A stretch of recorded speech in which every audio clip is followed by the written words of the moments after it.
Belum ada suaranya.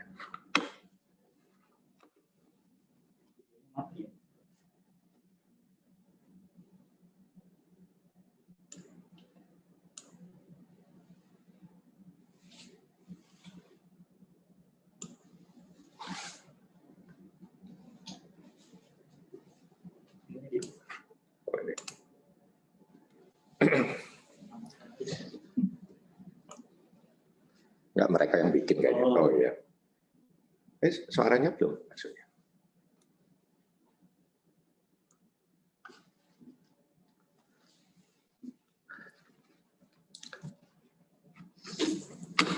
Selamat pagi semua. Good morning.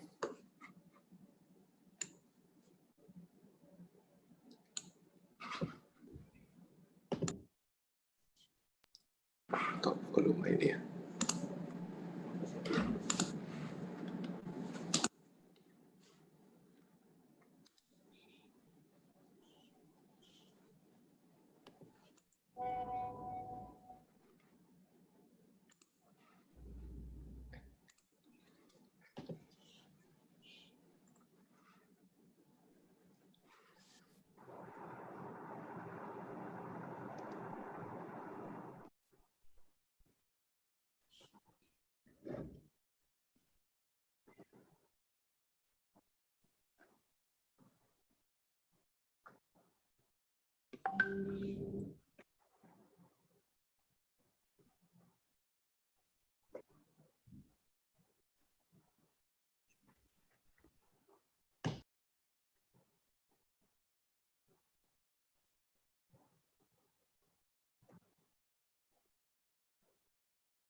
Good morning, ladies and gentlemen.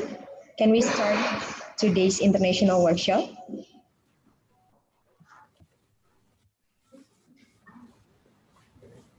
Silakan Mbak Aulia.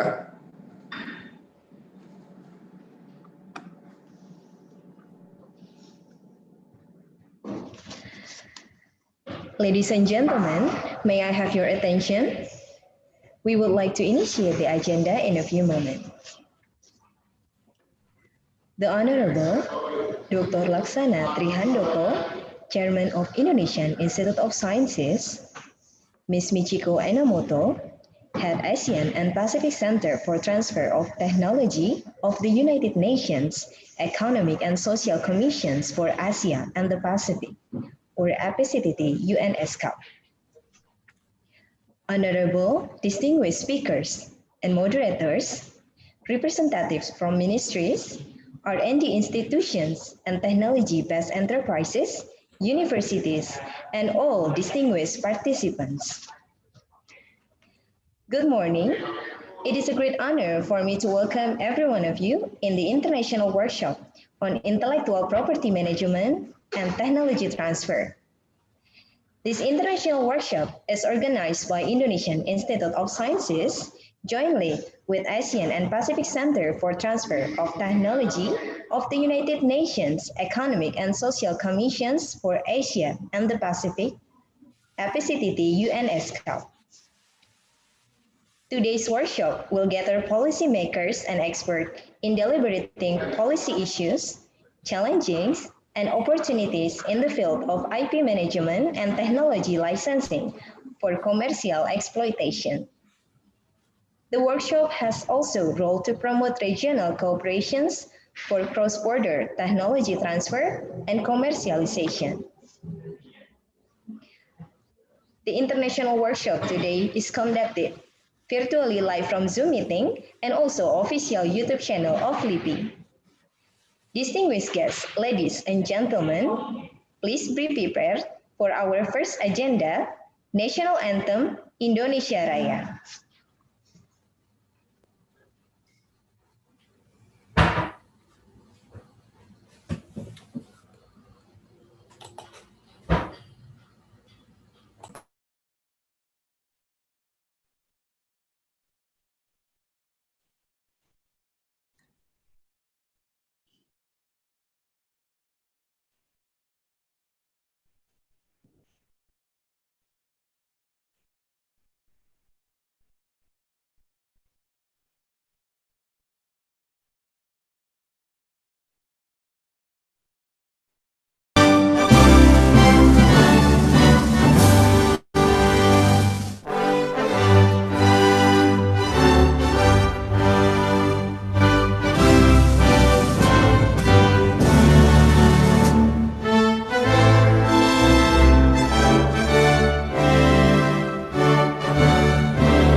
Ladies and gentlemen, we would like to begin the international workshop with the welcome remarks from the Chairman of Indonesian Institute of Sciences.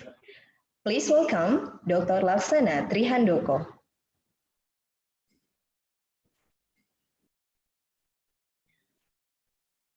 Thank you, terima kasih Mbak Aulia.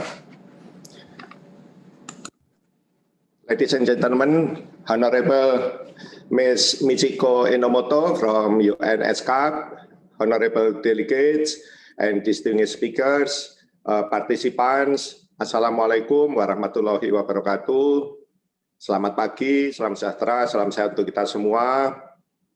Om Swastiastu, Namo Buddhaya, salam kebajikan. Very good morning, ladies and gentlemen.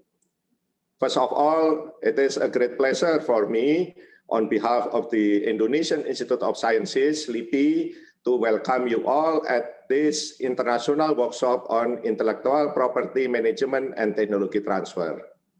This workshop is actually hosted and organized by LIPI and in collaboration with United Nations Economic and Social Commission for Asia Pacific, UNSCAP.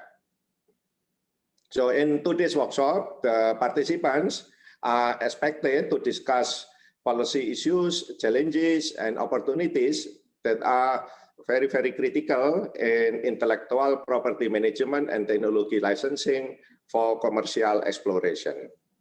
So as all of us might know, that public policy should play a crucial role as the main enabler to create excellent ecosystem which encourages activities generating invention and innovation, in particular research and development activities.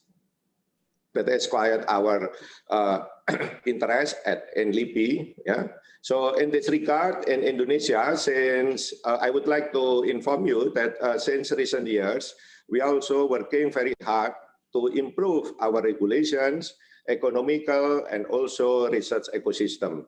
In particular, LIPI as the largest and the oldest research institution, which covers wide spectrum of research fields in this country. We have also been involved in that movement, and we have also introduced the licensing and royalty system in a more transparent manner. On the other hand, we also open our research infrastructure for public use, either academics or private sectors. On the other hand, we have also already changed drastically our business process within LIPI in how we manage the whole national research infrastructures under LIPI management. And we are also providing co-working space and tenants in all of LIPI campuses across the country. So all of those policies are actually intended to motivate our researchers and young generations to work harder, to be more productive, and to conduct excellent research in the future. And we consider that the intellectual property is one of the most important components to support sustained economic growth in long run. And therefore, the intellectual property management and its subsequent licensing mechanism as a part of transfer technology should be implemented properly at any level.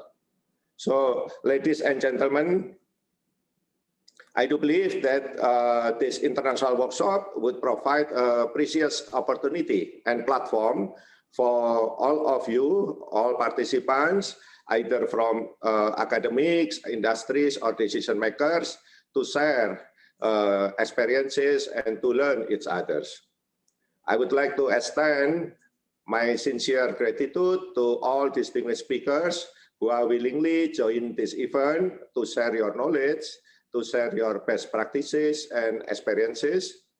And I'm sure that all participants will be benefiting from your talks. I also appreciate the organizer and team from our PPII, Center for Utilization and Innovation of Science and Technology, LIPI, for your hard work and excellent work that makes this workshop happens and getting more than, as far as the information I got, more than 150 participants from all over the world with various backgrounds. I wish you every success with this workshop and have a nice and fruitful discussion during the workshop. Thank you very much. Wassalamualaikum warahmatullahi wabarakatuh. I pass the time to Mbak Aulia. Thank you. Thank you, Bapak Handoko, for the warm welcome remarks. For the next agenda, we will have an opening remarks by the head of FPCTT UNSK. Ladies and gentlemen, please welcome Ms. Michiko Enomoto. Thank you. Terima kasih. Assalamualaikum. Selamat pagi. Dr. Laksana Trihandoko, Chairman of Indonesian Institute of Science, distinguished guest, international expert, and participants from various countries, ladies and gentlemen. It is a great honor and privilege to be here today at this international workshop on intellectual property management and technology transfer. Asian and Pacific Center for Transfer of Technology, APCTT, is organizing this international workshop together with the Indonesian Institute of Science. We are thankful for LIPI for kindly hosting this international workshop and for the cooperation and support extended to APCTT over the decades. I am hopeful that this workshop will bring forward a blend of knowledge and practical experience and will be very useful for all participants. Ladies and gentlemen, the year 2020 is a year to remember. We are all severely affected by the negative impact of the COVID-19 pandemic, whether we are rich or poor. COVID-19 already infected about 56 million people and killed over 1.3 million people in the world. The World Health Organization declared COVID-19 as a pandemic on 11th of March 2020 this year. Ever since, scientists and policymakers all over the world has been working days and nights to contain this disease and to end the pandemic. We are fighting this pandemic with the power of science and technology. Science and technology is like a sword and shield to combat this invisible and difficult enemy. This war against the pandemic will continue until we develop and distribute new vaccines and medicines which are safe and effective. So, ladies and gentlemen, the role of science and technology and innovation has never been as important as now. Science, technology, and innovation are also providing solutions to support our daily lives, which are severely restricted due to the pandemic. For example, digital technologies and related services are enabling us to work remotely, receive education at home, order food and other goods from e-commerce, and organizing online international workshops like one we are all attending. Science and technology and innovation has a strong impact in other domains. It can provide new solutions for boost agricultural sustainability and ensure food security, improve education, protect the environment, and accelerate the transition to a low-carbon economy, increase productivity, and boost business competitiveness, among all others. Science, technology, and innovation indeed is a key to achieve the 2030 Agenda for Sustainable Development. Then, how we could effectively strengthen our capacity for science, technology, and innovation to meet today's and the future need of our society. We need to enable science, technology, innovation policies which can help accomplish more equitable, inclusive, and sustainable development. The protection, management, and commercialization of intellectual property is one of the key components for effective science, technology, and innovation policy. Intellectual property is a crucial incentive for innovation and creativity, which in turn are key to achieve sustainable development goals. IP creates exclusive rights for the holders, which can result in substantive monetary rewards if the creation meets the market success. Thus, it supports creation of innovation by providing direct incentives for innovators. In addition, it provides indirect benefits to society. For example, intellectual property facilitates access to knowledge and innovations by providing opportunities for licensing and disclosing information on inventors. IP supports increasing international competitiveness and technology trade by strengthening knowledge transfer from international to local firms, and IP enhances opportunities for IP holders to access financing. Countries across the world have adapted their national legal systems on IPRs over varying periods of time. Intellectual property system grants property-like rights over new knowledge and creative expression of mankind. This has made it possible to harness the commercial value of intellectual property. Several international arrangements among the countries have therefore evolved for more global protection, harmonization, and diffusion of intellectual property.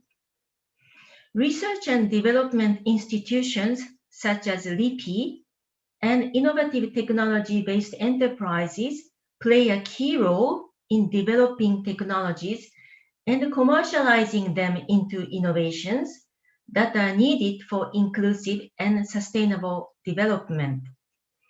In this process, these organizations need to efficiently manage and leverage their intellectual property assets for commercial success as well as for larger societal benefits.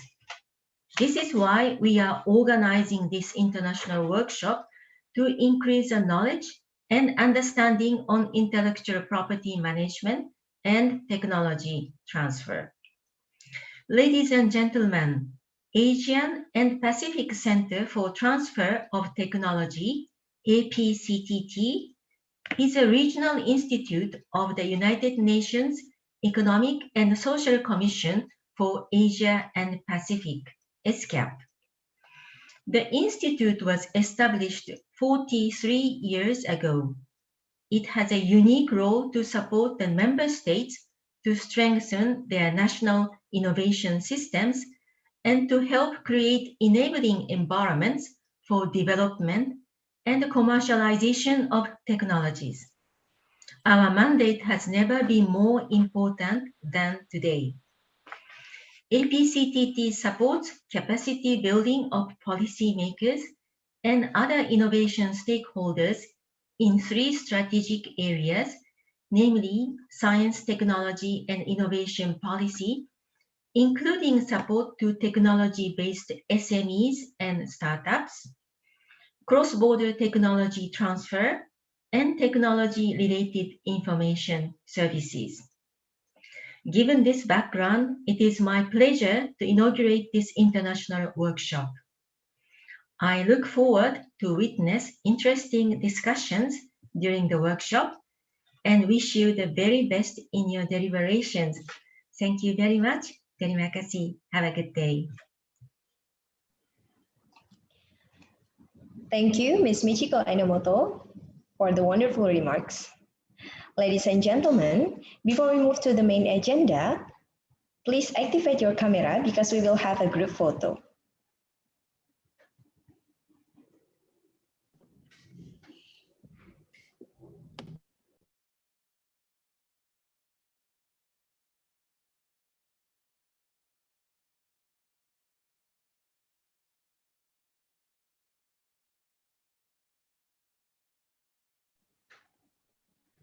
Okay. I will count it. 1, 2, and 3. Thank you. Distinguished guests, ladies and gentlemen, now we have arrived to the main agenda for today's international workshop. In the following 2 hours, we will have the first sessions with the topic of policy frameworks of intellectual property and technology transfer, global and national perspective. May I kindly invite our moderator for the first sessions today, Ms. Michiko Enomoto, Head of APCTT UN ESCAP.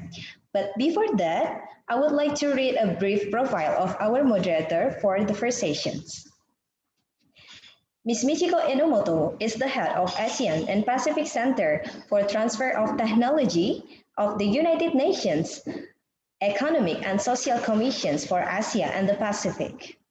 Prior to heading EPCTT, she was with the United Nations Economic Commissions for Europe in Geneva, Switzerland, over a decade as the Secretary of Committee on Innovations, Competitiveness, and Public-Private Partnerships, leading the work on science, technology, and innovations policy. She also worked as a secretary at Fishery Group on protections and implementations of intellectual property rights for investment. Ladies and gentlemen, please welcome Ms. Michiko Enomoto.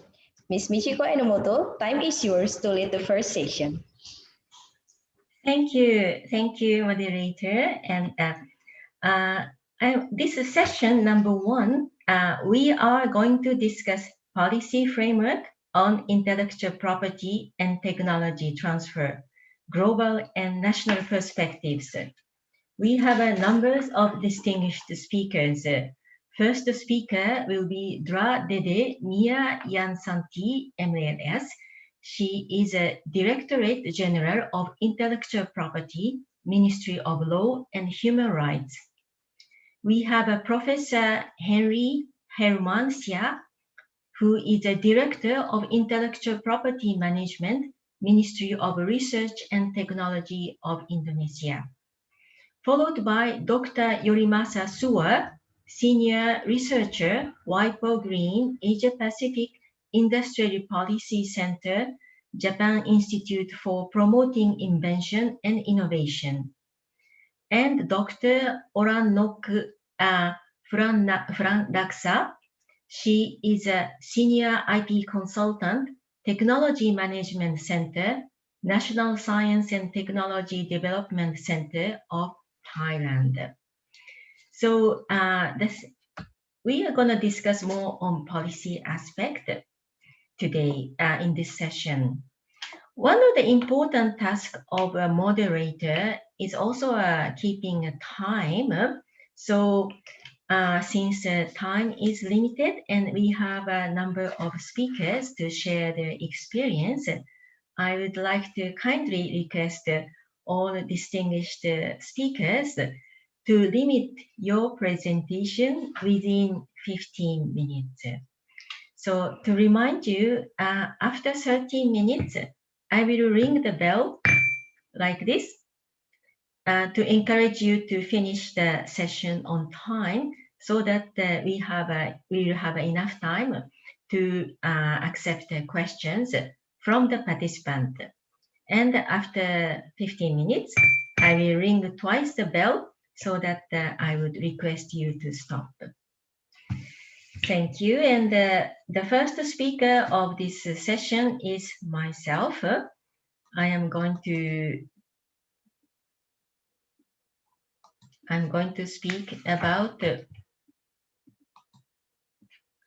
harnessing how we could harness science, technology, and innovation for inclusive and sustainable development.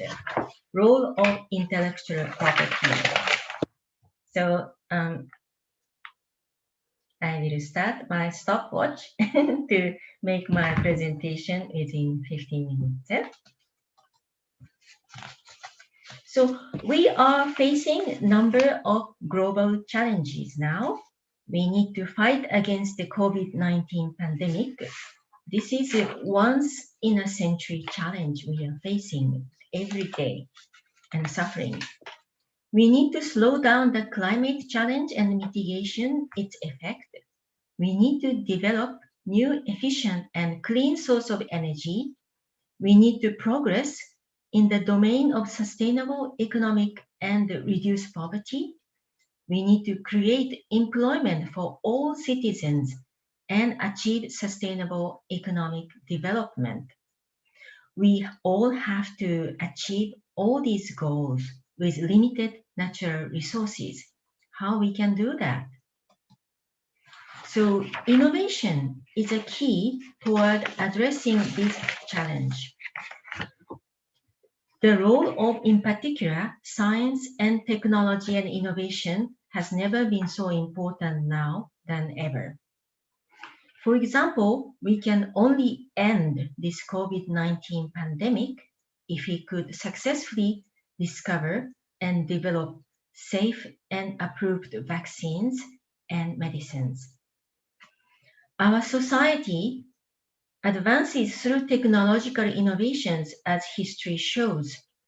Innovations will improve productivity, create new jobs, generate and thus help reduce poverty and support inclusive development without depleting finite resources. So innovation is a key toward addressing the challenges.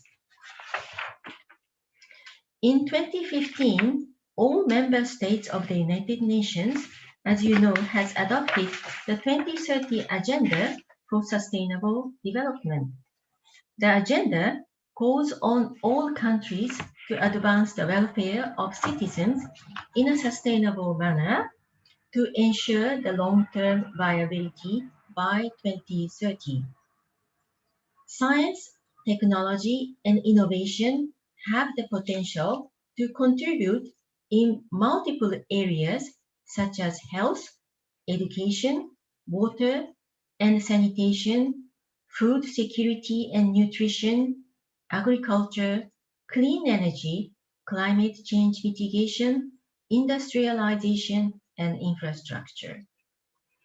Intellectual property is a critical incentive for innovation and creativity, which in turn are key to the success for sustainable development goals. In order to facilitate and increase capacity of innovation, we do need effective science, technology, and innovation policy. The key aspects to facilitate innovation is, first of all, the capacities of people who are involved in various processes of innovation. It is important that countries have strong educational system, both formal and vocational education, to absorb new knowledge and technology and transform it into innovation. Second, important aspects are the good linkages and interactions of innovation-related actors, such as academic and research and development institutions, government, industry, and financial institutions. Networking and the collaboration capabilities are crucial to these linkages. Third aspect is the enabling environment, which government is mainly responsible. They are the regulatory and policy framework. Dr. Handoko mentioned that Indonesia is effectively renewing the regulatory and policy framework to create enabling environment for innovation. The institutional setting and governance. Would you kindly stop the microphone for all the participants? The institutional setting and the governance, and entrepreneurial ecosystem and access, and human capital, and technical and research and development infrastructure. These enabling environment is also very, very important. Fourth aspect is financing. No innovation will flourish without any funds. Funding support includes support for research and development, provide a seed fund for conceptual stages of research and development, and availability of various risk financing, both from public and private sector, throughout different stages of technology transfer and commercialization. The last and important item, the fifth aspect, is a patent protection and incentives for innovation and investment. It includes intellectual property transactions, the purchase, sale, assignment, and licensing of intellectual property rights, protection and enforcement of intellectual property. So, in a nutshell, Intellectual property provides direct and indirect incentives for innovation. IP is a critical incentive. Why? Because intellectual property creates exclusive rights for their holders, which can result in substantial monetary rewards if the creation meets with the market success. They are aimed at providing incentives to invest in fields relating to technology, to business, and to arts. IP can also provide indirect incentives for innovation. For example, intellectual property facilitates access to knowledge and inventions by providing opportunities for licensing and disclosing information on inventions in patent documents. Intellectual property also protects brand values. For example, trademarks allow firms to signal the quality of their products. Intellectual property also enhances opportunities for access to finance. For example, intellectual property helps companies to access financing and other supports, and also providing a strong negotiating power when it comes to entering into and maintain business partnership with the potential partners and donors. So as a conclusion, new technologies and innovations are the keys to advance sustainable development goals, but they must be converted into viable commercial innovations. Inventions and innovations are very different. The inventions are mostly like a result of research and development efforts. And once such a research result are commercialized through the technology transfer and successfully becoming commercially viable products, it becomes innovation. Intellectual property creates exclusive rights for their holders, which can result in substantial money rewards if the creation meets with market success. So this is a direct incentive. Innovative technologies stand a better chance of success reach the marketplace if intellectual properties is used strategically. Intellectual property helps companies to access financing and other supports, and also provides a strong negotiating power when it comes to entering into and maintaining business partners. So this is the end of my presentations.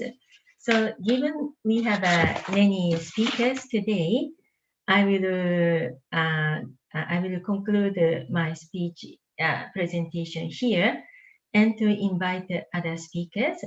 And the questions we will accept after speakers made the presentations in accordance with the program. And also for the participants accessing from the internet and the platform, can also write your questions in the comments fields of this Zoom platform, so I can pick up your questions. Thank you very much, and now I would like to invite Dradede Mia Yusanti, Directorate General of Intellectual Property, Ministry of Law and Human Rights, the Republic of Indonesia. So I will stop sharing and give the floor to the speaker. You have the floor, Dradede.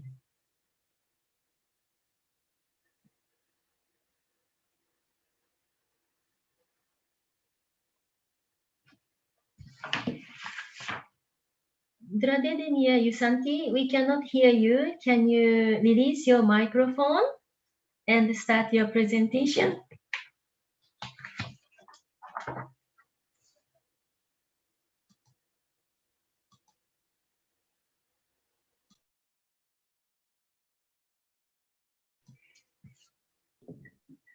Okay.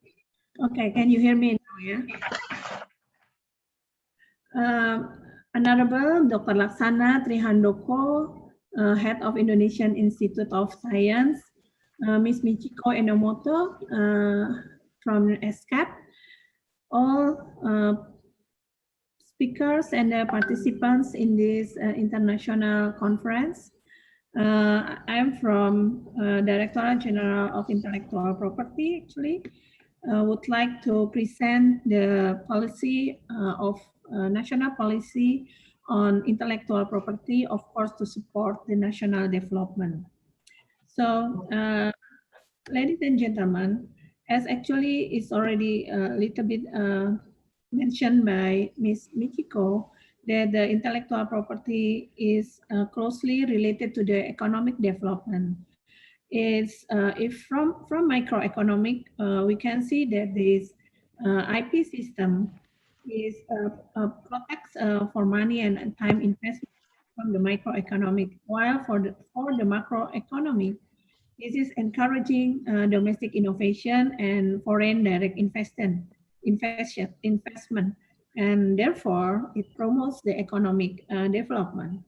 It also opens the access to technology, because the long-term economic growth is due largely to the technological change. This is the laws that we have, which is included in the Indonesia intellectual property system. I can say that all regime of the IPR, we already have laws for this, and for the patent itself, we have a law number 13/2016 on patent, which is we have a little change, small change in the law numbers 11/2020 on job creation. We also have a trademark, a copyright, industrial design, IC layout design, trade secret, geographical indication, and brand variety. Ladies and gentlemen, if we look at the patent application in the world, we can see that there are significant increase year by year. We can see this in this statistic, and it is actually indirectly show that people needs to protect their invention under the patent. So it means that indirectly, it is related the interest in the economic value of the patent, to protect their patent because of the economic value. If you look at this graph, this is the number of the patent application in the ASEAN. So the Singapore is the leader, in the first place with the 12,000 patent application a year in the 2018, so almost 12,000, and followed by Indonesia actually in the second place with almost 10,000 patent application in 2018, and then followed by Thailand, Malaysia, Vietnam, and Philippines. So this is the image, how Indonesia position in the ASEAN countries actually. This is the same. This is for utility models or patent sederhana, simple patent in Indonesia. In the world also there are significant changes, increase of the number of the application in the world. And we look at the utility models application in ASEAN. Indonesia is in the 5th position. So after Thailand, Philippines, Vietnam, Indonesia, the 3rd place actually, sorry. And then followed by Vietnam and Malaysia. However, I can show you how many applications under the PCT. It means the patent which is not only applied in Indonesia, but also in other countries through the PCT system. If we look this graph, we can see that the Singapore is the 1st place, and Indonesia is in the 6th place. only low PDR, Myanmar, Cambodia behind Indonesia. So if you look the statistic previously, that the number of application of Indonesia is the second place after Singapore. In the PCT, Indonesia in the sixth place of the number of the PCT application compared to other countries in the ASEAN. This is a trademark. I would not to tell you detail, but we can see that the number of application also for trademark is increased significantly year by year. This is in ASEAN. This is Madrid ASEAN. Industrial design also there is an increasing of the number of the application, and Indonesia in the industrial design in ASEAN, we are in the second place actually. So, ladies and gentlemen, if we look at the global indicators related to IP and innovation, there are three actually the main reference that we can look at these indicators. So first is the Global Innovation Index. It's from Cornell University, INSET, and the WIPO, and Indonesia ranked 85 from 131 countries. In the Global IP Index, Indonesia is ranked 46 from 53 countries, and Global Competitiveness Index is ranked 50 from 141 countries. We will focus on the Global Innovation Index. Okay, if we look at this, the indicator mentioned in the Global Innovation Index, we can see that like this, patent by origin, our score is only 0.4. PCT patents by origin, even 0. We can see from the previous statistic that even though number application of Indonesia high, yeah, compared to other ASEAN countries, but the patent origin Indonesia, especially in PCT, is very low. So let's see. I just would like to compare it to the Vietnam rank. Yeah, the PCT patents by origin of Vietnam, even though it is a 0.0, but the rank is a 82. So Indonesia here is 98. Yeah. So you see that because the number of patent of PCT origin from Vietnam is higher than Indonesia PCT application. So we can see here, Indonesia is in the rank 85, only Cambodia behind Indonesia.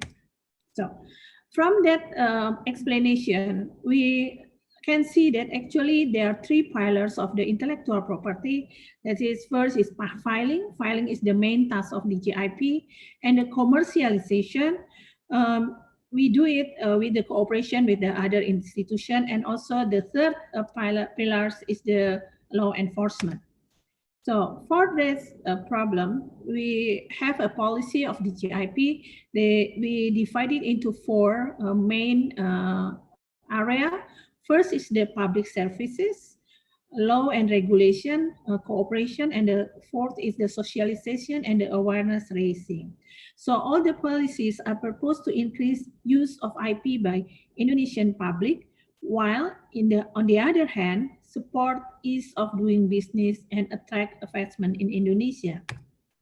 So for the public services, we do the improving all the public services in general.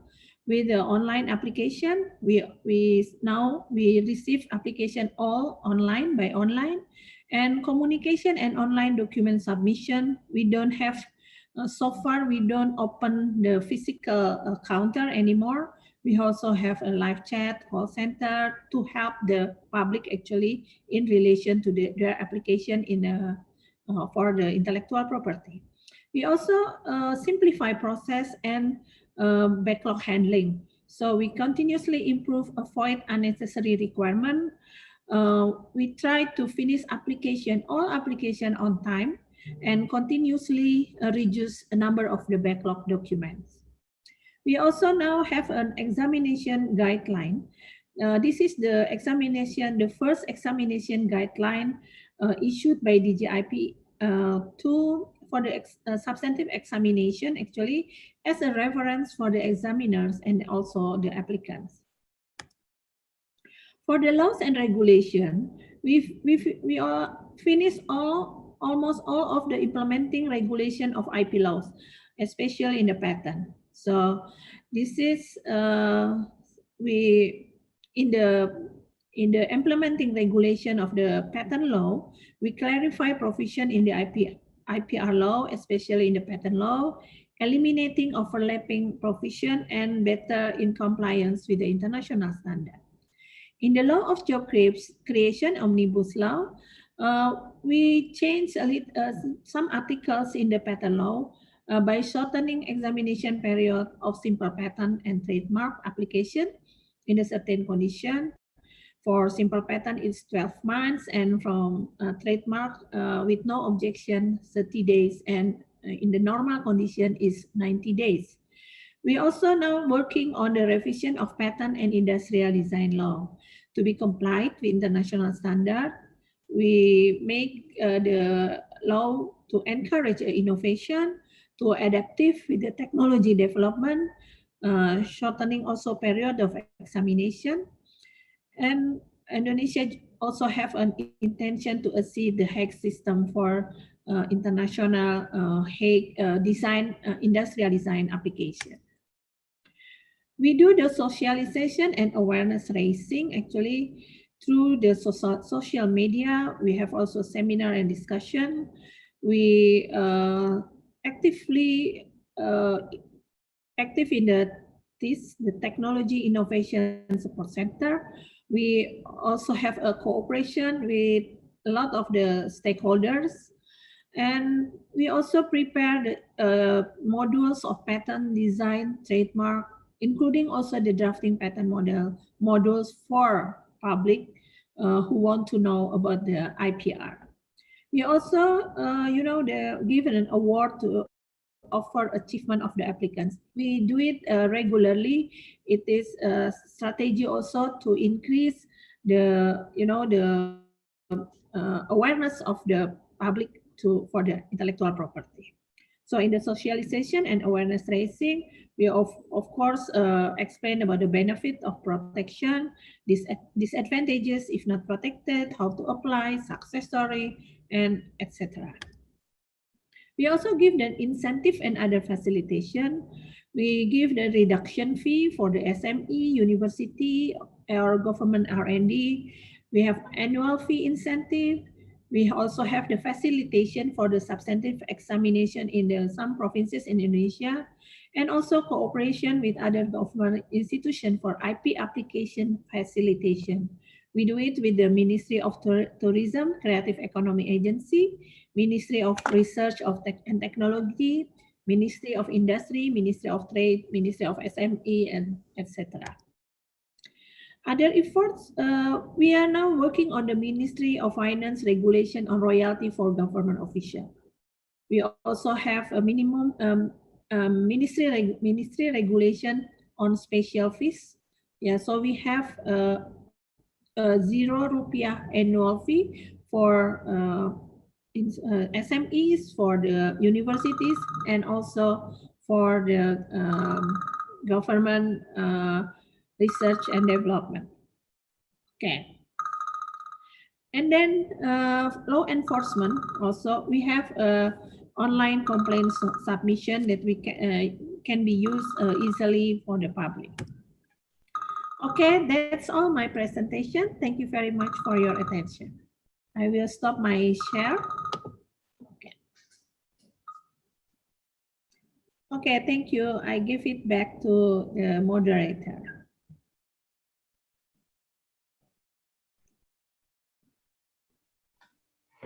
Thank you, Duradedenia Yasanti, for your very comprehensive presentation about the IP situation in Indonesia and your enabling policy, awareness raising effort, and incentives So we received two questions from the floor, and first question is from Mr. Fareri Freeman Sia. I am an SME actor planning to submit an industrial design for my product. However, when reading the requirements, it was stated that it has never been published before. Does it mean that if I ever sell, my application will be rejected? And there is another question.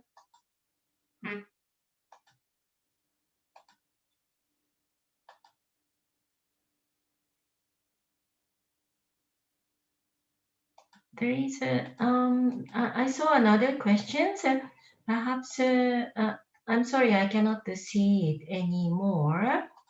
And another one is, are there any other incentives and policies? I'm sorry, I cannot see other question. So, Dura Dede Mia Yasanti, would you kindly answer this question first?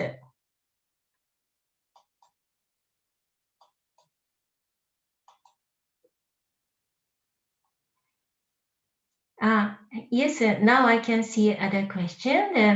There is a question from question about the Duradedenia Yusanti. In addition to the existing IP laws in Indonesia, does the government provide other mechanisms and laws to support STI and intellectual property? For example, something similar to the Berdaulat Act in the United States. So you have two questions. Could you kindly provide your feedback? Okay, thank you very much, Mr. Cole. So for the first question, actually, it is true that in our design law, there is a provision that the design which is applied for the protection, one of the requirement is that it has to be new, original and new. So if even though, like also similar with patent, if it is already published, even though this is published by yourself as the designer, but you know that even though that the same designer, the application will be rejected. But the exception is only given for 6 months before the filing date. So you have to be within 6 months if it's already been published to the public. So if more than 6 months before, then the application will be rejected. That's the principle, actually. Yeah, that's the first question. And then the second question, we actually don't have the similar act like the Berdaulat Act.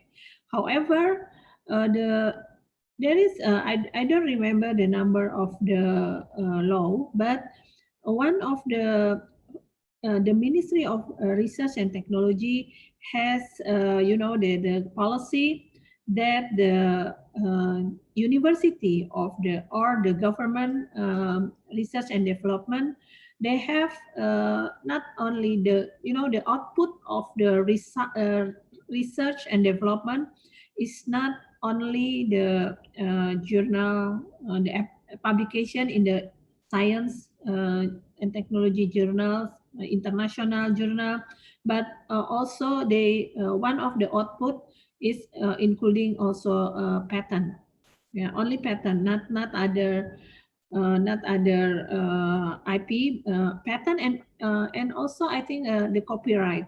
But for the research and development, again, the output not only the publication in the science journal, but also a patent.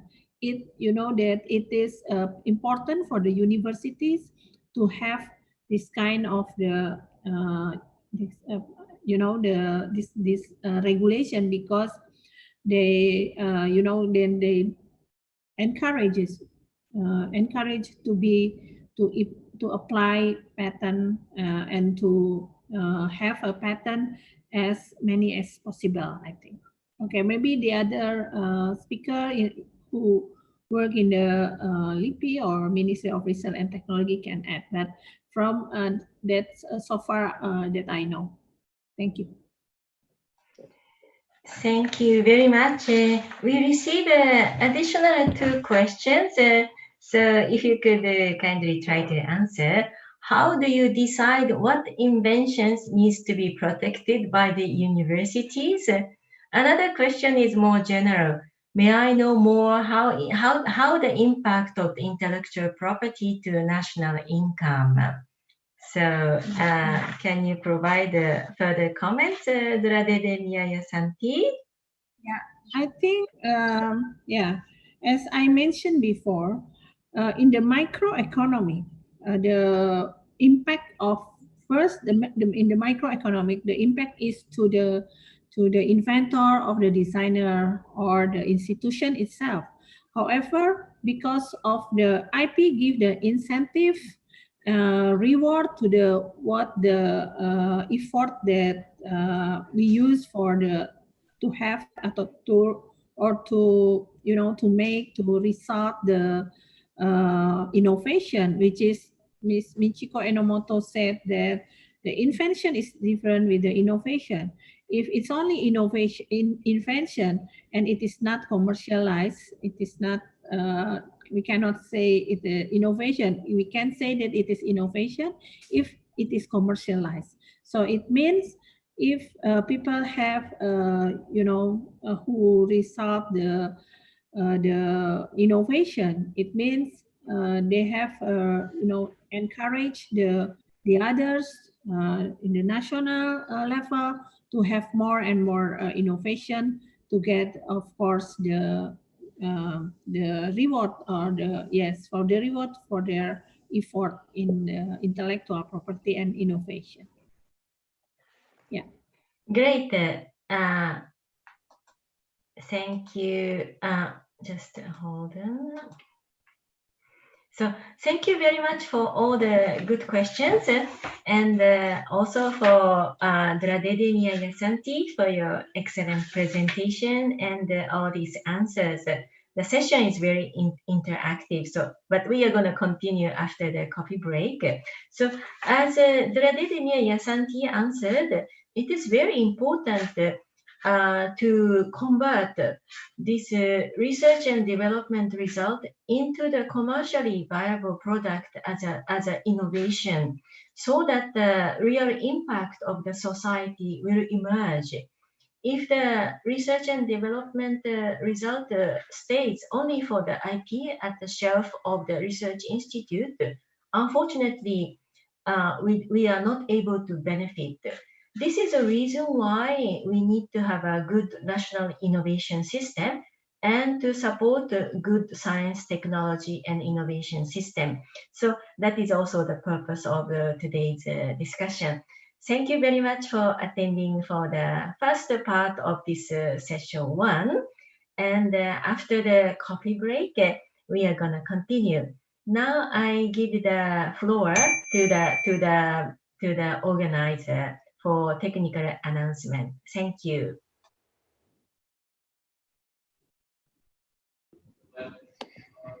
Thank you, Ms. Michiko Enomoto, and also Ibu Dede Mia Susanti. Ladies and gentlemen, we will have a break for 20 minutes until 11. Thank you.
gangsal welas Suro taun 1951 utawi Surya kaping gangsal Oktober 2017.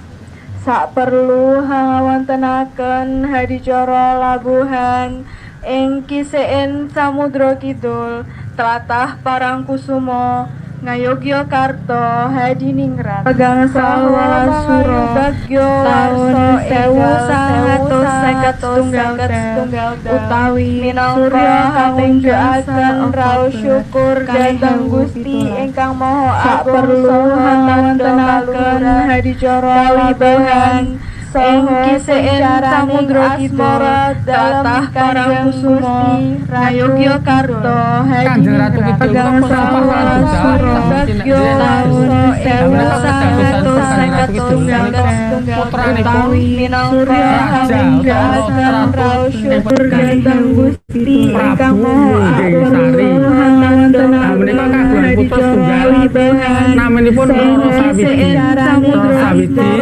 tlatah Parangkusumo Ngayogyakarta Hadiningrat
Every vision begins with a spark of inspiration, and every inspiration is driven by the passion to realize dreams.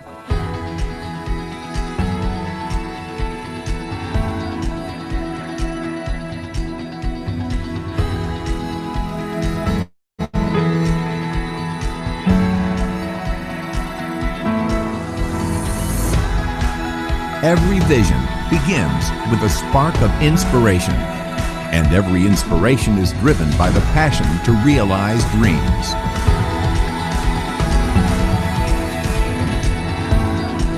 Becoming a world-class institution in research, sciences, and innovation to improve the nation's competitiveness is our vision at the Indonesian Institute of Sciences. Every vision begins with a spark of inspiration, and every inspiration is driven by the passion to realize dreams. Under the coordination of the chairman of LIPI, Deputy for Life Sciences, becoming a world-class institution in research, sciences, and innovation to improve the nation's competitiveness is our vision at the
Good afternoon, ladies and gentlemen. Welcome back to the International Workshop on Intellectual Property Management and Technology Transfer. To remind you, currently we have the first session with the topic of policy frameworks on intellectual property and technology transfer, global and national perspective. And to continue the first sessions, may I invite Ms. Michiko Enomoto to continue this first session. Ms. Michiko Enomoto, the floor is yours. Thank you very much, and welcome back to all of you. So we are going to continue the session, and for the information of participants, if you have a question and questions to the speakers, kindly write your questions in the Q&A, not in the chat box, so that it is easy to manage, and we can make sure that we try our best to answer all your questions. Now, I would like to invite Professor Henry Hermansyah. He is a Director of Intellectual Property Management of the Ministry of Technology of Indonesia. So, Dr. Henry Hermansyah, you have the floor. Okay, thank you very much. May I share the screen? Okay.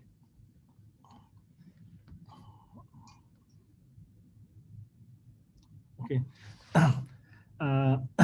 Good morning, Indonesia time, and hi everybody, distinguished speakers, audience, and all participants attending this workshop. I would like to introduce myself. I'm Heri Hermansyah. At this time, I'm Director for Intellectual Property Management and also Acting Director for Research and Community Engagement at Ministry of Research and Technology. Okay. Before I enter about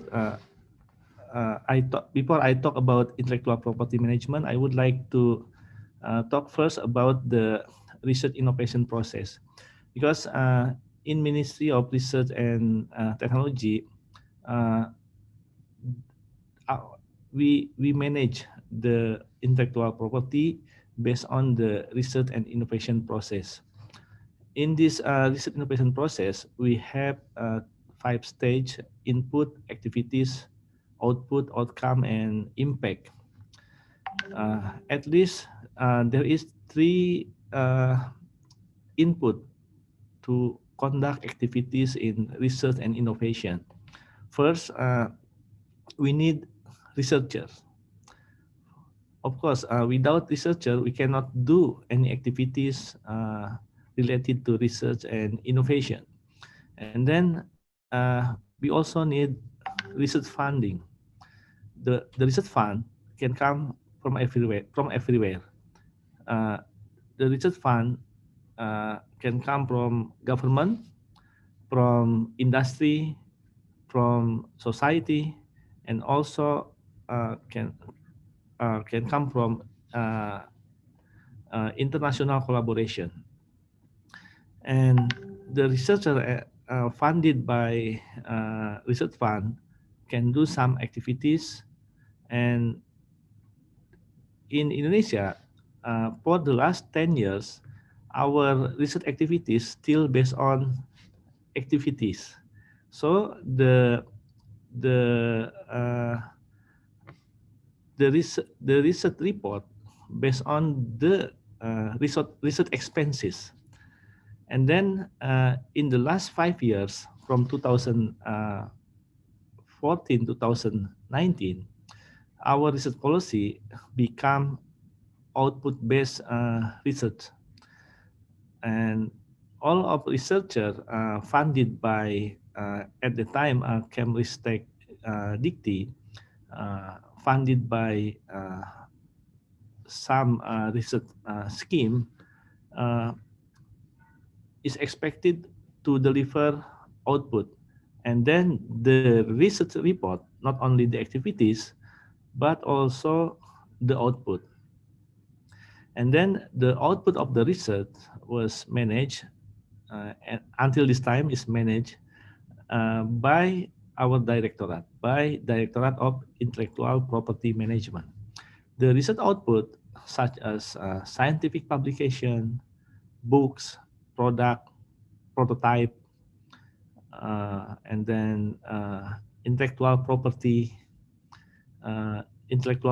right, and then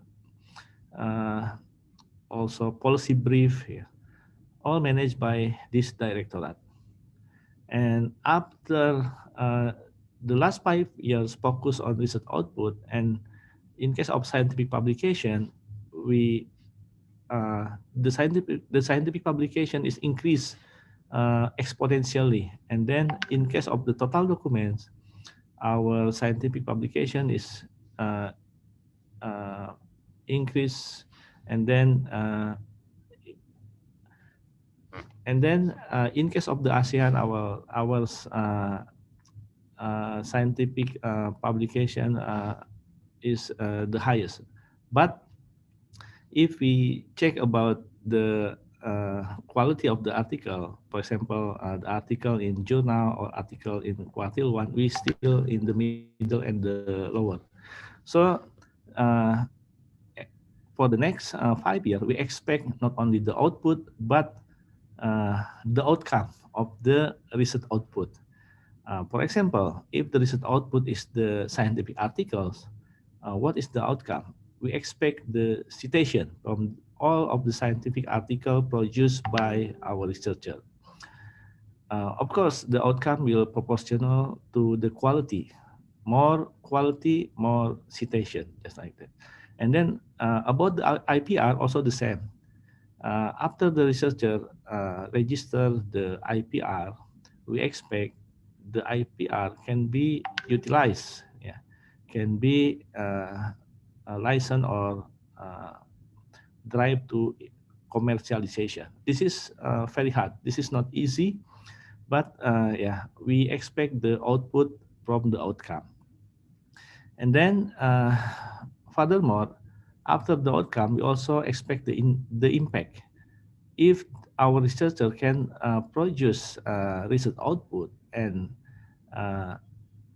can follow by the citation as an outcome, this will proportional to the quality of the scientific article, and we expect this will increase the reputation of our researcher, our research institution. And then about the IPR is the same.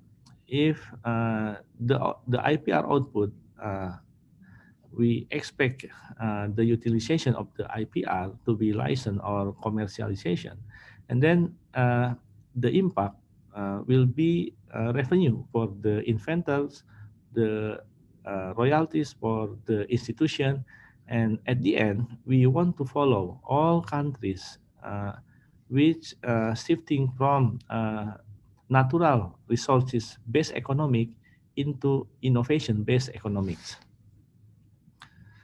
And from the idea about the invention and the innovation, we drive to the embodiment of the intellectual property through the creativity and the intellectual process by research and innovation, and then by utilization of the all intellectual property, we expect the economic-based innovation.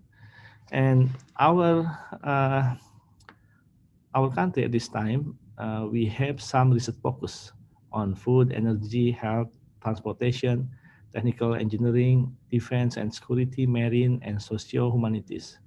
And our research focus also has some priority on research product, such as at this time, biohydrocarbon, drone, salt industry, etc.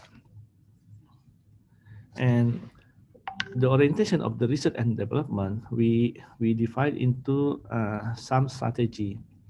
The basic research usually come from universities, and then from the basic research, we expect to develop the applied research through research and development collaboration. This is not easy for the collaboration, of course. And then we also expected to collaboration with industry for the development. And how to bring the research from the laboratory into industry. This is typical, common, that we face the dead valley, how to bring the research output from lab into research product in industry or society. And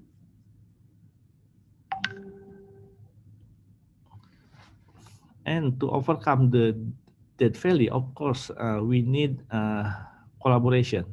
The collaboration between government, academics, and industry is very important to bring the invention into commercialization. And in case the international collaboration, of course, we need in-case and in-kind contribution, fair and equitable benefit sharing, and the typical of the international collaboration usually involve big research funding, research consortium, and also multi-years collaboration. And this international collaboration also, usually there is a big point about the IPR agreement for the research output. At this time, we have a pandemic situation, and Indonesia also inviting our diaspora and foreign collaboration on COVID-19 in many fields related to health and medicine. And we also give funding to promote the research activities, innovation activities, which is applied to the point to the product which can be delivered into market. And this is an example, the Research Innovation Consortium for COVID-19 initiated in March 2020 in our country. The collaboration between universities, industry, pharmaceutical industry, and also research institution and some ministry. And this is the profile of our international collaboration in the last 5 years in many fields. Here we can see that the international collaboration can give higher citation compared to the average of our national citation. Our national citation average about 2.6 or 2.5, and in case of the international collaboration, the citation per publication higher at 7.4. And if we see the academic corporate collaboration, the citation very big, 48. 48 compared to 2.7 of our national average. So from this point, the collaboration between academic, government, and also the industry is very important to give the outcome and the impact after we obtain the research output. And this is some research grant in our research program. At this time we have more than 14,000 research topic, and we have some expected output from these research topics. And our ministry, our Directorate of Intellectual Property, what is our role in this program? The Directorate of Intellectual Property assisted and give facilitation for the scientific publication, intellectual property management, and also facilitation of the journal. And then after the assistance and facilitation, we expect the increase in quantity of the publication and the intellectual property. And then after some evaluation and assistance, we expect the increase in the quality of the scientific publication, the quality of the intellectual property. So by increasing the quality, we expect the reputation, the influence, then the impact of our intellectual property can give the intangible reputation of the researcher and the research institution in our country. And then all of the IPR managed in our country, we give facilitation for the IP evaluation and then the dissemination. The utilization of the intellectual property, we expect can give the revenue for the inventor, for the institution, and then finally for the economic-based innovation. And then for your information, our Directorate of Intellectual Property Management not only assisting the facilitation of the scientific publication and the intellectual property right, but also we have two services. First, services for the journal accreditation in our country, and then the second, we have unit for foreign research permit. All of the researchers want to do research in Indonesia will go through our unit. Yeah. So because we have unit service in this ministry, we also will deliver the service excellence for the accreditation of the journal and then the foreign research permit. And this is some program in this directorate. In case of the IP, we have sub-directorate for IP evaluation and facilitation. We have some program for technology evaluation, incentive for IP center, incentive for IP productive IP, and the assistance in IP management, training, registration, acceleration, and the commercialization. And then here's some mapping program for IP management in our directorate. We support the participation of the mobility of our researcher to attend the seminar, conference, or research mobility, training in scientific writing, training in patent drafting, and also we give some incentive for our infrastructure, our supporting subsystem, such as science technology index, scientific journal accreditation, access to scientific journal, and also we give some incentive for productive intellectual property. And starting from this year, we have reward for the research innovation based productive IPR in 2020. All of we call the proposal from our researcher who already has registered or granted IP, which has been licensed, implement, or commercialization. And then we selected some IP, productive IP from about 300. We get about 26 IPR in 2020, which has been licensed, implemented, or commercialization. And beside this reward for research innovation-based productive IPR, we also give some reward for high quality of the scientific article, high quality of the international journal. And then we also some concept for IP center, because not all research institution can support or develop the science techno park. So we develop a smaller unit. We call this IP center. Yeah. This is similar to technology transfer office. Yeah. This IP center we divided into three types. Yeah. First, for example, for the research institution, university, or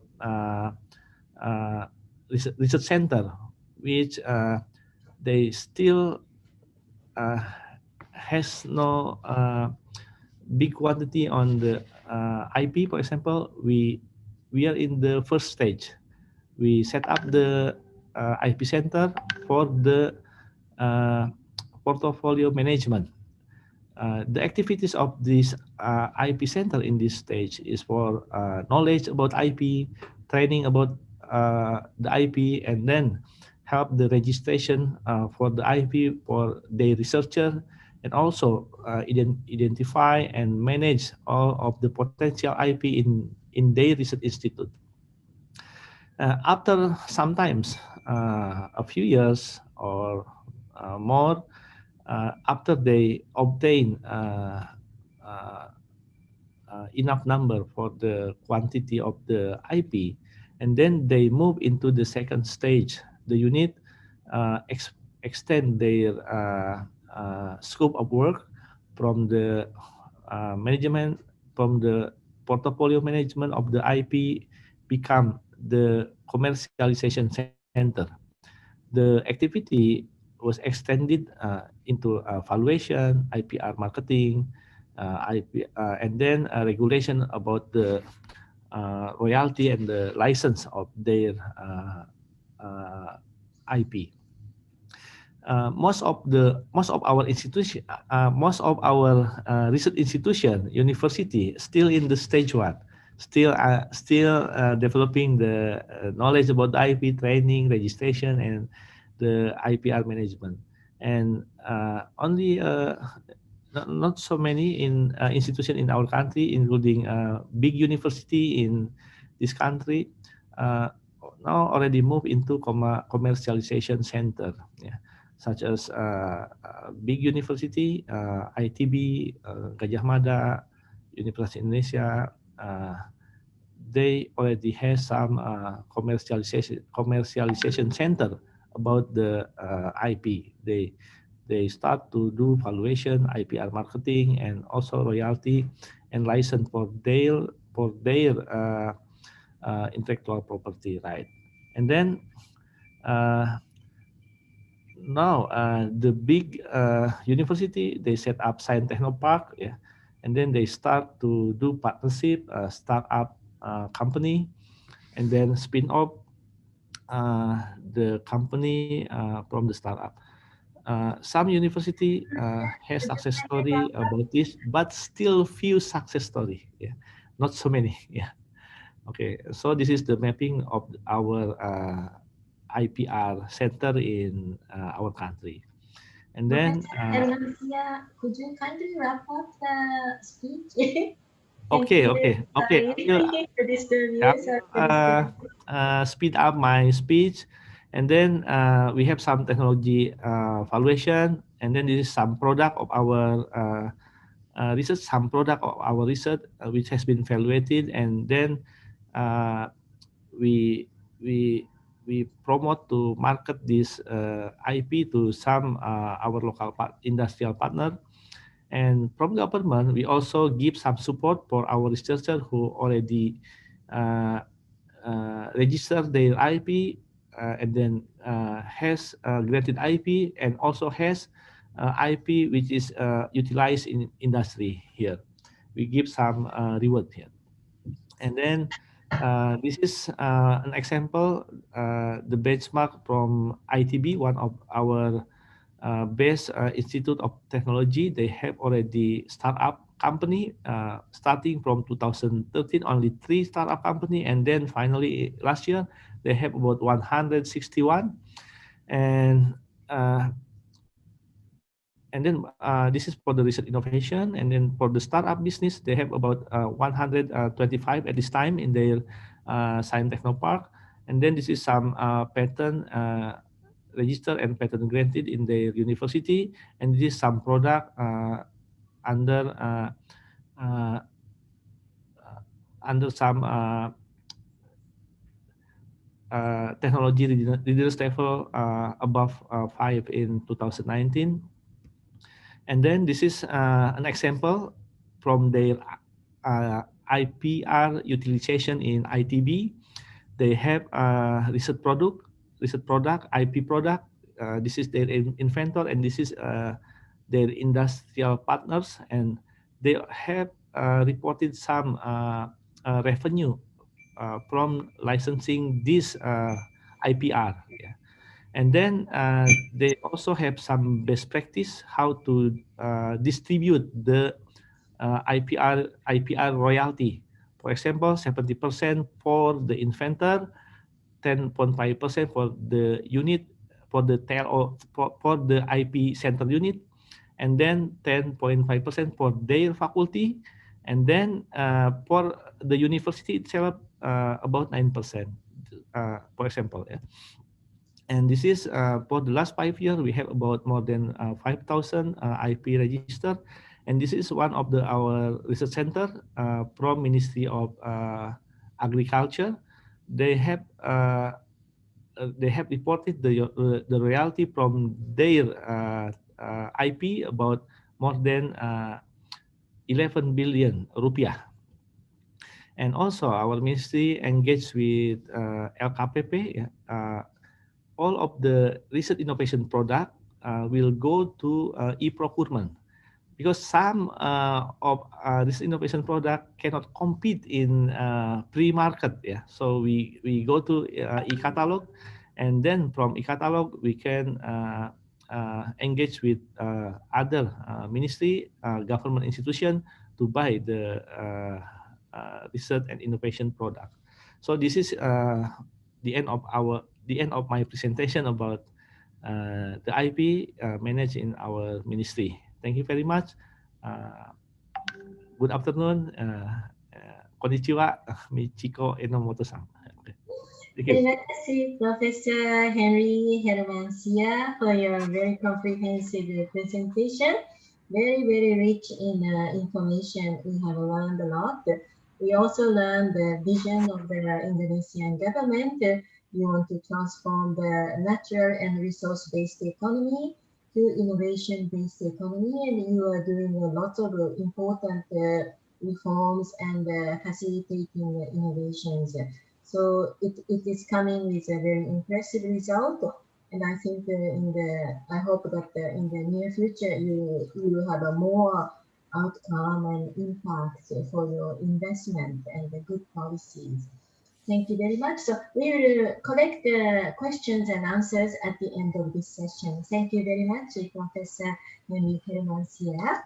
Now I would like to invite Dr. Suwa Irimasa. He is actually the scientist himself in the pharmaceutical industry, and he is now a senior researcher of the WIPO Green project of the World Intellectual Promotion Organization of the United Nations. So, and the professor has been supporting, Dr. Suwa has been supporting our program, and we are working collaboratively. So, Dr. Suwa, you have the floor. Thank you, Ms. Enomoto. So I will share my file.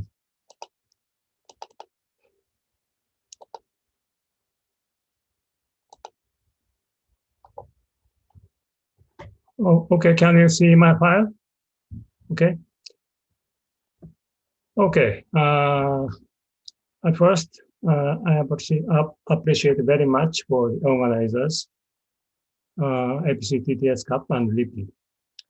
And today's my talk is titled "The Green Technology Marketplace with Effective Utilization of IP," and in the case of WIPO Green Initiative. And my talk is in the two topics.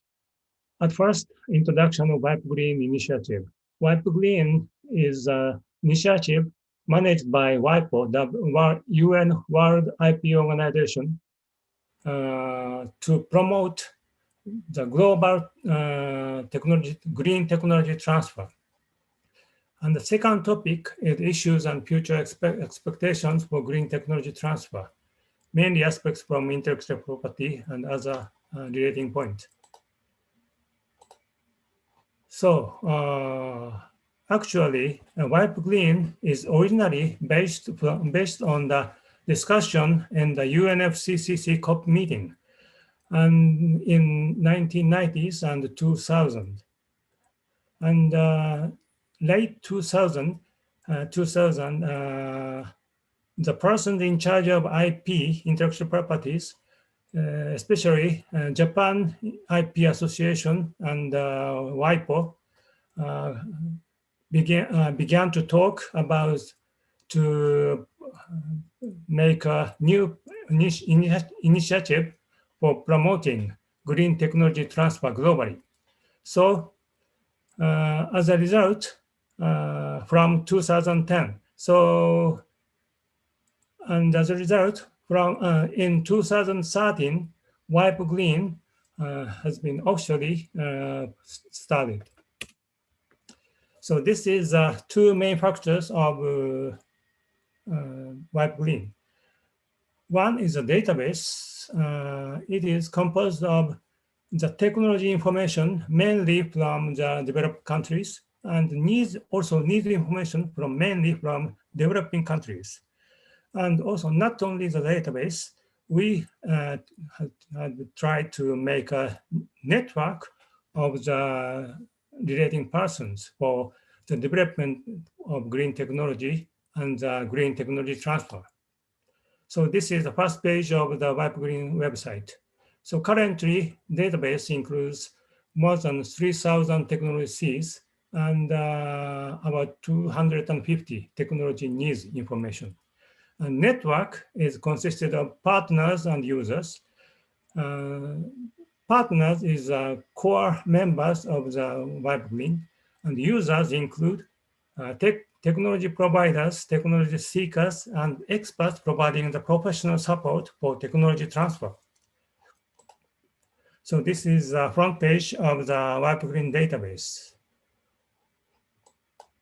And the technologies and needs are divided to these categories: energy, pollution and waste, product, materials and processes, farming and forestry, water, building and construction, and transportation. So it means that the technologies are not limited to only the energy and also only the carbon dioxide. So this is a list of partners of Wipe Green, core members of Wipe Green. So sorry for the small word. And but this list includes various types of organizations, from UN organization, national organization, universities, and IP offices, and to the private patent attorney's office or law offices.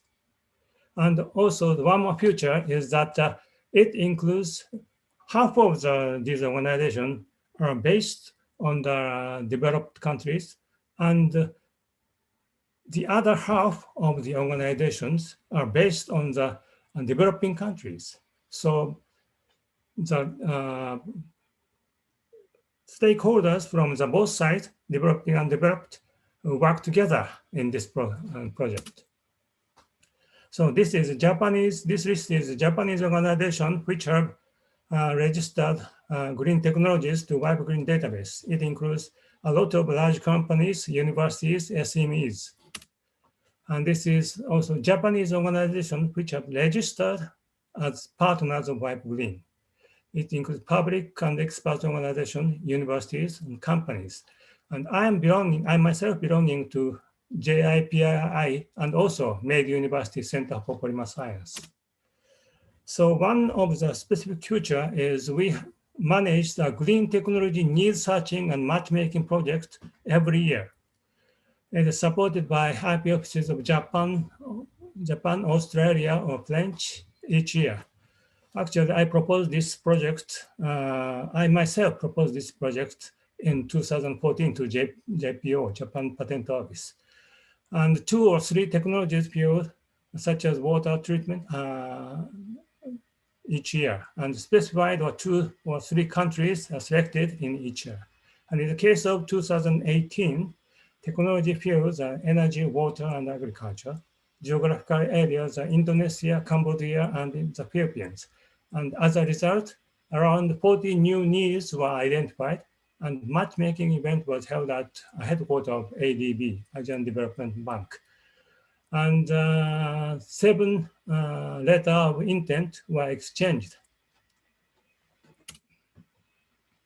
So this, so my activity is promoting WIPO Green, especially in the conference of international conference, including the side event in the UNFCCC COP meeting, and also the needs searching project. So I'm belonging to the Meiji University, and Meiji University Center for Polymer Science has registered 11 green technologies to the database. It includes green materials and also the membrane separating technologies, which purified the environmental pollution materials or environmentally good materials. So I would like to introduce some success cases of the technology transfer.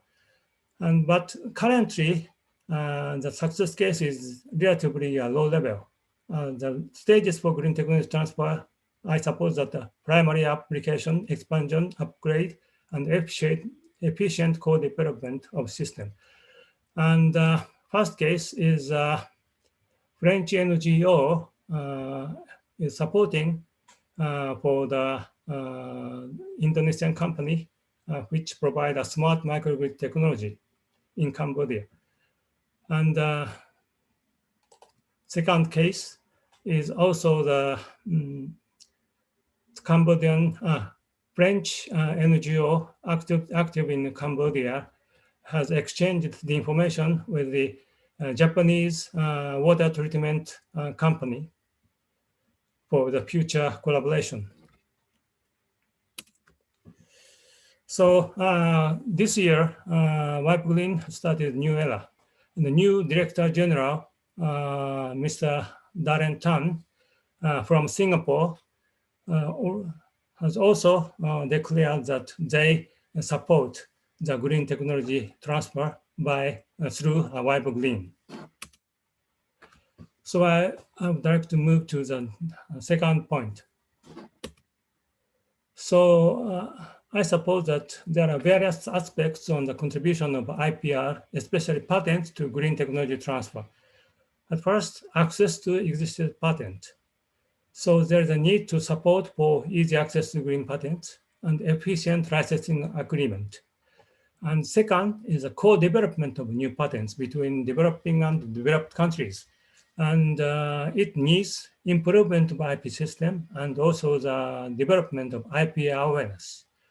And finally, expansion of a patented technology will be needed. So in this point, patent pool and the standardization of the green technology is essential.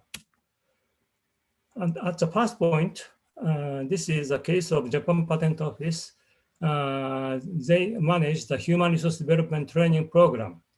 And my association, my organization, Asia Pacific Industrial Property Center, APIC, operated this program under the supervision and support of JPO.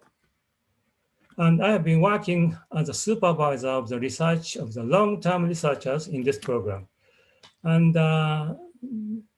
for example, last year, I supervised 5 long-term researchers, Thailand, Argentina, Vietnam, the Philippines. And they studied in Japan about IP system in Japan and made a recommendation to their own countries. And actually, in 2016, I also supervise researchers from Indonesia. His research theme is intellectual property rights for medicinal plants. And this is a photograph is when we made an interview to the major researcher of the National Agriculture Institute in Japan. So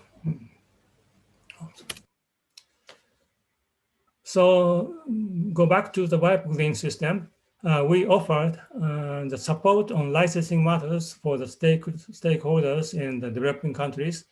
And you can find this licensing checklist in the wipe green website. And the more specific case, this is a case of a Japanese company. You know the Daikin industry, very famous for the air conditioner. They introduced a patent non-assertion pledge for equipment for their refrigerator.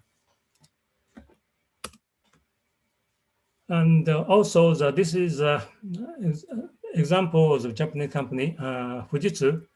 They have registered more than 600 their technologies in wipe green database. It is the biggest number. And registration is linked to each patent, and the registrations are categorized by expected products. So I'd like to introduce comments from the IP division of Fujitsu.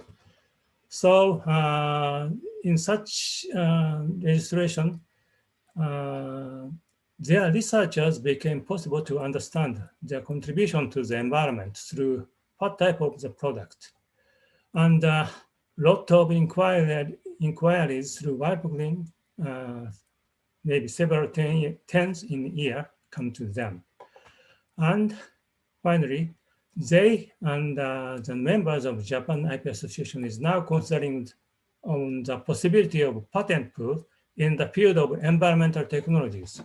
Patent pool is currently patent pool is popular only in the electrical communication technologies. And as you know, patent pool is that a lot of patents pooled, and through agent, it will be licensed to licensee and get royalty, and it divided to the licensor. But it is important that royalty is not too high. And in this stage, and the standardization must be included.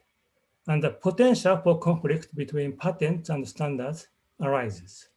And as I said, the license must be granted under reasonable and non-discriminatory terms. It is called land license.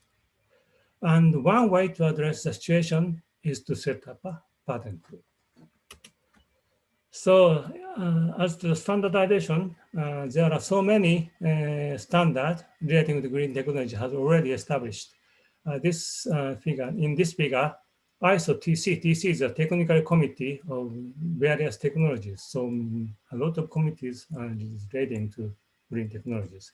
And also recently, ISO TC 61+6 established a new SC for environmental aspects.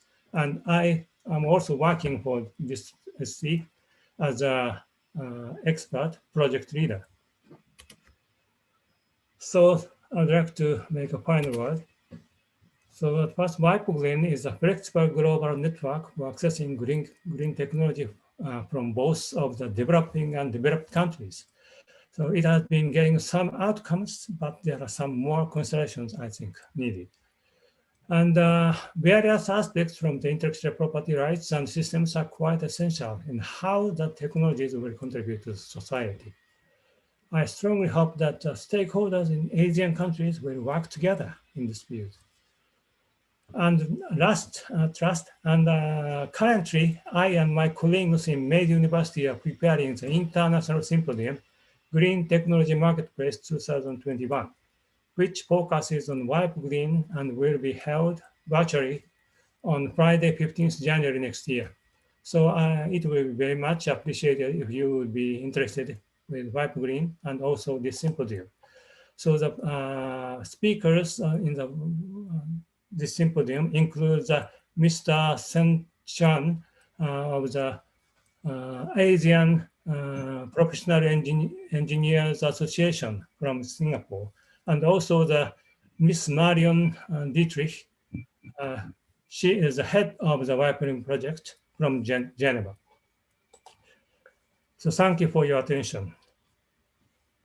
Thank you very much, Dr. Sua, for your comprehensive presentation about the WIPO Green project. And also you have touched upon very interesting, important issues on the patent pool and standardization. So thank you very much for your contribution. We will take all the questions at the end of the session. Okay. Now, I would like to invite Dr. Orakanok Pandaksa. She's a senior IT consultant at Technology Management Center of the National Science and Technology Development Agency of Thailand.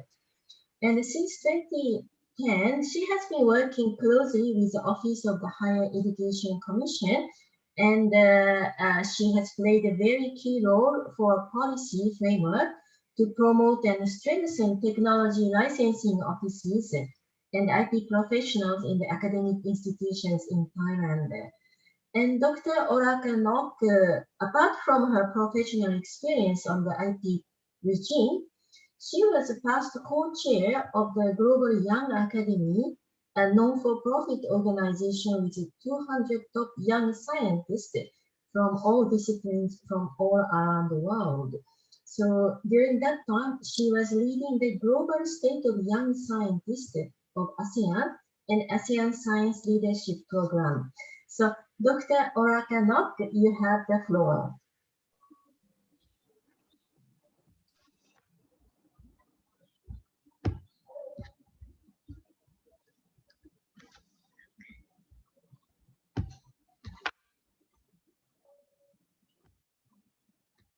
Selamat siang. Good morning, everyone. Can you hear me? Yes, sir. Okay, perfect. So first of all, I would like to thank the Indonesian Institute of Science and together with UNESCAP for your kind invitation. So this morning, I will be talking about the strategies and kind of sharing experience of IP management and technology transfer, the case study in Thailand. But before I get started, please allow me to give you a brief introduction of the institution I'm working for. Ms. Gojigo has introduced my background. Currently, I work for the Technology Licensing Office at the National Science and Technology Development Agency, which is composed of 4 national research centers. For those colleagues from Japan, NASDA is somewhat similar to AIST. And for colleagues in Southeast Asia, we are somewhat similar to A-STARS in Singapore, so that you have an idea of our research institution, which have around 3,000 employees, 1/3 of which are PhD from different fields of technology. Like you could see from this slide that we have the National Center working in the genetic engineering and biotechnology, metal and materials technology, electronics and computer technologies, and nanotechnologies. So with this research platform, any innovation or research outcomes would come to our office, the Technology Licensing Office, which we will be in charge of screening, ranking, and prosecuting the patents or other forms of IP. And we also further try to commercialize it to society. And now I would like to share with you the strategies of the technology transfer and IP management. This slide, I have asked the permission from Dr. Kevin Cullen. He used to work for the University of New South Wales in Australia, but he's been serving the AUTM, the Association of University Technology Managers, for many years. Many colleagues from Autumn have used this kind of slide in order to get a better understanding of IP management from the creator side to the end user side. I would like to thank Dr. Henry and Dr. Silva for kind of introduction of the overall kind of landscape of IP management, so that it reduced my job in going into the overview. But at least for the audience who are pretty new to IP management, you could see that whether you are from public or private sector, if you are from the research side, the research outputs would come with new knowledge, and it could be in the form of publications or the materials and technologies. But if it goes down to innovations, it becomes our job that we need to figure out what types or what forms of management we could that should fit to our the discoveries or outcomes. And in order to make sure that you design it properly, you also have to look at the users, which is composed of public and private sector, despite the size. And if we look at the key channels here of dissemination of technology or transfer of technologies, it ranges from academic channels like what we are having here, knowledge sharing of what we have learned and share to others. But for the interest of time and the topic of today's forum, I will focus on licensing. In doing so, I would like to share with you a case study of a license of ultra-low ammonia for asphalt cement in Thailand. This is one of the research outcome from the National Metal and Materials Technology Center at NASA. You could find more details of this case study from the Asia Pacific Tech Monitors at the version of April-June 2020. I, together with the research team, have get this published so that you could learn more about the case.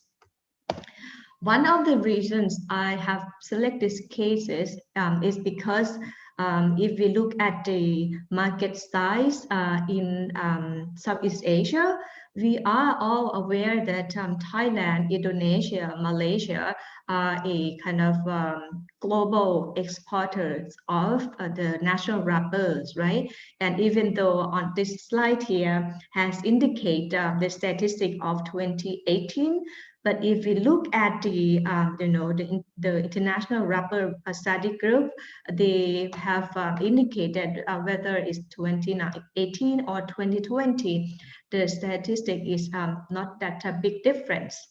Since Thailand is the global leader of exporting the natural rubber, it becomes the job of our government in order to promote the best utilization of the national products we have.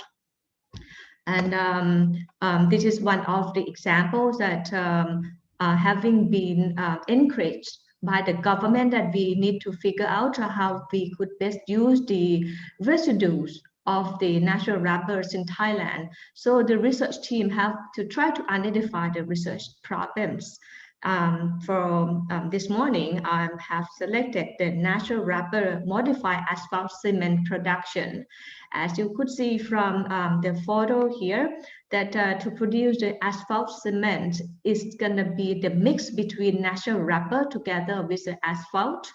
But with the traditional norms of production, it has created certain problems, not just to the factory manufacturing plants, but to the community nearby, because the common ways to preserve the property of the natural rubbers or the latex, it creates the pollution because of the ammonia vapors, and it leads to the kind of health breathing system of the community nearby, and it further needs the kind of wastewater treatment, as well as because of the clog in the pipelines. With all these kind of environmental issues caused by the manufacturing plants, our research team has come up with a technology called ultra-low ammonia latex.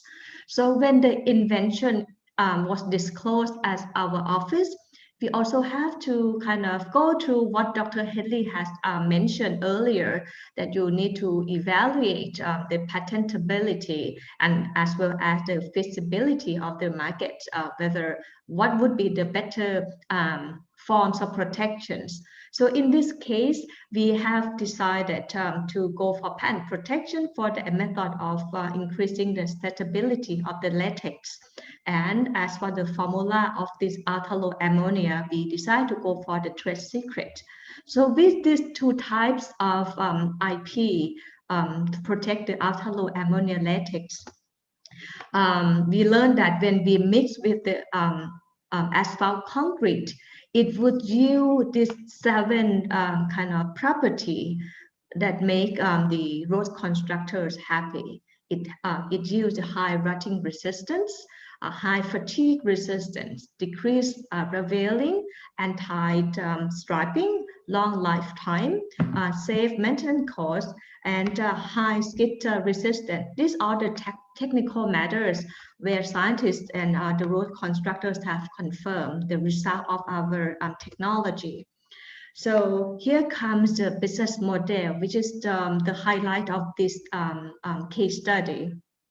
Because if you look at the key stakeholders here, from right to left, the road construction company, they need to submit a bidding proposal to the government. But in order to get the modified asphalt, they need to find the right producers. NASDA, my research institution, have been working closely with these producers for many years.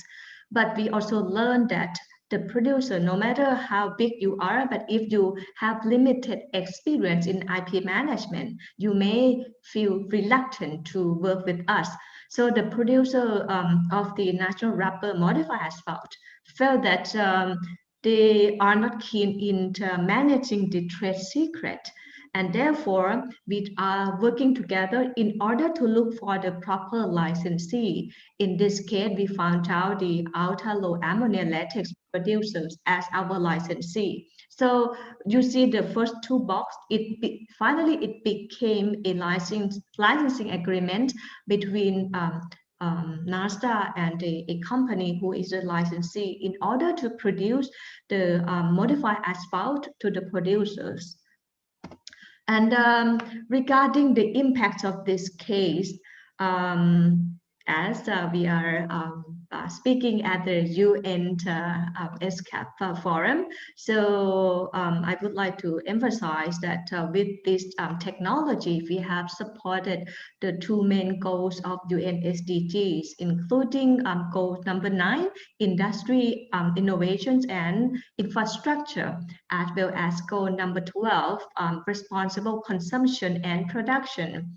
So having talked about this case study, you have learned probably that our technology latex is developed as an alternative to commercial latex, which is not that environmental friendly and probably costly. And our technology reduces air pollution. If you have a chance to visit Thailand when the travel is lifted, so you will learn that the many road pavement in Thailand, around 3,000 kilometers, has used our technology. And finally, it has saved the maintenance cost equivalent to around $16 million US per year. And I would like to draw your attention to my conclusion, which shows you the key success factors and the lesson learned from this case study. Despite the area of research fields that you are working for, if you would like to link to the industry or commercialize your technology to the industry, it is very important to get to understand the nature of the industry. Our research team has been working with the rubber industry for more than 10 years. That's why they get to understand the nature of the industry. And it's also important to have the actual expertise so that when the the industry get back to you with consultation service required, you would be there for them, because it's help building the trust between the research institution and the industry. And I have learned the case of the Death Valley, that it normally be the case where you try to link your research to the industry. So upscaling process is also very important. This case start from the research collaborations, whereby we build a trust and then we have an opportunity to upscale the technology, and that's why the industry become our friend and decide to work with us. And when it comes to licensing and the scope of what we could deliver, expectation to manage is also important. And this is my contact information if any further kind of details are needed. Thank you very much. Thank you very much, Kapemaka, for Dr. Orakanok Pandaksa, for your very impressive presentation, sharing your concrete experience on the ultra-low ammonia latex for asphalt cement in Thailand.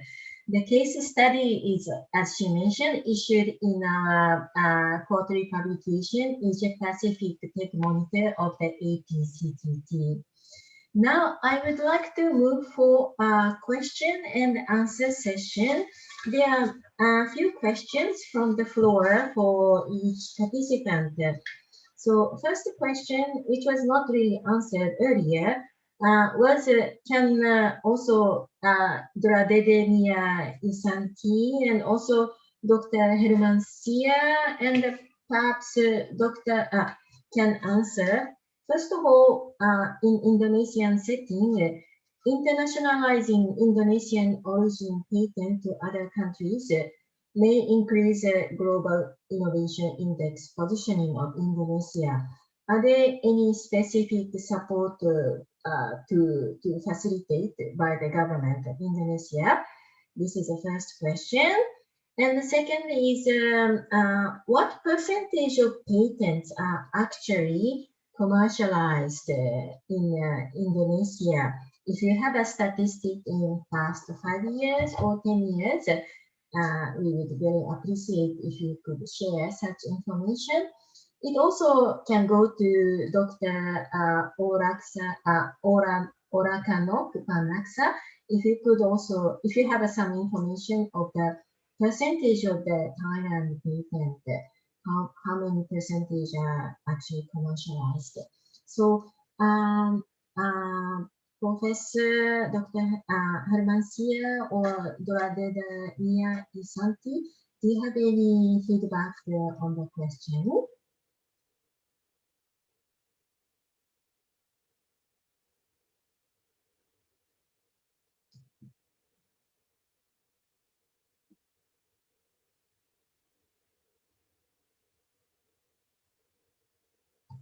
Dr. Hermansia, your microphone is muted. Okay. Yes. Okay. Okay. Would you repeat again, please? Yes, sir. First of all, are there any support from the government of Indonesia to support the internationalization of the Indonesian patents to other countries? Second question is, what would be the percentage of the Indonesian patents in past 5 or 10 years, which was commercialized? Okay. Okay. Thank you. About the registration of the patent in international, we give to our researcher research funding. From the research funding, they can use it for IP drafting, IP register, IP mediation, IP maintenance, for example, and IP registration everywhere. And then, so they can use their research funding to support that. And then if the IPR become productive, utilize, we also give another scheme we give research funding, and we give also reward per productive IP. We give them reward about 90 million rupiah, yeah, not 90 million yen. Okay, 90 million rupiah. Okay, thank you very much. Thank you very much. Duradedi Mia Yushanti, do you have any comments you want to add?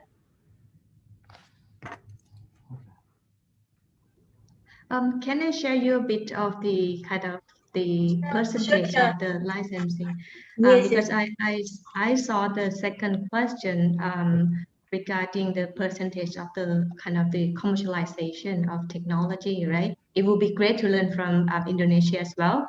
At NASDA, because we are the leading research institution in Thailand, and within our IP portfolio, we have almost like 5,000 IP pieces. And we also have been questioned by the government because we use the tax money for our research. So on average, it's about 10% of our licensing. And of course, like Dr. Henry has addressed, that many universities and research institutions have the KPI, key performance indicators, where you need to kind of demonstrate your performance. And we are lucky enough not to get forced by the money delivered, but rather we also try to disseminate our technologies as many as possible. Thank you. great. Thank you very much. So now I have 3 questions received for addressing to Dr. Suwa. And the first question is, what is your plan to engage or expand the database to developing countries? Second question is, how do you manage the ownership issues of the patent, intellectual property among the WIPO Green partners? Third question is, can you share how your patent can be delivered to the industry? Is there any third-party institution who do promotion of your patent? And if any, they have permission to negotiate the valuation of a patent? So you have a very big 3 questions, Dr. Suwa. Thank you for the questions. And at first, I would like to answer the second and third question. And actually, please don't misunderstand that patent rights, IP rights, does not move to the WIPO or WIPO Green team in this case. And so the IP rights is, of course, belonging to the registrant, ordinary registrant. And and currently, the not so clear support system has not been established. But some experts in our network will provide some services for promoting the licensing between in each countries. And also, country it has not yet established the other part of the WIPO, such as arbitrary center, and also the patent evaluation system. I suppose which will be introduced later in the symposium, and so will be combined in this WIPO Green system. But currently, it is not yet. And so this is my answers to the question second and third. And as to the first question, I think it is very important. And I introduced in my presentation, I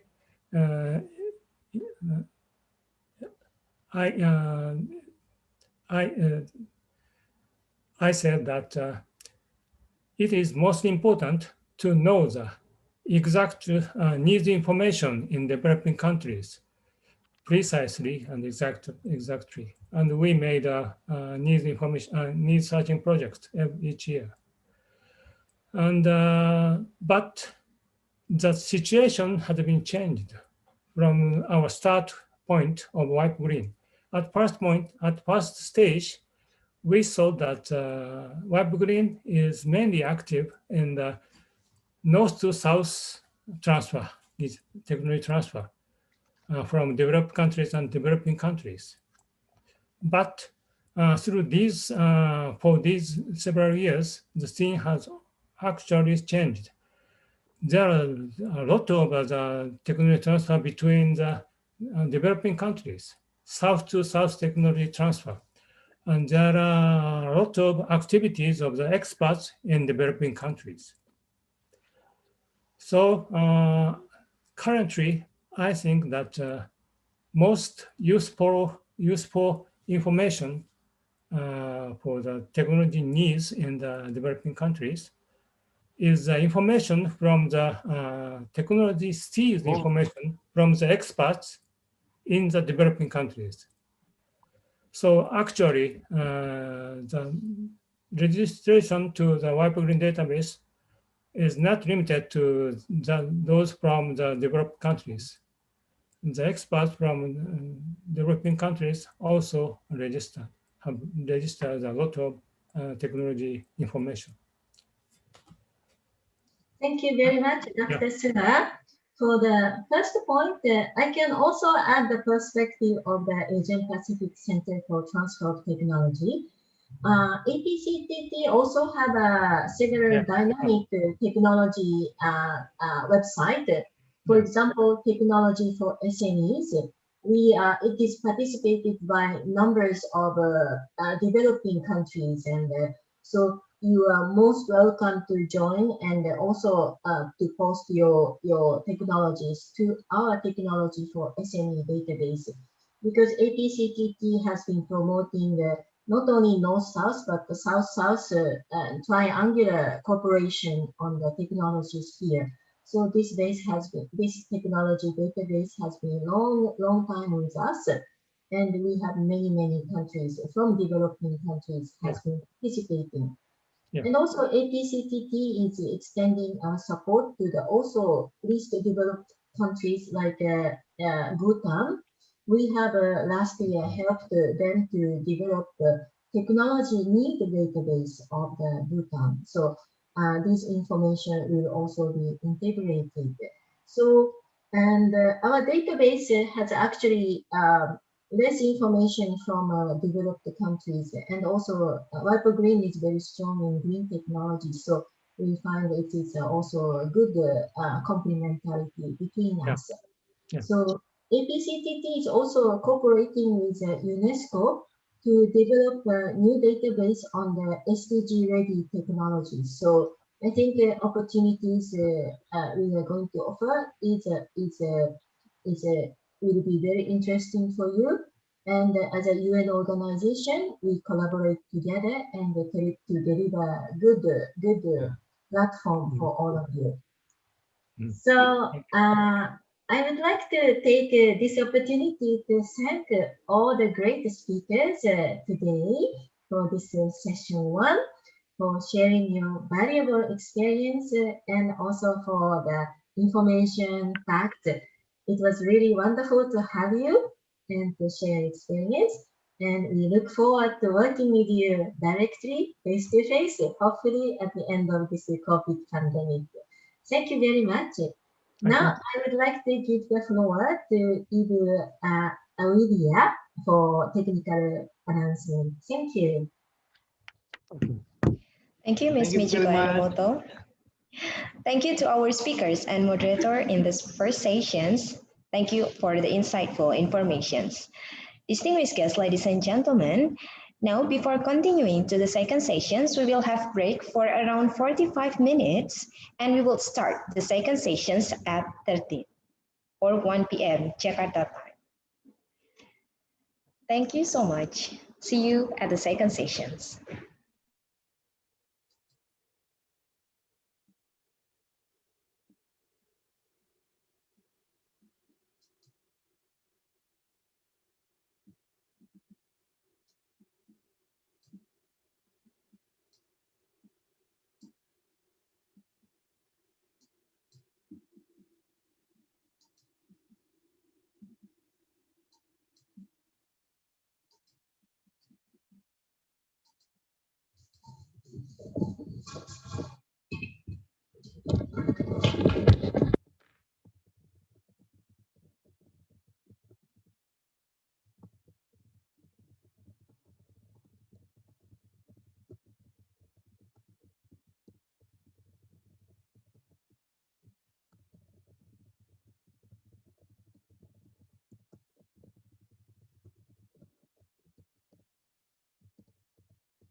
Secara prinsip, teknologi itu dibangun dari dua disiplin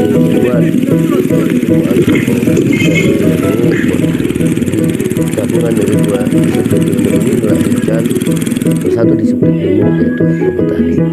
Kaitannya sangat erat, yaitu bagaimana memahami relasi orang dengan alam sekitar. Jadi relasi orang dengan tumbuhan itu seperti apa? Misalnya, bagaimana orang melihat dan memanfaatkan tumbuhan untuk pengobatan, pangan, energi, gabungan dari kosmetik, kesehatan, dan macam-macam. Artinya satu di situ hubungan orang dengan tumbuhannya sangat erat, yaitu bagaimana memahami relasi orang dengan alam sekitar. Relasi orang dengan tumbuhan itu seperti apa? Misalnya, bagaimana orang melihat dan memanfaatkan tumbuhan untuk pengobatan, energi, pangan, lembaga ilmu pengetahuan Indonesia, kesehatan, atau botani dilihat oleh beberapa kalangan orang dengan sebenarnya sangat itu bagaimana memahami relasi sulit dengan dia memiliki metode relasi tren sekarang sebenarnya botani sebenarnya bagaimana arah pengalihan informasi semua dan disebutkan yang dimanfaatkan oleh pasti pangan barang orang bisa melihat melalui satu atau proses dilihat oleh beberapa kalangan orang dengan dalam itu A sampai Z dari pemanfaatan misalnya dia olahan, pemanfaatan strep sekarang, pemanfaatan akhir atau misalnya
lain Papua.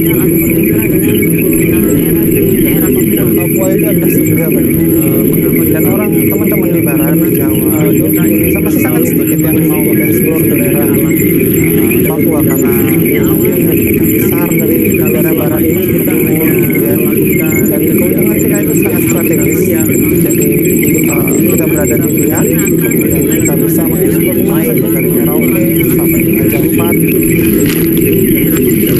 Untuk wilayah Papua Barat sama sekali kami belum tahu, kami tidak tahu kondisi terumbu karangnya seperti bagaimana.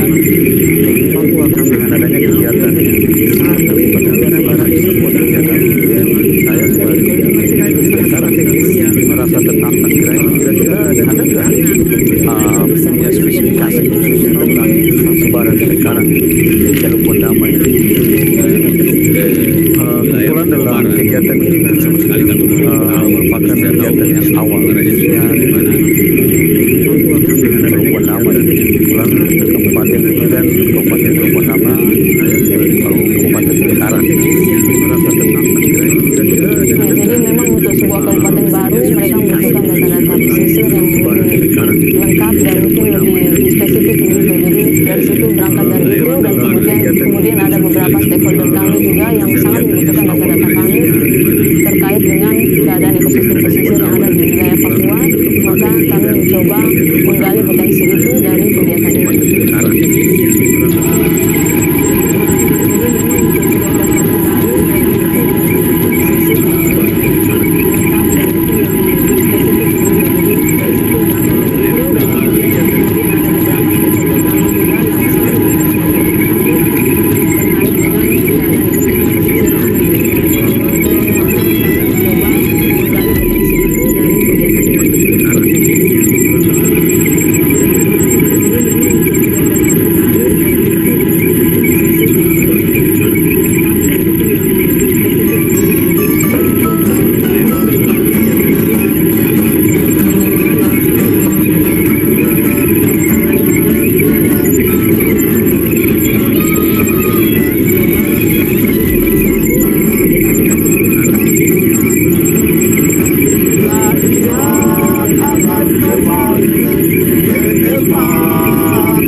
tadinya dari hotel Mandiri 4 kita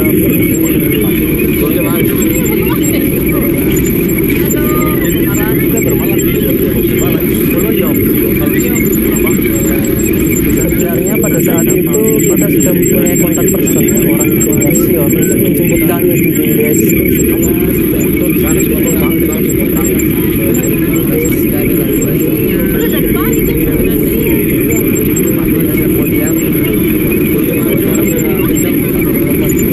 Tapi ternyata sampai pada maghrib ya, nggak salah itu sebelumnya lah. Sebenarnya pada saat itu kita sudah mempunyai kontak person. Kita telepon juga Windes tidak ada sinyal. Orang itu di Basir itu ya? Kalau mana dia? Ini kami Basir kan kalau sana belum ada, ya berkeputusan tadi. Musiknya di darat dulu kah? Di mana kan?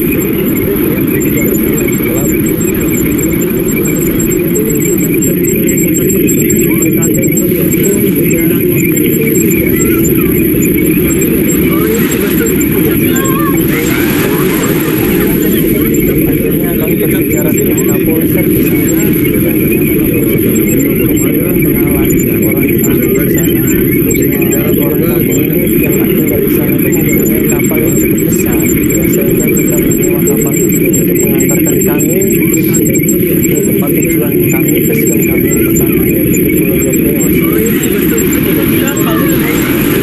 Awal daripada memang sudah janjian sama orang yang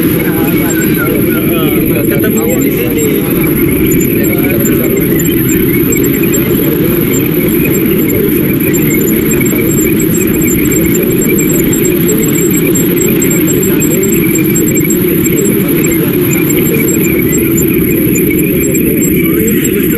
Saat itu kami berangkat kira-kira jam 7 malam.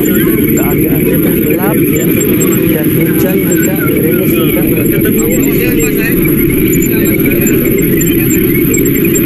Ya, tapi kami percaya ya kepada orang-orang ini yang sudah pengalaman ya, kami maju aja.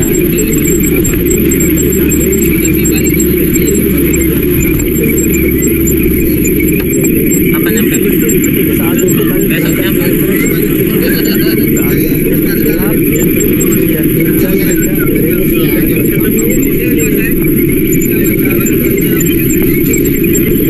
Tapi kami percaya ya kepada orang-orang yang sudah pengalaman ya, kami maju aja.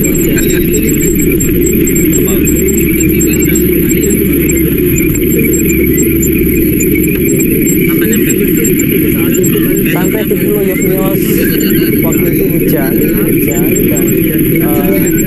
menurut info dari koordinator bahwa kami akan menginap di Pastori.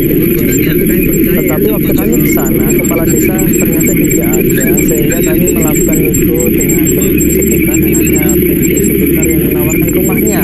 Akhirnya kami tinggal di rumah orang tersebut ya. Sampai Pulau Yogyakarta ya, daerah Pulau Bundama itu kan termasuk jauh juga apabila ditempuh dari pihak koordinator sekitar 1 hari ya, sehingga pada saat kita sampai kita perlu pesan kepala desa keesokan harinya ya, karena salah satu halnya juga adalah waktu kita di sana memang cukup singkat ya untuk cover daerah tersebut.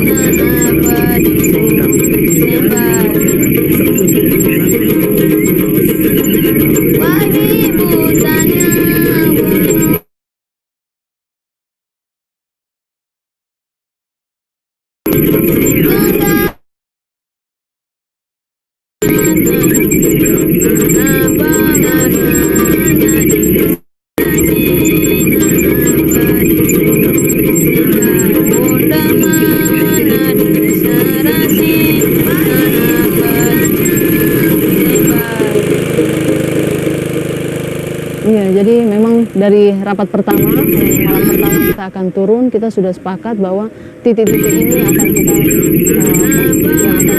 datangi pada pertama, kemudian hari kedua dan hari ketiga. Jadi sejak awal memang kita sudah berkeinginan bahwa pagi itu kita harus cepat keluar. Kita harus cepatnya keluar karena kita tahu kondisi laut pada saat pagi itu kan biasanya agak tenang daripada jadi pada saat memang siang atau dari sore. rapat pertama Makanya kita bertekad bahwa setiap turun pagi kita itu sudah sepakat berusaha bahwa untuk titik langsung keluar. Namun pada saat hari pertama kita datang itu memang kondisi alam. Saat itu berkeinginan bahwa pagi itu kita harus tanggal 9 10 kemarin itu bertepatan dengan tahun baru Cina. Itu kalau peta pelayaran dalam tahun-tahun baru Cina itu biasa laut goyang, gelombang. Setiap turun kita sudah sepakat bahwa untuk titik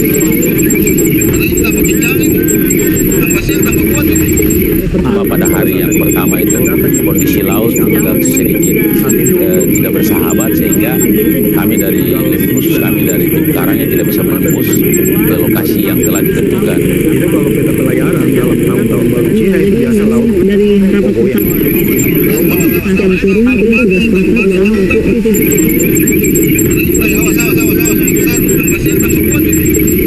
pada hari yang pertama itu kondisi laut agak sedikit bersahabat sehingga kami dari dan itu memang kondisi alam saat itu.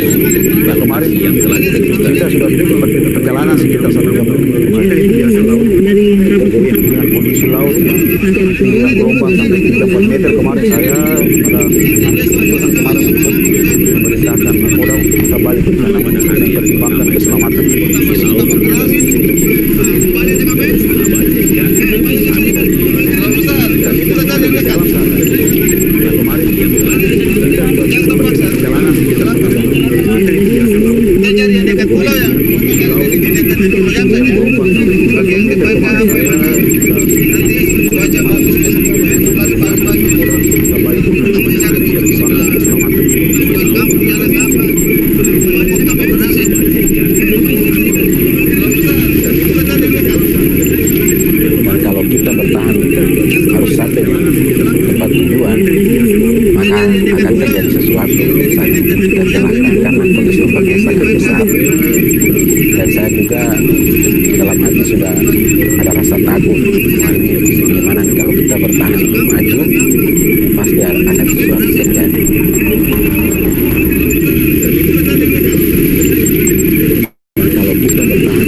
yang di dekat sini.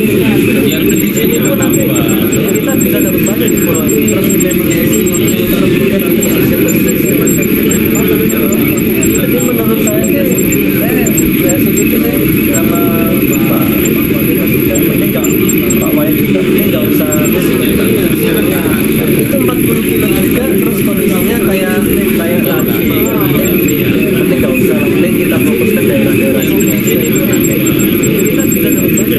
Kita berharap kita bisa masuk ke semua lokasi itu, tapi ternyata karena kondisi alam tidak bersahabat, makanya malam itu juga kita harus memutuskan bahwa ini demi keselamatan bersama, dan saya sebagai koordinator juga bertanggung jawab terhadap keselamatan teman-teman sampai kita pulang. Makanya kita harus merubah kembali schedule atau jadwal kegiatan kita pada kesempatan hari ini.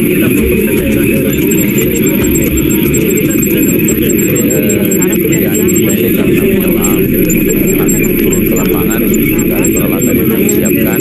Pertama, harus kami siapkan tankinya, tanki selam, kemudian visi, regulator, kemudian masker, dan meter petrol yang kami siapkan.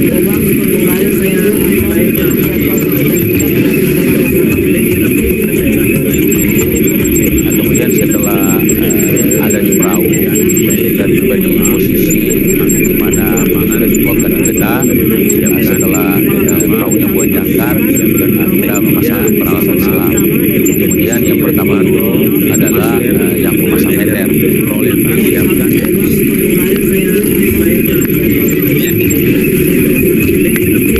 Sehingga ketika meter sudah turun, kemudian baru yang transek.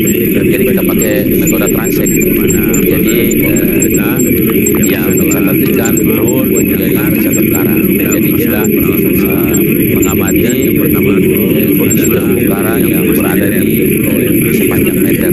Jadi metodenya kita pakai meteran 70 meter, sehingga semua biota ataupun karang yang ada di bawah meter itu yang kita catat. Baik karang matinya pakai metode transek, tetapi kalau jadi ikan dia mencatat bisa menjadi ikan turun menjadi mencatat karang. Kemarin pada saat kami melakukan penyelam, mengamati itu kita bisa melihat adanya penyu yang berenang di kedalaman sekitar 5 meter, 5 meter, berenang bersama ikan karang. Semua fenomena ini jarang kita temui di baik. Maksudnya selama saya melakukan kegiatan transek dan sebagainya, jarang kita lihat keteruga dia keteruga bahasa orang Papua, topinya itu dia lewat orang-orang yang sedang berenang. Aneh juga, biasanya ternyata alam di sini memang belum terlalu diganggu. Kelihatannya memang ini jarang kita sebelah kemarin kami datang. Itu memiliki keanekaragaman ikan dan cukup bagus juga dia. Dalam hal ini ada kelimpahan jenis yang banyak, kelimpahan individu dan masing-masing orang-orang yang sudah berenang lebih banyak dibanding sebelah barat. Kelihatannya saya melihat itu bahwa memang kalau dikaji lebih jauh kelihatannya memang ada perbedaan karakteristik dan keanekaragaman ikan dan sebelah dalam hal ini antara vertikal dan vertikal. Jadi ini menarik buat saya. Banyak dibanding sebelah barat.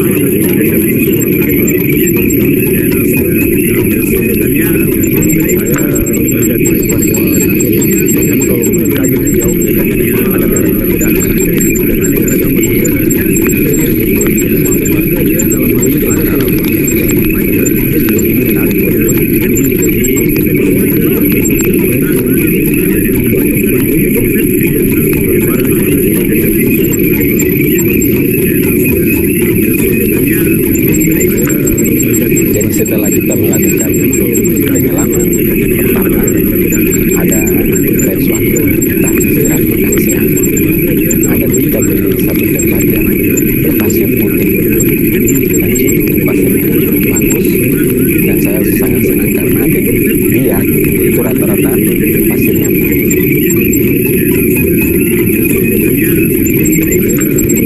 Jadi setelah kita melakukan penyelaman, kita makan siang bersama, ada kita beli satu gelang, berpasir putih dan makan kelapa.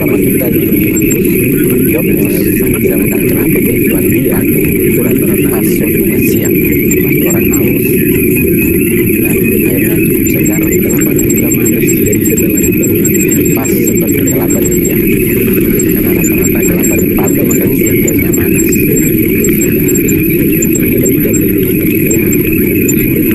Iya, selama melakukan ekspedisi ya, kita bersyukur dan juga kita mempunyai Mas ya, dia ini bertugas untuk memasak. Iya, kalau kegiatan untuk bekal mereka kan kita harus bangun tempo karena mereka harus sarapan pagi dulu, setelah itu bawa bekal untuk ke tempat kegiatannya. Jadi ya batas waktu bangun itu minimal jam 3 atau setengah 3 supaya persiapannya cepat selesai begitu.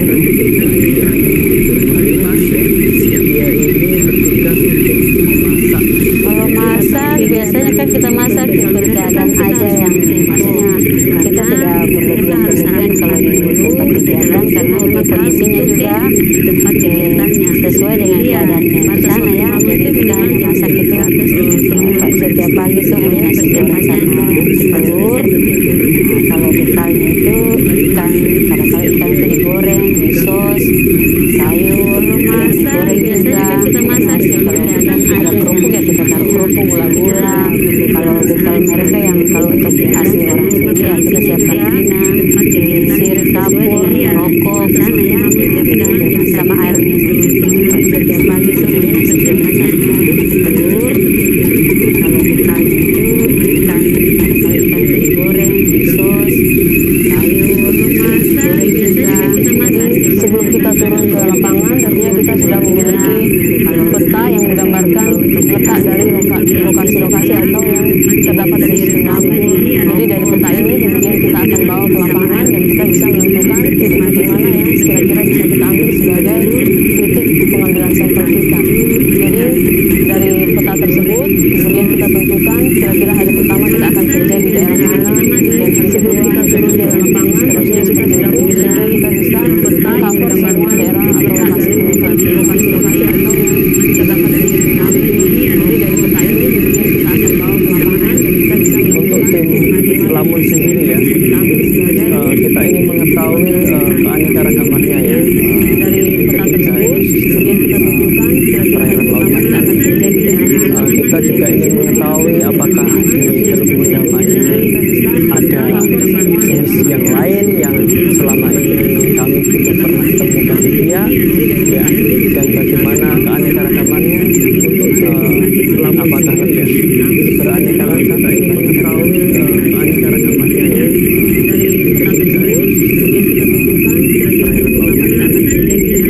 Kita juga ingin mengetahui apakah kita berangkat rata-rata jam 7:30 ya, dan kita kembali sekitar jam 5 sore karena kami bekerja juga memperhitungkan waktu surut. Waktu surut itu sore ya, sekitar jam 3-an. Nah, di saat air belum surut, pada saat air pasang kita juga tetap melakukan eksplorasi ya. Kita menuju ke suatu pantai atau daerah lamun, mangrove atau reflect ya. Kita melakukan koleksi bebas ya. Kita mencari jenis moluska apa aja yang saat waktu tersebut. Di saat air belum surut, pada saat air pasang kita juga tetap melakukan eksplorasi ya. Kita menuju ke suatu pantai atau daerah lamun, mangrove atau reflect ya. Kita melakukan koleksi bebas ya. Kita mencari jenis moluska apa aja di saat waktu tersebut. Di saat air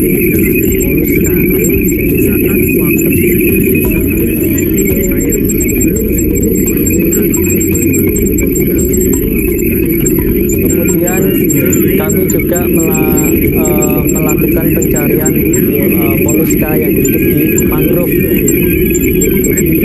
Mangrove kita juga jalan-jalan di daerah mangrove dengan cara koleksi bebas. Kita berjalan di sekeliling mangrove, kita ambil moluska yang ada di situ.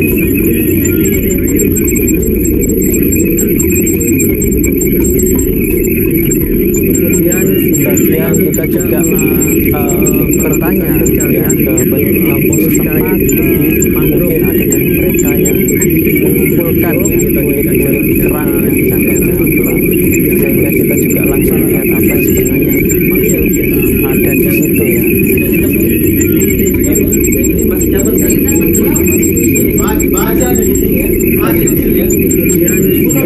Kita juga yang kemarin kita sudah lihat di daerah Pulau Yok, kemudian Pulau Ron, kemudian pesisir sebelah barat dan pesisir sebelah timur dari Teluk Pondama.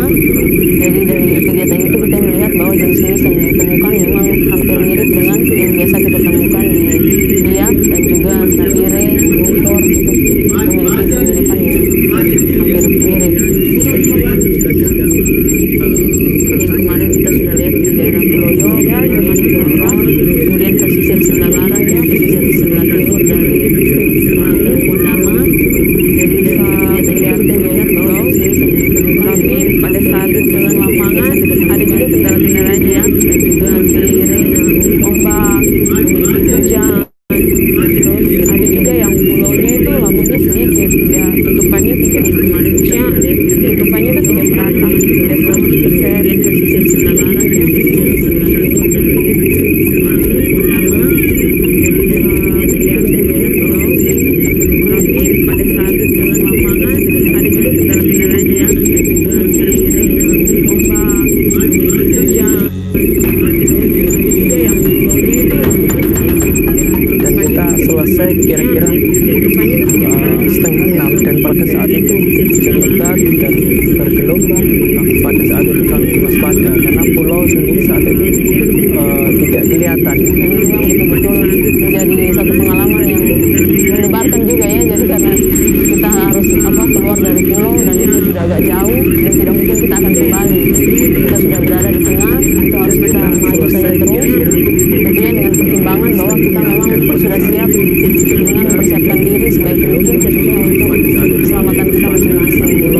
Mulai dari awal kita sudah siap, kita sudah menggunakan life jacket. Jadi saya rasa menjadi satu pengalaman yang sudah menjadi salah satu kita harus keluar dari bagian yang harus kita persiapkan.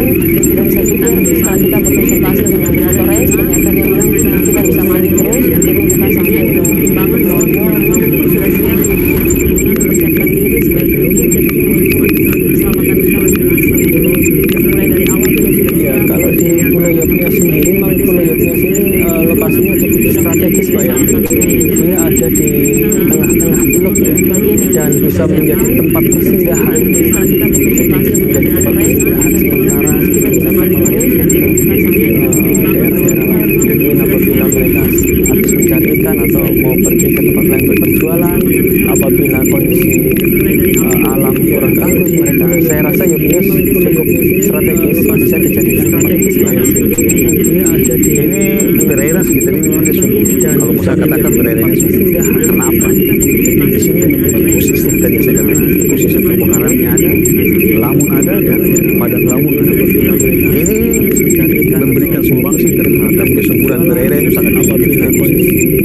Sehingga kalau saya lihat dari strategis pengamatan yang jelas yang saya lihat, kelihatannya orang-orang luar yang banyak memanfaatkan kondisi. Kalau saya katakan daerahnya sebagai ini kan nelayan-nelayan dari luar, bukan suku asli orang yang sedang Pondama, karena potensinya sangat luar biasa sehingga mereka berani datang ke sini untuk beroperasi. Ini lakukan penangkapan, memberikan sumbangsi lagi terhadap kesuburan daerah itu Dengar ataupun cerita dari masyarakat bahwa di situ juga ada ikan-ikan ataupun biota langka yang sesuai dengan kelihatannya orang-orang luar yang banyak memanfaatkan kondisi. Kalau saya katakan daerahnya sebagai ini kan nelayan-nelayan dari luar.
Good afternoon, distinguished guests, ladies and gentlemen. Can we start the agenda for today? Welcome back to the International Workshop on Intellectual Property Management and Technology Transfer. We will begin the second sessions with the topic of intellectual property management tools, strategies, and best practices. As moderator for this second session will be Dr. Rifki Sadikin from Research Center for Informatics LIPI. But before that, I will read the brief description. Dr. Rifki Sadikin was born in Kebumen, 10 July 1977. Currently, he is a coordinator for research group on high performance computing technology at Research Center for Informatics LIPI. His undergraduate and master degree were all completed at Gajah Mada University, Bachelor of Electrical Engineering, and also Master of Computer Science. He obtained his doctoral degree in Electrical Engineering and Computer Science in Kyungpok National University, Korea. Ladies and gentlemen, please welcome Dr. Rifki Sadikin. Dr. Rifki, floor is yours to lead the second session.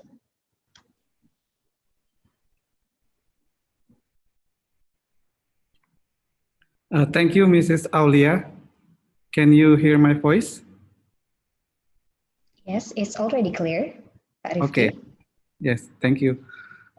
Ladies and gentlemen, the distinguished speakers, Mr. KG Yung, Mrs. Harini Yuniar, Dr. Neti Wilson, Mr. Guy Pesas, and Mrs. Kasiet Kachagonava. Good day, everybody. For those who join us in Zoom room virtual meeting or live at YouTube, may I introduce myself? My name is Rifki Sadikin. Now I'm a coordinator for LIPI Research Laboratories at Center of Utilization and Innovation Science and Technology, and also an associate researcher at Research Center for Informatics. As Ms. Aulia said, that I was assigned as a moderator for this session. So the session topics of ASEAN and Pacific Center for Transfer of Technology are IP management tools, strategies, and practices. Speakers will share their experiences and knowledge about those topics.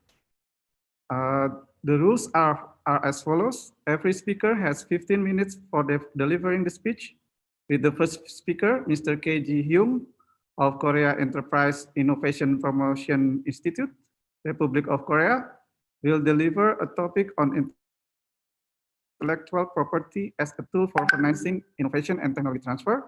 Then Mrs. Harini from Indonesia Institute of Science will deliver a speech on IP management experiences, especially experiences in Indonesia, followed by Dr. Neti Wilson from IP Consultancy and Patents Anand India, which will deliver topics on tools for strategic intellectual property and management. Then we will have question and answer sessions and a break for 20 minutes, followed by joint session of IP commercialization infrastructures capturing the value of intellectual property by Mr. Guy Pesach and Mrs. Kasiet Kachagonava from WIPO, Geneva, Switzerland. So the first speakers, I will introduce the first speakers. The first speaker, Mr. Hyung Jin Hyung, Deputy Director, Korea Technology Finance Corporations. He is currently Director of Ansan Technology Finance Center of Korea Technology Finance Corporations, with the role of overseeing the deployment of loan guarantee fund for technology business ventures located in the corporate city Ansan. Prior to the position, he is a team head of Climate Finance at Technology Appraisal Department, in charge of building international programs for climate technology businesses, ventures in Korea and in developing countries. Previously, he has worked at various divisions within the same organization, Korea Technology Finance Corporation, including Seoul Technology Convergence Centers, International Business Department, Central Technology Valuation Institute, Venture Investment Team. Throughout his career, he has cultivated his expertise in technology and business valuations. He's also a member of KIPNet, IP Intellectual Property Financing Expert Groups in Korea. He financed more than 400 technology small medium enterprises and startups in Korea, and successfully intermediated 43 technology transfer from research institutes and universities to the small medium enterprises. He has a master's degree in international studies from Sogang University and also MBA from Duke University, Durham. Without no further ado, let's welcome the first speaker, Mr. Hyo Jin-yu. Mr. Hyung, time and place is yours.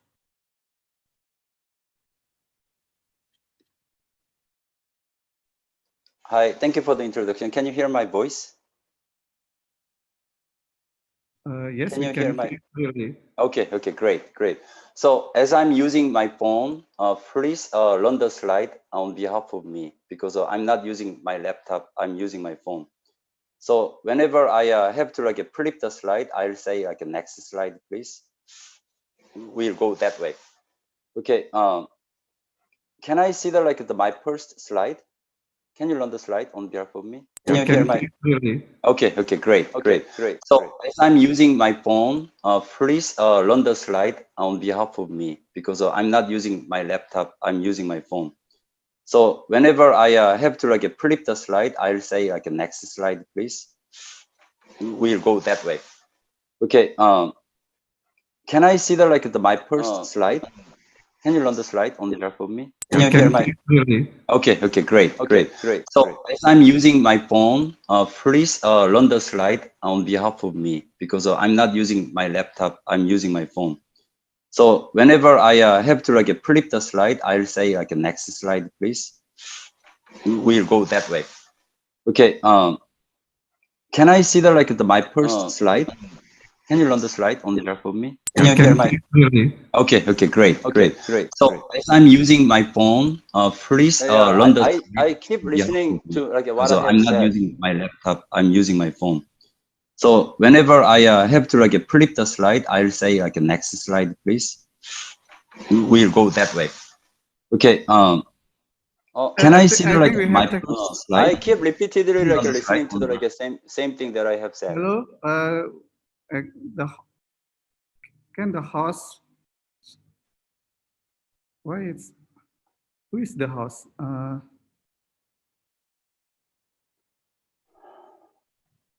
Can you share the slides through chat so I can project for Mr. Hyung?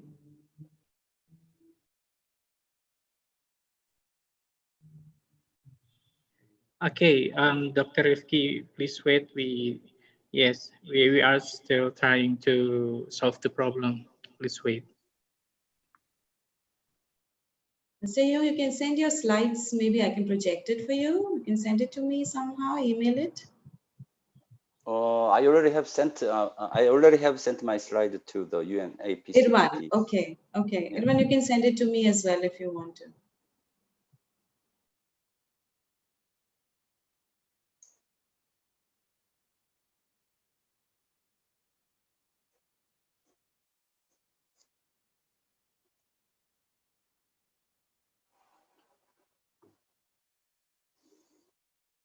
Shall I just go on without using slide? What do you think? Maybe we wait for 5 minutes. Okay, great.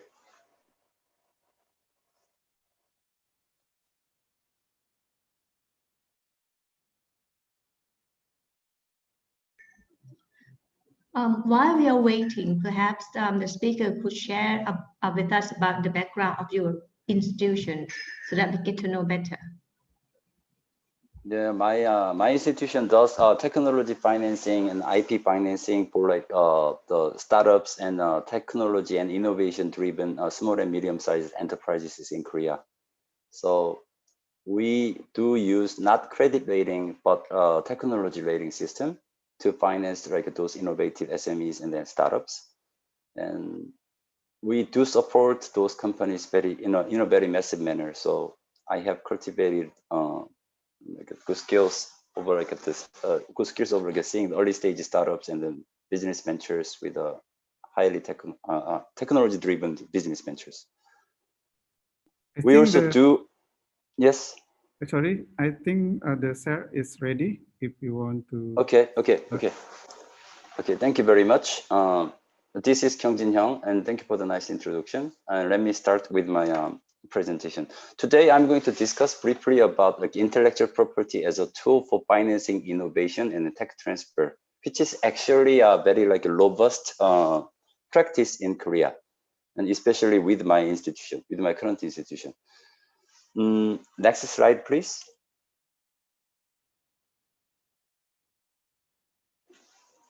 Next slide, please.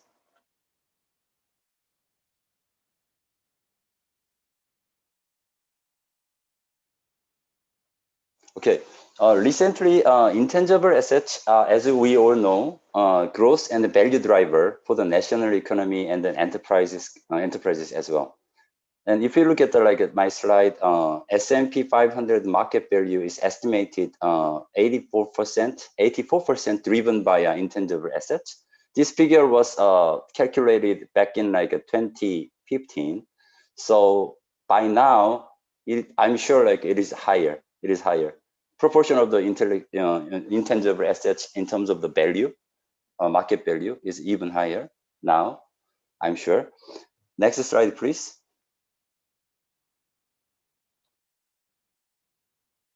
Next slide, please.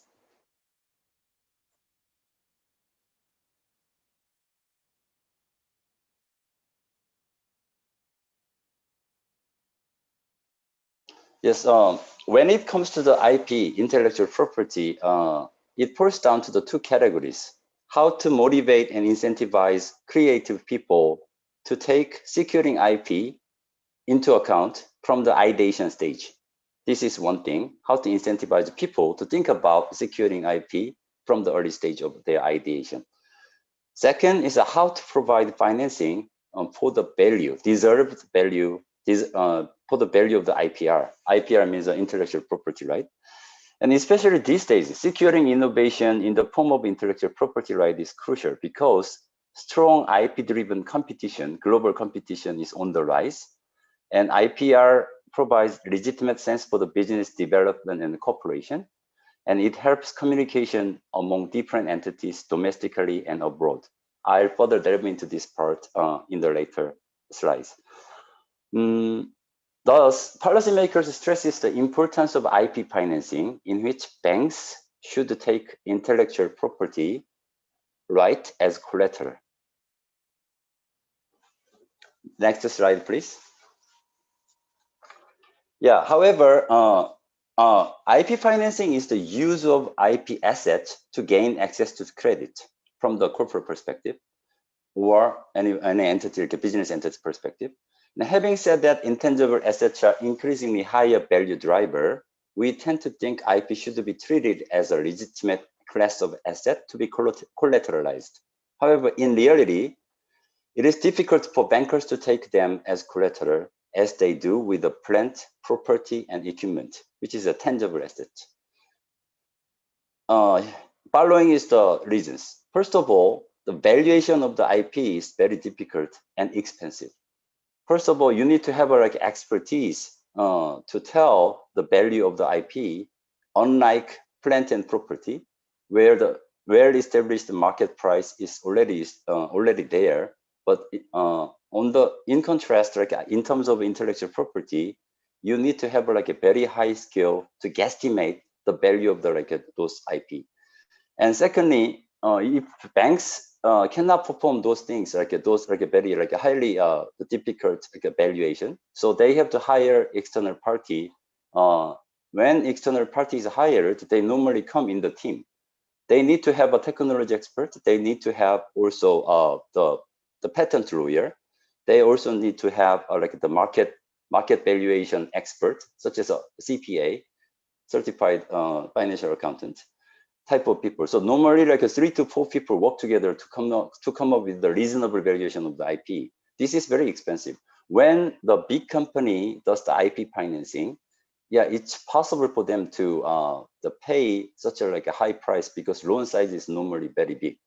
But if the lending practice is for like a small and medium-sized enterprises, the valuation cost is ridiculously very high compared to the like size of the loan they receive. So this doesn't make sense from the like economic perspective. Second of all, it is hard to resell at the like desired price when the default happens. When default happens, if they collateralized like the property and plant, they can sell it very easily because there is already well-established secondary open market. However, for the like a technology and the IP, there is no secondary market which is very live. So with these two reasons, it is very difficult for like, commercial banks to take those like IPs as a collateral. Next slide, please. So in a word, you cannot make bankers to act in accordance with the new norm in a day where like intangible assets are very important. So you should lend the money based on the intangible assets rather than tangible assets. It's not easy. Easier said than done. Because of that reason, in case of Korea, we developed the technology financing before IP financing. So when we say like a technology financing is technology financing is a financing technology ventures and the technology SMEs based on technology business value or technology business rating. And in Korea, recently, starting from the like 6 years ago, we have established nationally a technology credit bureau where which provides information about the, like a technology and credit at the same time. So they matricize both technology and the business the credit side together, and then finally gives the like a grade, just like a credit rating system. So not only is a grade, it's like a grade is given to the bankers, but also like the grade and the grade definition of the grade in terms of banking, and also brief analysis of technology and market potential and the commercialization potential type of things. So this is basically the certificate that has like a brief report attached to that. So when this certificate is made by the person, institution, professional institutions who understand both banking and technology, the report is written in a language where like bankers can easily understand the technology and its commercial potential. So when they make a lending without taking collateral, they just they read the like a certificate and the brief analysis report, and then referring to the report, if they feel sure this business is very promising, they issue the loan. This practice has been like a very widespread because we have our country has like put so much effort to like make this program successful. There was like a strong government drive, and then currently every year, last year like the $50 billion was given in this way. Next slide, please. But these days, the Korean government is more stressing again. When on the one hand, like they are quite successful in terms of a technology credit bureau policy setting, and now they are driving very heavily towards the like IP financing, where they make banks take IP as a collateral, as it is said. So as a result, due to the government's strong push, banks are like taking more and more of the IPs as a like a collateral, as they do with the like a plant and property. And last year, it was the amount of the loan taking IP as a collateral in Korea was soared to 1.2 billion US dollars.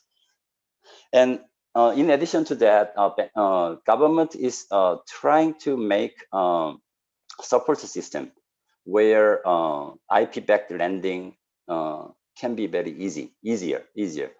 For example, like a Smart 3.1 system is like an AI-based patent valuation system, which can reduce like the valuation cost dramatically.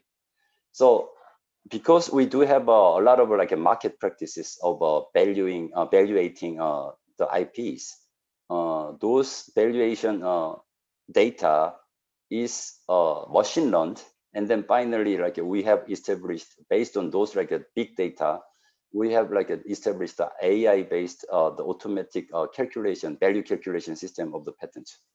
This service is available only for the patents now, but they are looking at like opportunity of a new chance of like doing it, with like a different set of intellectual properties. Okay, please next slide, please. Yeah, when banks are not the like a right entity to take IPs as a collateral, government normally hopes like quite a few readers also believe VC investment can be the like alternative source for funding IP-backed innovation and the business development. But when we see how the VCs can make profit, there should be like exit. Exit is normally through M&A, merger and acquisition, and IPO, initial public offering. When we say initial public offering, you need to have a highly liquid and risk-loving the official like a stock market, such as a NASDAQ or Kosdaq in Korean market. But normally in the developing countries, it's very hard to have those like a well-developed the capital market system where there are like a wide variety of risk appetite and also like a highly liquid the investment stream.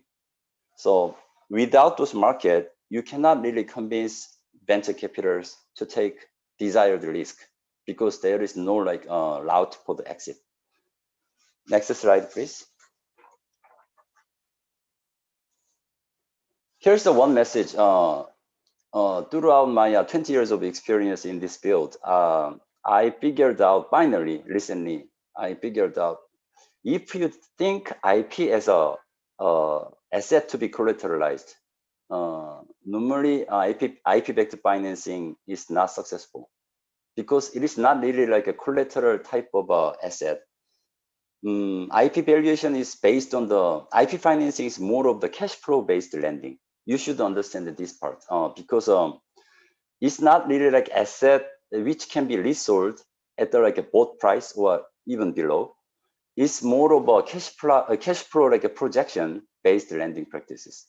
So if you want to like make IP financing very successful in your country, you need to have professional institutions first of all, which are very good at understanding both banking side, bankable project. It's the sense of like have a good sense of a bankable project, and at the same time, good understanding of the technology.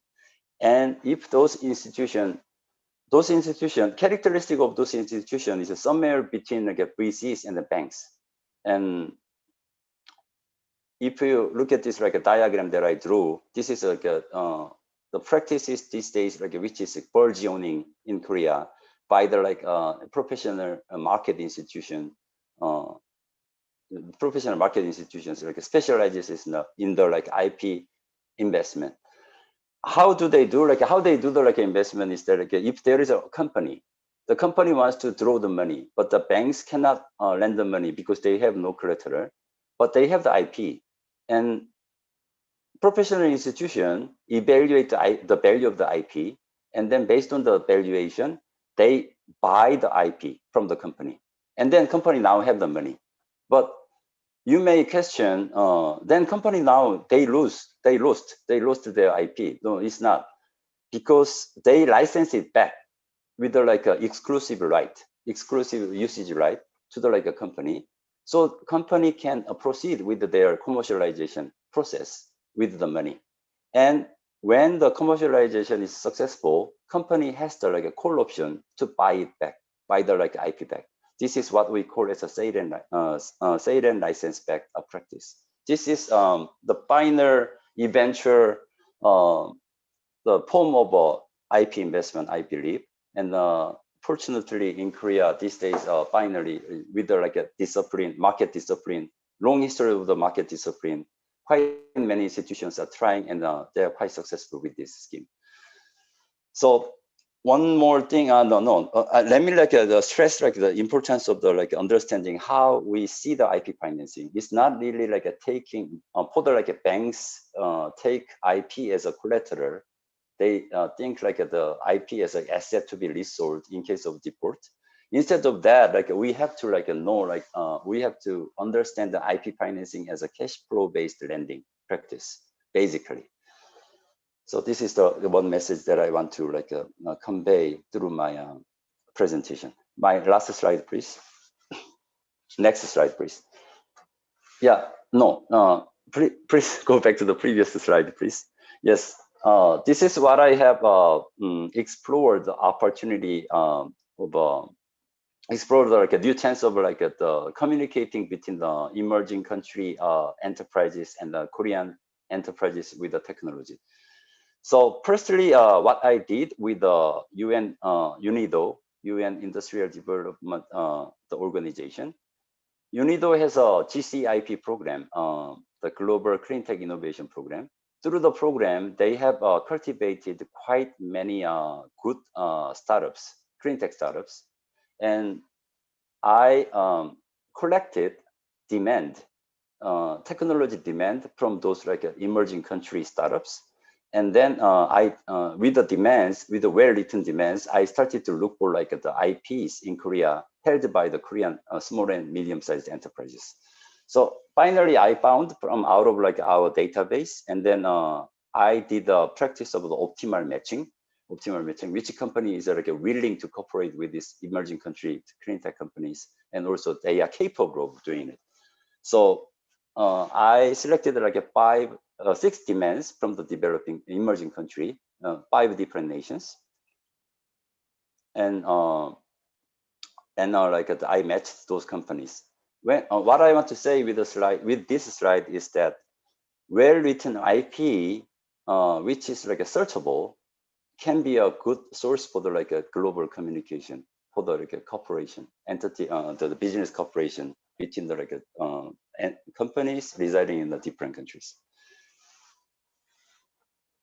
This is all I have to say with my presentation, and thank you very much. Okay, thank you, Mr. Hyung, for the presentations, especially on how Korea tackling the issues for financing the intellectual property. It's very informative. If the attendants have questions, we will have a live question answer session after the 3rd speakers.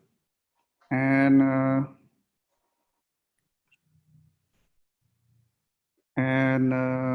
you can also write your questions at the QR form at the bottom of the panel. But for now, we will continue to the 2nd speakers. So the 2nd speakers is Mrs. Harini Yaniar. She is the head of divisions of IT management at Center for Utilization and Innovation of Science Technology, Indonesia Institute of Science. He will deliver topics on the IP management experience and best practices from Indonesia.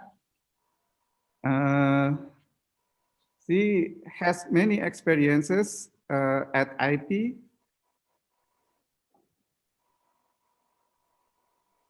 such as he was head of identification and socialization subdivision of Center for Information at LIPI, and also already involved in drafting LIPI regulations number 7 years of 2015 and LIPI regulation number 9 and 2017.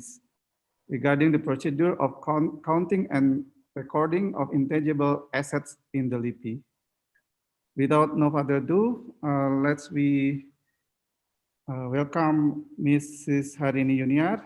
Ms. Harini Yuniar, time and place is yours now. Okay, thank you, Dr. Rifki. Is my voice clear? We can hear you clear.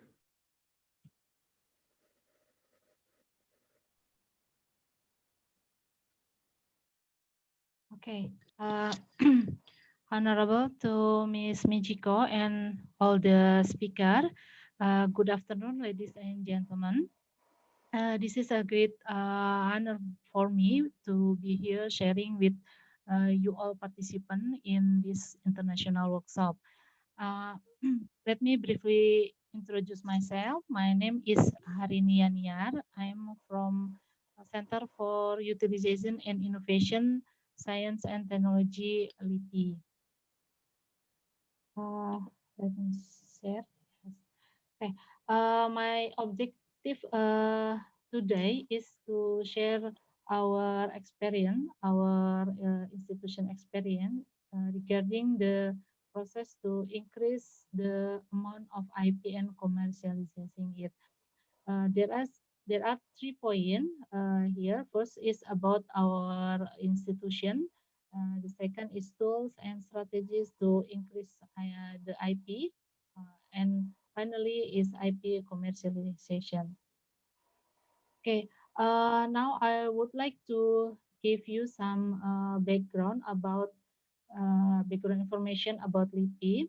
LIPI is the largest research institution and has 22 research and development center and 16 technical implementation units.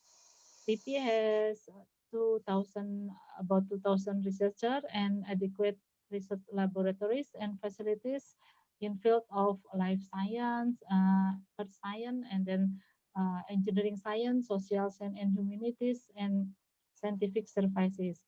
And LIPI is the first webometric rank in Indonesia in 2019, and also leading patent contributor in Indonesia. So this is a Center for the Utilization and Innovation of Science and Technology LIPI is one of working unit in LIPI that has function in IP management and its commercialization. We can call it this is technology transfers office of LIPI. So established in 2001. This unit has main task to manage the intellectual property and commercialization of research and development result, and then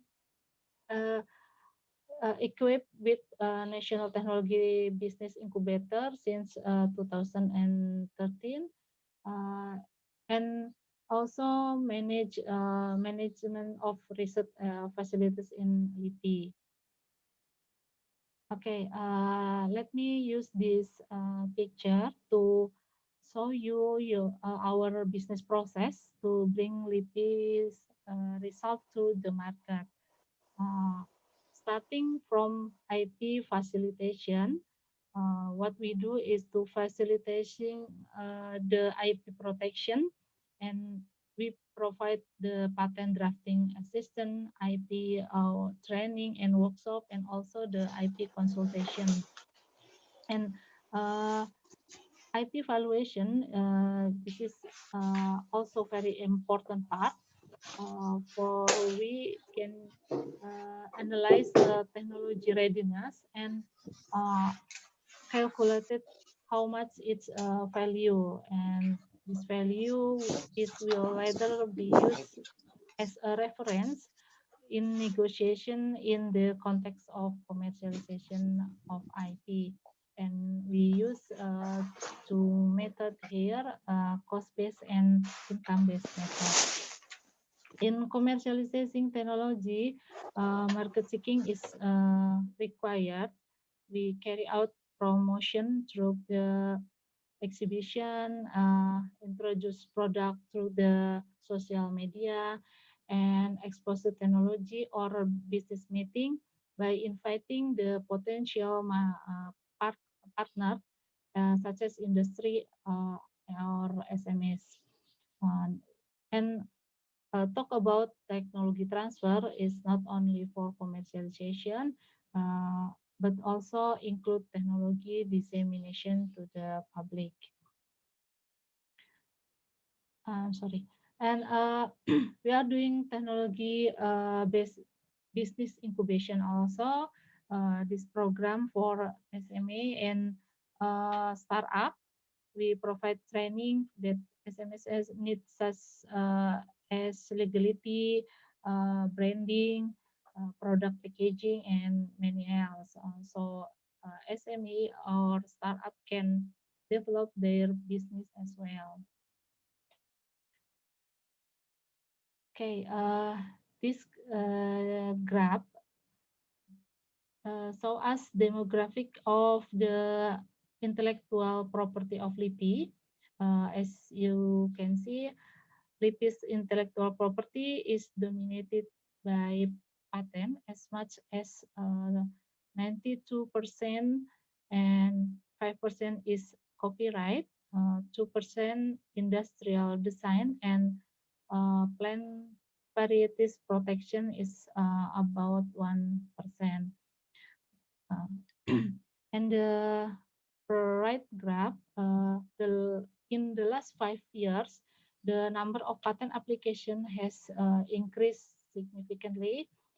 This is because researchers have realized the importance of protecting intellectual property. In addition, LIPI annually targets the achievement of researchers in the form of IP, especially patents. And all these LIPI's patents also includes the utility or simple patents. With the high number of LIPI patent application, LIPI received an award from the Directorate General of Intellectual Property or our patent office for 2 consecutive years, 2018 and 2019. So this is the technological area of LIPI's patent. The most common field of technology are chemical engineering, and then mechanical or engineering, information technology, health and or pharmaceutical, and food. Okay, now we try to describe our strategy in intellectual property management. There are 4 main steps. The first is IP registration, and the second is IP services, and then networking, and the last is ICT multimedia. So first is IP registration. We facilitate intellectual property protection, conduct socialization, and then training to provide knowledge to researchers and the public about the importance of IP, how to obtain IP, and the benefit it will get for inventor, including how to IP valuation. This is also very important. And we provide also a complete and update IP database, so the public or researcher can access the information for real time. The second is IP service. This is related to consulting services regarding patent searching and analysis, IP advocacy for SMEs, and IP policy research. So the third is networking. We build networking with industries and then the universities and related ministries. And the last basically is multimedia, starting from the provision of IP portal and IP learning media, through animation and mobile application, both for learning and for IP services. So the goal is standardize human capital, IP knowledge management, and excellent service management, and also empowering IP partner. So we providing excellent on IP registration services, provide comprehensive and updated information of IP to public, and increasing awareness of the importance of IP. Now, this is our platform that we created. Name is Intipdaku, Information Tracer of Intellectual Property and Document Accountability in Inquiries. You can access to this link, the above link. We can get information of IP of LIPI, including patent, and then copyright, trademark, industrial design, and also protection of plant varieties. And this in Intipdaku has also feature for discussion in this forum, and sharing information regarding IP, the new issue about IP, and this is the interesting feature is video. We can show the patent information in animated form. And last is IP network. This is we offer the IP center for both university or industry that do not have the IP management data, then can be joined with us. So the Intipdaku is an online platform providing IP registration services. The researcher can doing online consultation, and then we have feature the message book for discussion, notification, and update registration process, so we can monitor our IP registration process. And Intipdaku provide real-time information regarding IP owned by LIPI, and serve as the accountability of research conducted of LIPI. This is our routine on our intensive program activity that we organize to increase IP awareness, are socialization of IP, and then patent drafting workshop, and IP webinar, patent drafting, and IP evaluation, and also e-learning for IP and patent drafting. In the current pandemic era, we started training through e-learning platform. So it is a combination of asynchronous and synchronous learning, and so far the participant is quite and enthusiastic. Yeah. Okay. Next, as I told you, that networking is also an important part of intellectual property management. We need to collaborate and share knowledge and experience related to IP. We also need to establish good cooperation with patent office and related ministries. And this is some of LIPI collaboration with universities and industry in using Intipdaku or IP port for management and monitoring of IP protection status. Okay, this is the example of LIPI products which deal with pandemic, including autonomous visi mobile robot, And this is a high flow nasal cannula.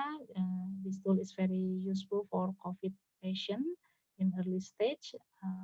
And there are simple smart UVC sanitation. And for all research results related to this pandemic, we make this is a priority in intellectual property protection. So regarding IP commercialization, this is still I'm sorry, a challenge for. Time remaining is 2 minutes. Okay. Yeah, this is our IP commercialization, and the LIPI has still less than 5% of the total number of patent filing, and patent are commercialized to SME and startup. So this is what we do: match the inventor and industry need, use business matching, and then promote technology by exhibition, social media, and provide business assistance and training, and also the workshop. And this is the example, the licenses technology about probiotic for ruminant and water and air treatment system. And then this is the example of license plant variety protection. So this is the challenge. There is still a distrust of the industry toward the result of R&D conducted by university and R&D institution, and then industry tend to use R&D result that they do themselves. Most of research conducted by university and R&D institution has low TRL, and also this is the important is product certification that very important, so the research product can be accepted. Okay, this brings me to the end of my presentation. Thank you for your attention. Good afternoon. Yes, thank you, Mrs. Herini, which already shared her experiences on managing intellectual property, especially at LIPI.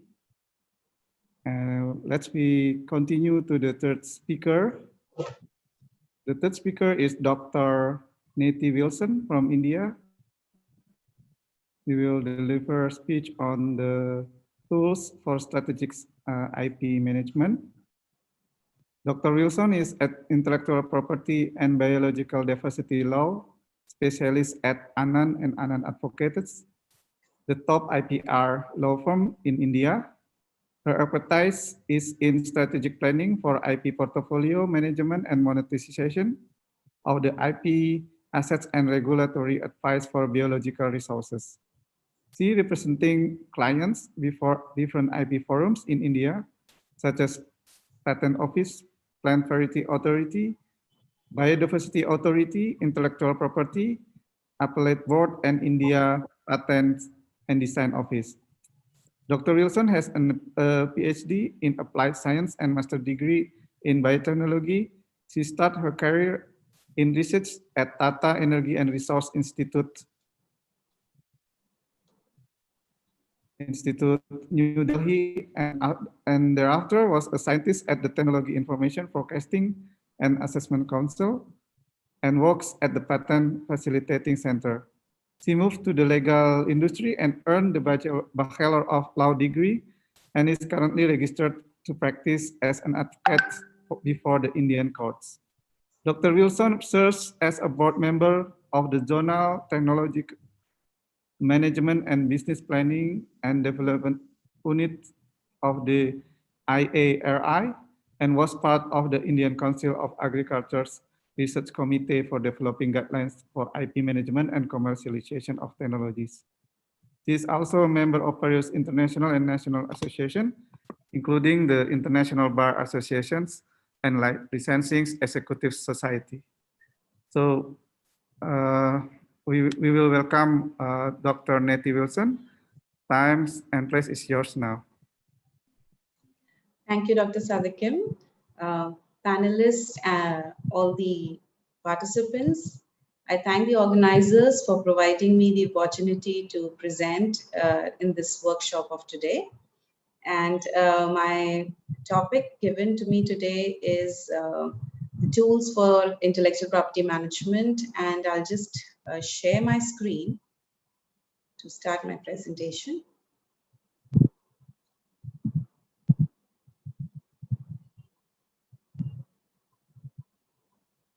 Yeah. My voice is clear? Yes, of course. Thank you, sir.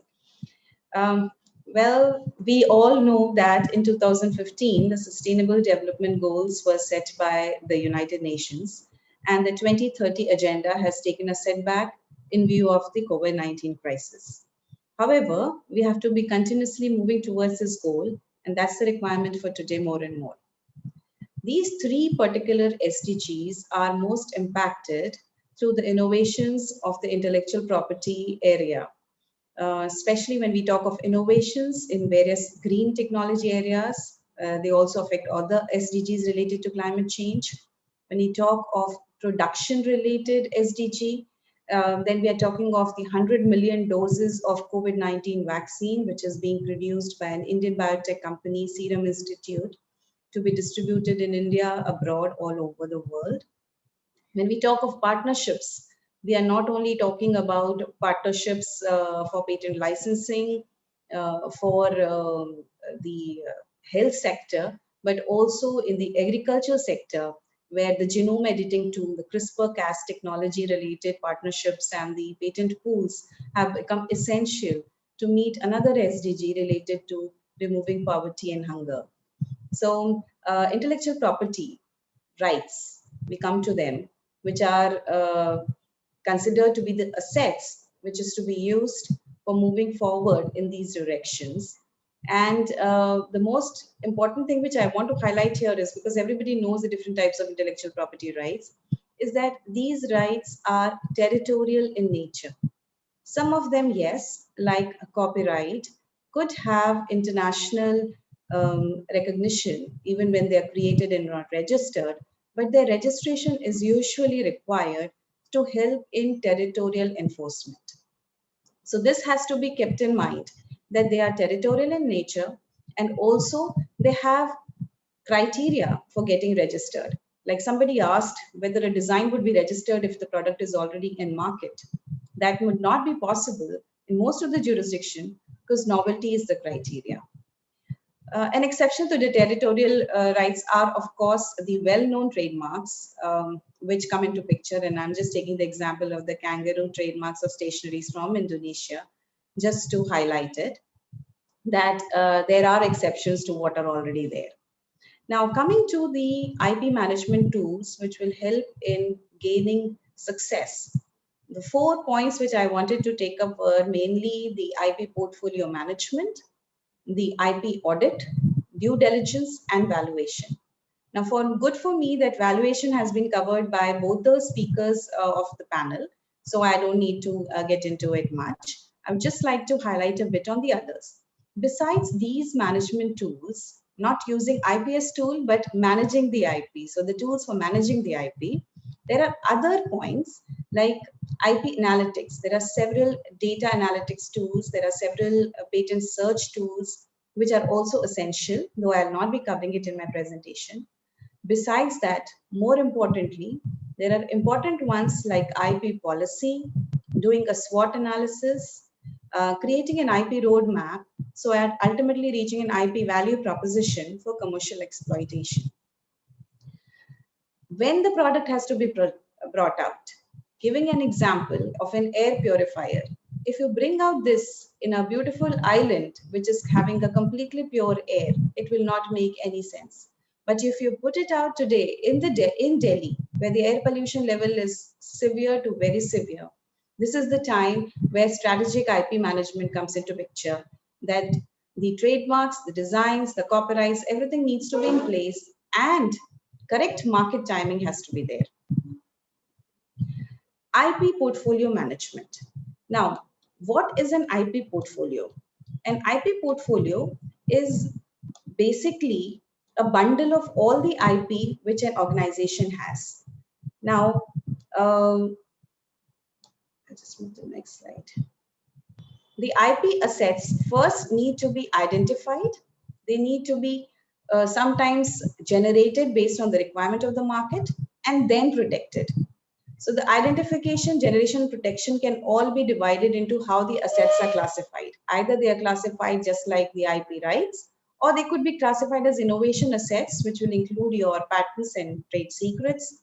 It would be the trademarks and the social media handles which are now being used could be classified as identity assets, and your client lists, the databases that you create in your organization, they could be classified as digital assets, and they are all important IP assets. The IP portfolio is the database or a binder file where information of all IP assets are collated and organized. It includes self-created IP as well as those which are licensed in or licensed out as well. This requires the management of the portfolio. This is much smaller than IP management. Only the portfolio management is what we're talking about. Requires constant monitoring, maintenance actions, periodic reviews to keep in line with the goals of the organization. The management of IP portfolio is key to efficiently extract value from all the IP assets. Taking the example of Toyota Motor Corporation, when we think of its IP assets, usually we think of thousands of patents that they have. But we should remember that they also have more than 6,000 trademarks, which are an important part of their IP portfolio. Taking another example of Toyota IP portfolio, this portfolio management requires that how the IP is collated and organized. They can be customized as per the requirement. This slide presents an example of a Toyota patent portfolio related to innovative compositions of enzymes that are capable of breaking down organic material, making stains and spills much easier to clean. Initially, this technology was developed by the Toyota researchers for exterior and interior surfaces of automobiles, but they realized that its uses can be expanded further to paints and coatings, furniture wax, cleaning solutions, windshield, wiper fluid, etc. These effective yet gentle enzymes can remove insect bodies, fingerprints, and other debris from all surfaces. Thus, they deliver enhanced cleaning power with speed and ease. The Toyota IP Solutions has currently put this out, open for licensing, and a person who wants to approach them can come to them and ask them that, yes, from your portfolio, we would like to license from you or buy from you Toyota's bioactive cleaning material portfolio. Coming to IP audit. Now, IP audit is a systematic review of a company's IP assets and related risks and opportunities. It can help to preserve, assess, and enhance IP, correct defects in IP rights, identify risks that a company's products or services infringe, if they are infringing another person's IP, and also they can put unused IP to work. Now, an IP audit helps to enable the business planners to devise informed strategies, to identify any threats to a company's baseline, to optimize the market position of the IP assets, and also to uncover underutilized IP assets. The typical steps involve identifying IP assets, itemizing it according to external and market influences, and rate or value them, prioritize them, that which is more important and which is less, the current market scenario and in future scenarios, and take informed strategy decisions. Taking an example, the Takeda pharmaceutical company in Japan consisted an IP portfolio of 3,500 patents in 2000. They did an IP audit and reduced it to half by less than 1,900 patents in 2008. Now, this reduction saved millions of dollars over the lifetime of their patents. Further, in 2011, what happened is that Takeda again did an IP audit and realized that they needed to get more IP. So they acquired IDM and Millennium Pharma, Nike and Nycomed, followed by URL Pharma, Multilaba, Ariad Pharma, and Tygenix. Now, this again provided boost to Takeda's IP portfolio. It increased it to around 1,800 patents, and then the competitive impact kept on increasing. With this acquisition in the pharmaceutical market, the dynamics of the international market completely changed because of this management system. Another important tool, which is very critical, is due diligence. Now, when we talk of due diligence, it generally describes a duty to exercise care in any transaction. It spans investigation into all relevant IP-related aspects of past, present, and future. This is essentially competitor intelligence, wherein the intellectual property profiles of companies are assessed. They help in informed key management decisions regarding business strategy, product development, R&D investments, and mergers and acquisitions. A due diligence would be used to investigate and evaluate a business opportunity of your own assets as well as the competitors' assets.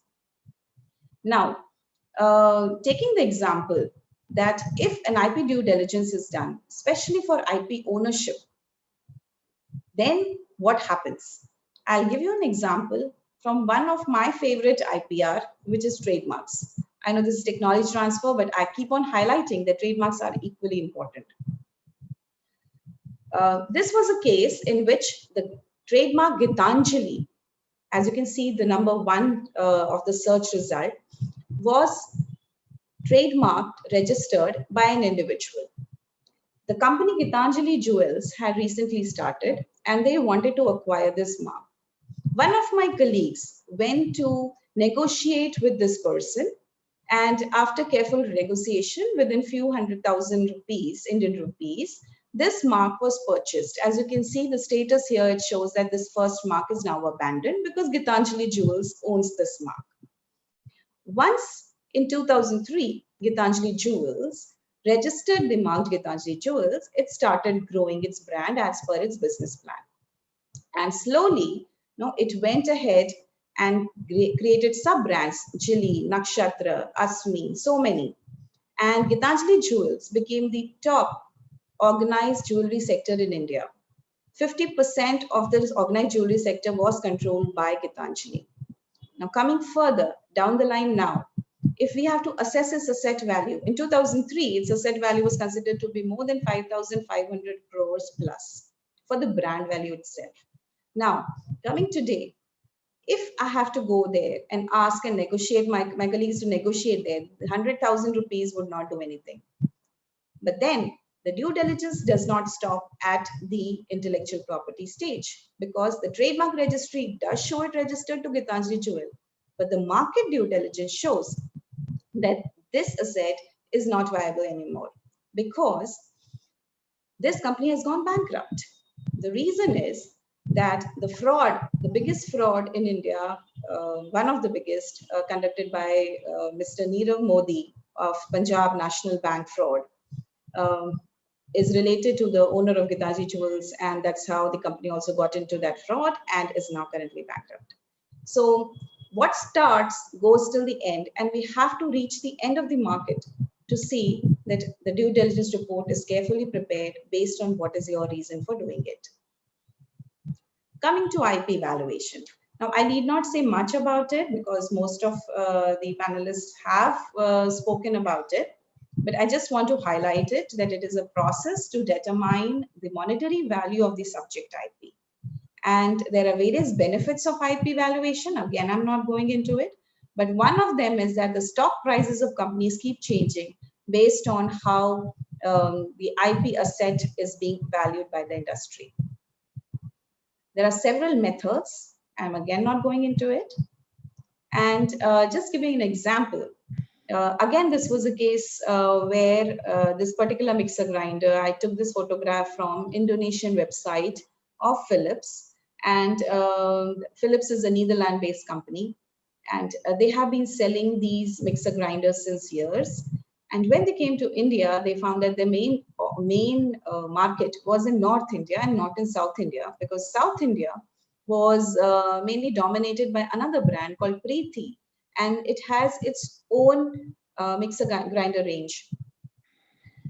The reason why Philips could not get into South India more and so much more as in North India could be several, but one of them was that the mixer grinders which are preferred in South India are wet grinders, because these wet grinders actually make the mix. They grind it in a manner that you get wet paste so as to make idlis and dosas, the South Indian cuisine.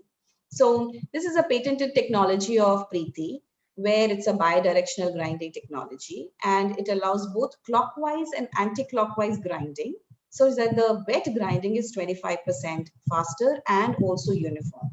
And the shape of the grinder inside is also patented, and it provides that authentic taste which a stone grinder would have been providing it. And that's why they claim it to be having higher nutrition retention.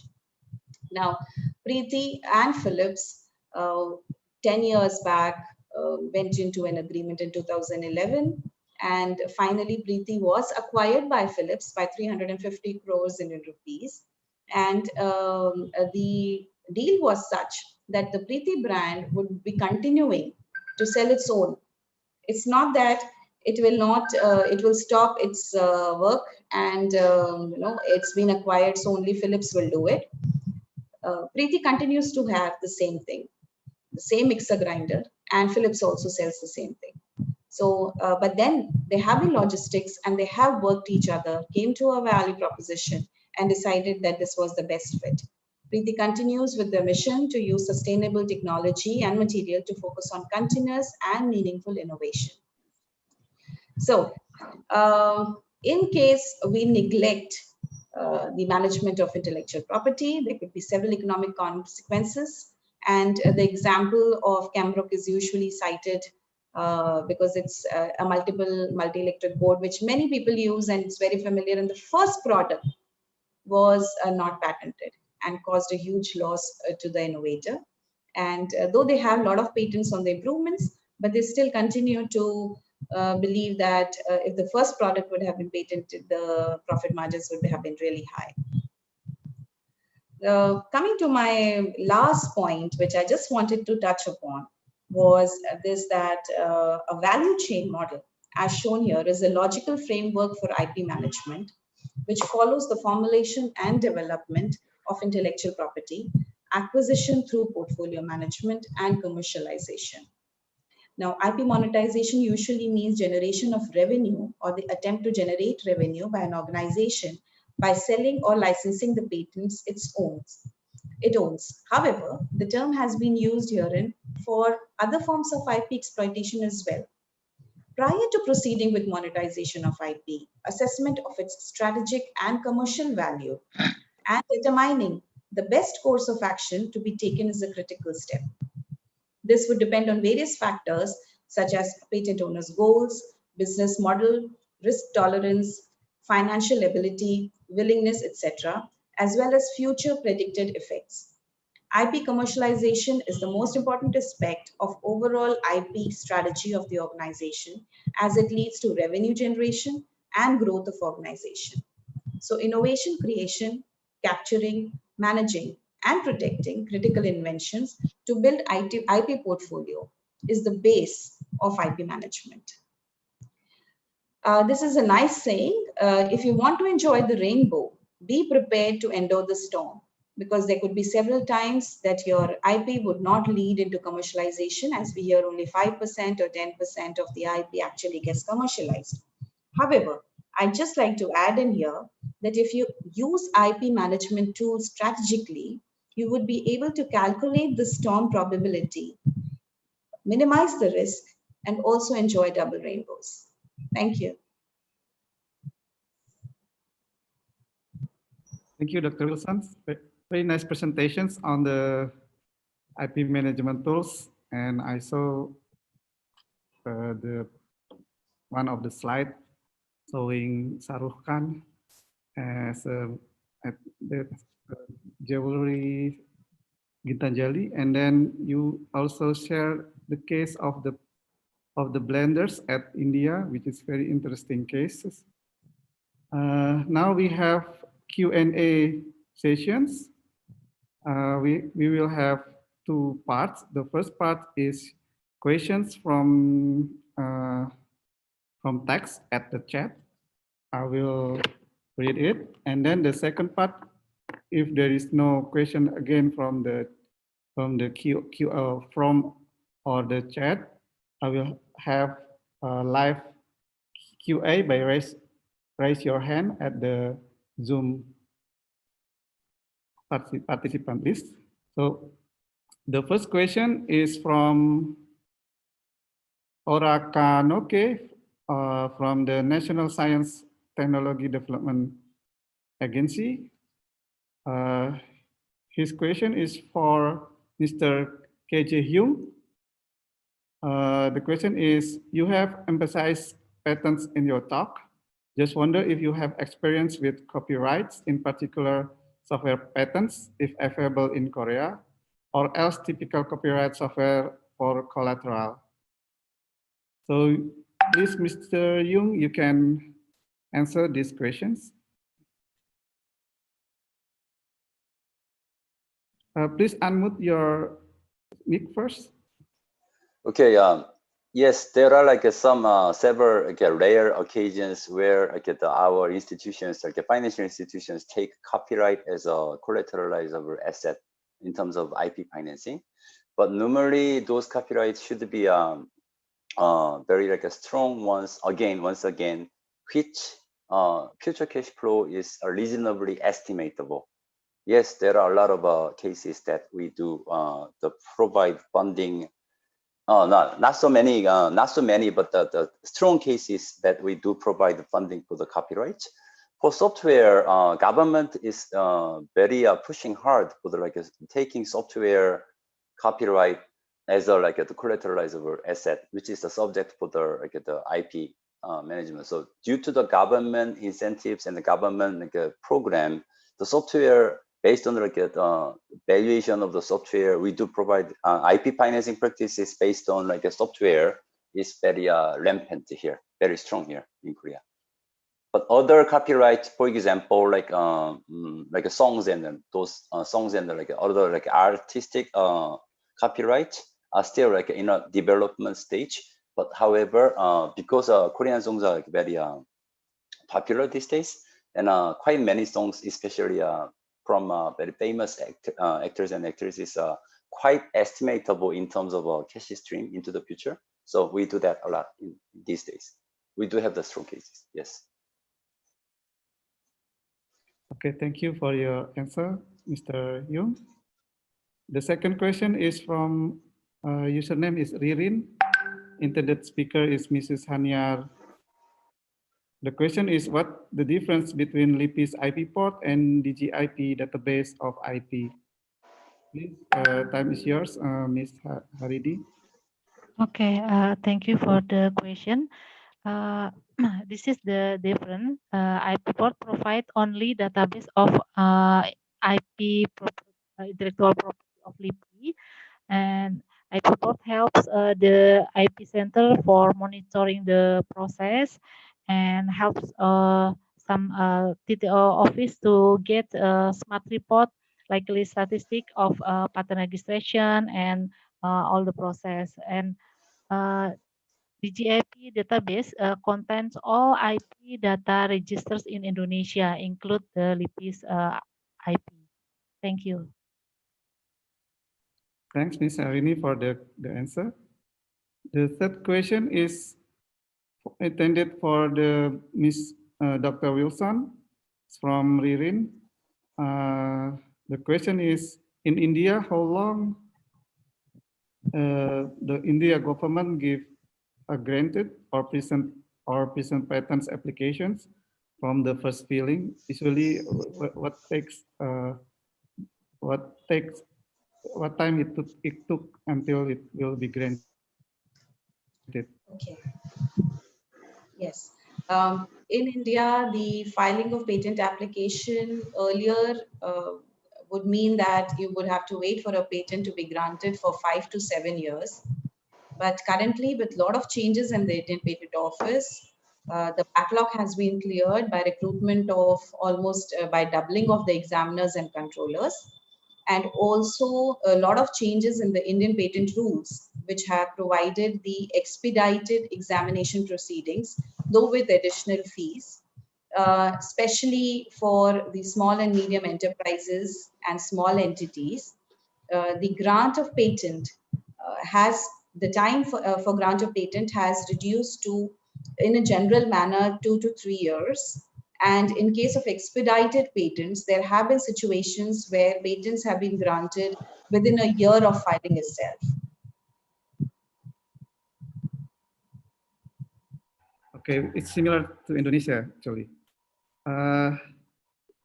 The last question which I have from the Q&A is for Mrs. Harini. The question is, what your current organization's LIPI strengths or the strongest point, and also the weaknesses for the IP management and commercializations, and how LIPI tackles the challenges, especially what you mentioned at the last slide. Maybe time is yours, and we still have around 4 minutes for this Q&A session. Okay, thank you for the question for Mr. Adit. I think the strength of our organization is we have researchers, and weakness, maybe it's about the CRL or readiness of the technology. Okay.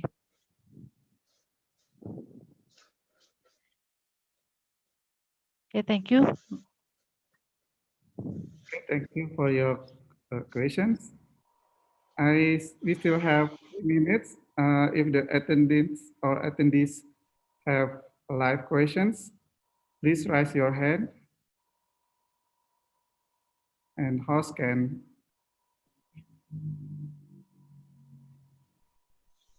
If not, then we conclude this session. Let's give applause to the panelists. Thanks for the speakers. We will close the session and continue to the next sessions. But according to the organizer, that we will skip the break session. We will continue to the next speaker. So I will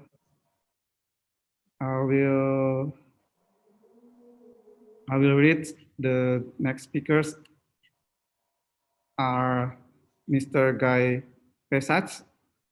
Apologize if I mispronounce your name. And then Mrs. Kasiet Kachagonova. Both will deliver topics on the IP commercializations, infrastructures, capturing the value of IP. And I will read the brief Mr. Guy Pesach is Directors, Small and Medium Enterprises and Entrepreneurship Support Divisions, Department for Transition and Developed Countries of World Intellectual Property Organizations, or WIPO. Prior to joining WIPO, Guy was a law professor at the Faculty of Law at VU University of Jerusalem, specializing in intellectual property, law and technology, and the creative industries.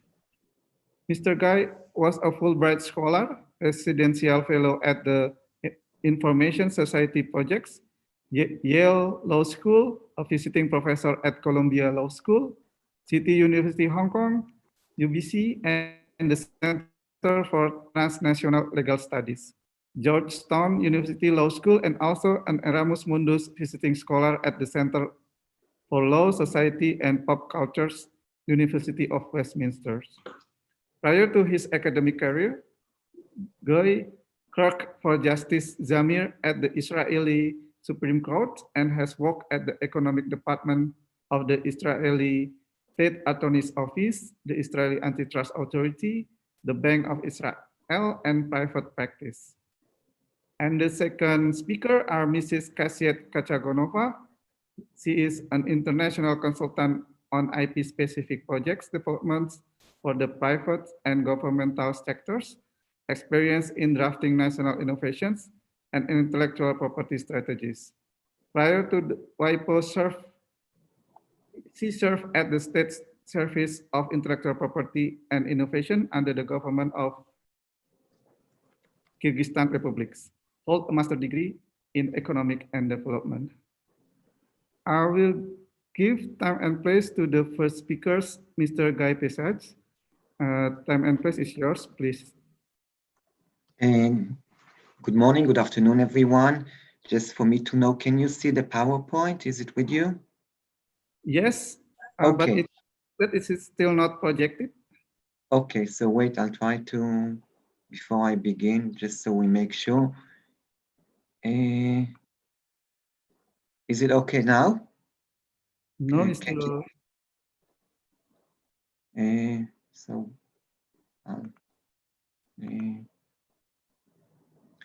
So you can't see it? It's not projected? What is exactly the problem? Now, okay? Now it's okay. Okay, so good morning and good afternoon, everyone. I think that Kasiet and myself together have approximately 20 minutes. So I will be very brief so we can leave as much time as possible for presenting our IP diagnostic tool for SMEs. But before beginning, just to thank the organizers for this very kind invitation. It's an extremely important event, and we will be very happy to share with you the presentation and of course also to get further feedback by the participants and the organizers even after the event. My name is Guy Pesach. I'm the director of the SMEs and Entrepreneurship Support Division at WIPO.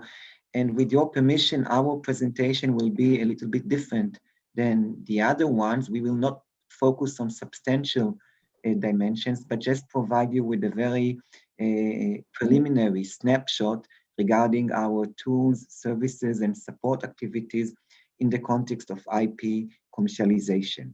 So very briefly, our division at WIPO is focused on promoting the utilization of IP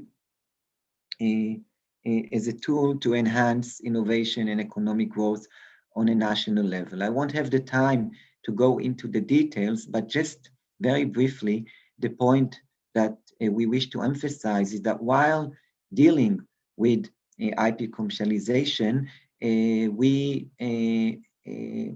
are focused on an approach that takes into account all the different sectors, all the different players within the national ecosystem that are imminent for a vibrant innovation ecosystem, mostly speaking about the private sector, SMEs, the academic sector, and the governmental sector. And the programs that we are developing do not treat each of these sectors in silo, but rather focus also, one may say mostly, on the flow of innovation and funding between the different sectors. This slide provides a brief description of the various programs that the division provides. So just to give you one example among several, we have one program that focuses on managing IP assets in the governmental sector, meaning IP assets that were either funded or produced by state agencies.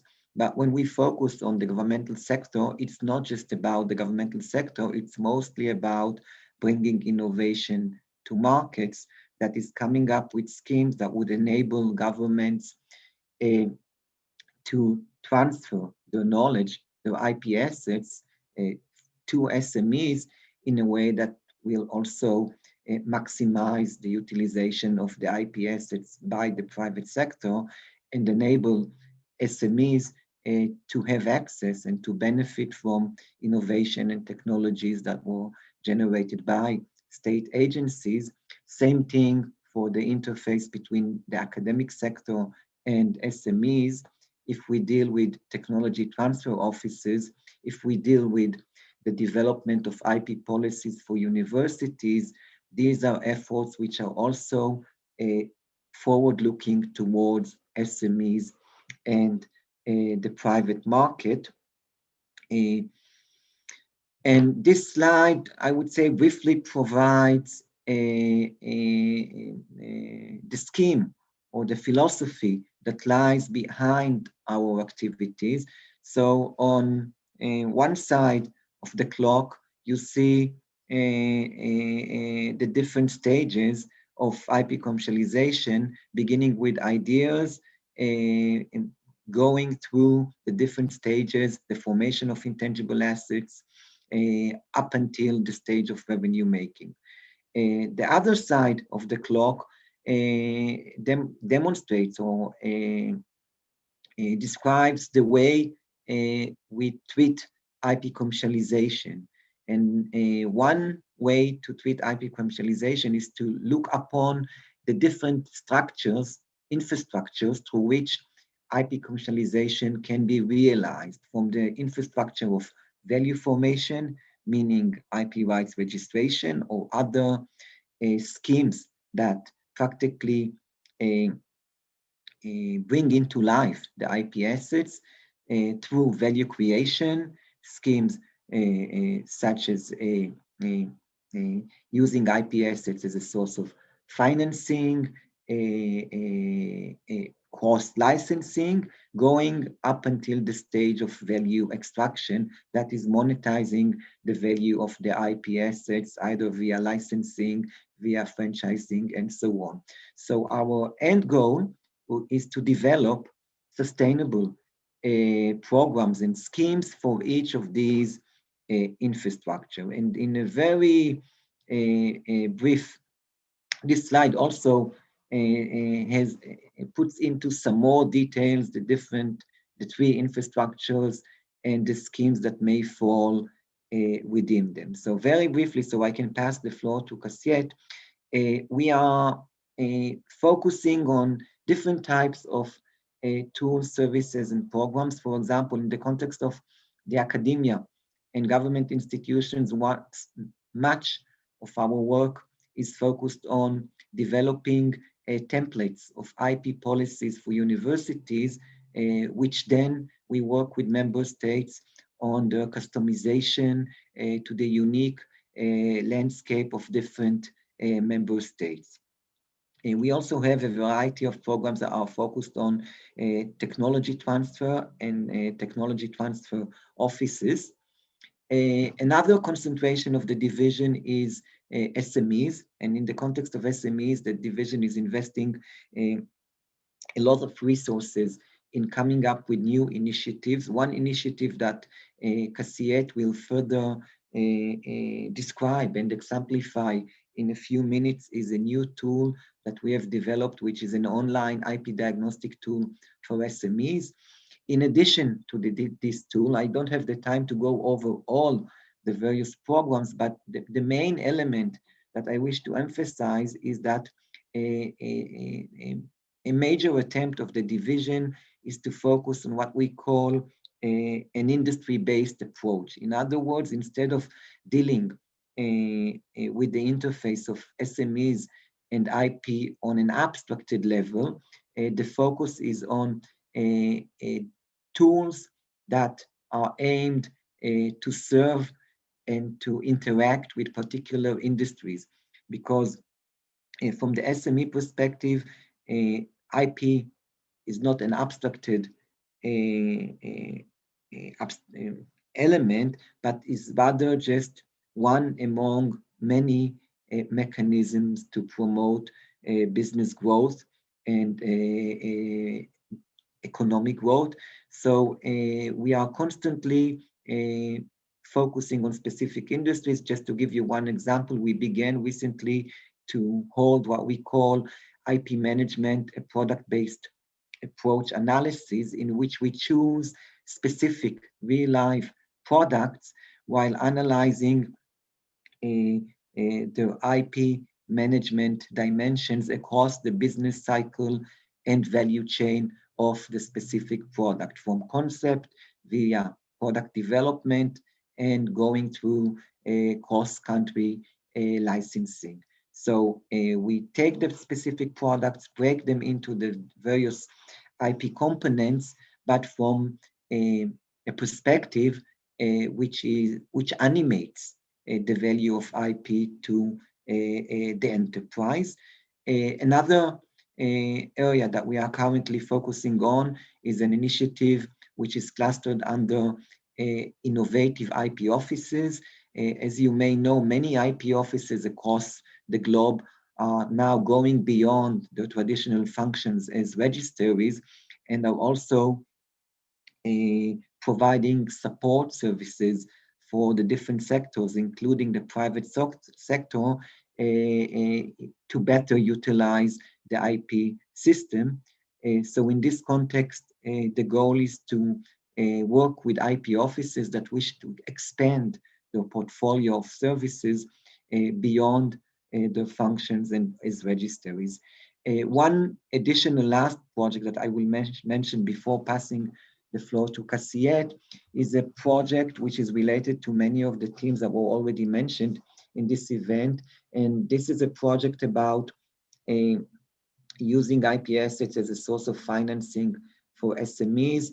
This project has three cumulative components. One is a general guide that deals with the variety of different options to use IP as a source of financing, from equity via collaterals and other schemes. But the main essence of this project is to work with specific countries on country reports that take stock on how different countries in different regions tackle and approach the challenges of using IP assets as a source of financing, so we can come up with a good landscaping both of the achievements and the challenges in various countries. And this will serve as the toolbox with which we will then work with member states on further enhancing their national policies in this context. I could go on and on, but given the time limitation, I suggest that now we will pass the floor to Kassiet, which will provide more in-depth information with regard to one of the tools that we have within our portfolio. And we are very much looking forward also to give the participants and the organizers additional information about the other tools after this event. So with your permission, I will now pass the floor to Kassiet. Thank you very much, Guy. Just give me a second.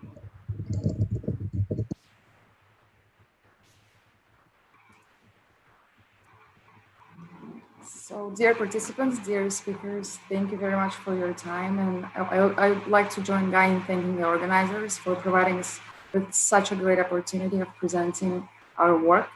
So please allow me to give you a very brief description of what is this WIPO's new IP audit tool, and as well as a short demo. So what is the WIPO IP Diagnostics? It is a software-based tool which helps identify IP assets and provides a preliminary guidance on how IP system can help leverage IP assets for business and to enhance their business potential and competitiveness. What is the unique proposition of our tool for the private sector? First of all, it's fast and simple. It's self-directed. It provides personalized assessment reports. It is free of charge, and it is backed by WIPO's 130 years experience in IP sphere. And for the member states, there is a possibility to customize the tool to the specificities of the country and also to implement the tool in any given agency which would like to use it. I would like to mention that currently the tool is only available in English. Right now we are working on the translation to the Russian, and in coming year, throughout the next year, we will be rolling out the tool in all of the United Nations languages. So with no further ado, let's get to it. First of all, there is the need to press the start button, and it directs you to the pre-assessment, the basic questions regarding your business. This is needed in order to get the tailored questions to your specific business model, the tailored IP-specific questions. So let's pretend that we are an SME which has a trademark. We do not produce anything innovative. We have customer database, and maybe we have some design features. Have you developed a product, process, service? No. Just a quick question. Could you let me know if you can read the text, if the size is good enough? Is it readable? Yes, it's readable. It's okay, clear. Good. So we pretend that we generate materials. We do have some patterns. Does your business rely on information, commercially viable? Yes, I believe this is the case for most of the businesses, especially currently. Suppliers. Creating a website, yes. No. Do they have employees? And we do not have an access to intellectual property service or expertise. So after this pre-assessment section, based on our answers, WIPO IP Diagnostics shows us the list of IP-specific sections. Here, we have sections where we have to answer specific questions based on the IP rights. And for example, we choose the section 1, which is the trademarks. Do you have a trademark registered at the national or regional IP office, or have you applied for one? Probably not. Is the sign you use to distinguish your products or services any of the following? We are not sure. Is the sign you use to distinguish your product or service already registered? We have no idea. Are we interested in attracting investors to your company? Probably yes. Do we have considered obtaining the right to use someone else's trademark? No. Was the mark designed by us or by any outside party? Let's say we drew it at home. Then we press next. And here you will see that based on our replies, we are already able to see the report for the trademark session. And this is the same approach you can take for the confidential information, creative materials, employment aspects, and so on. Everything based on the state of your given business. So when we open the trademark section, we press the PDF and it opens up the report.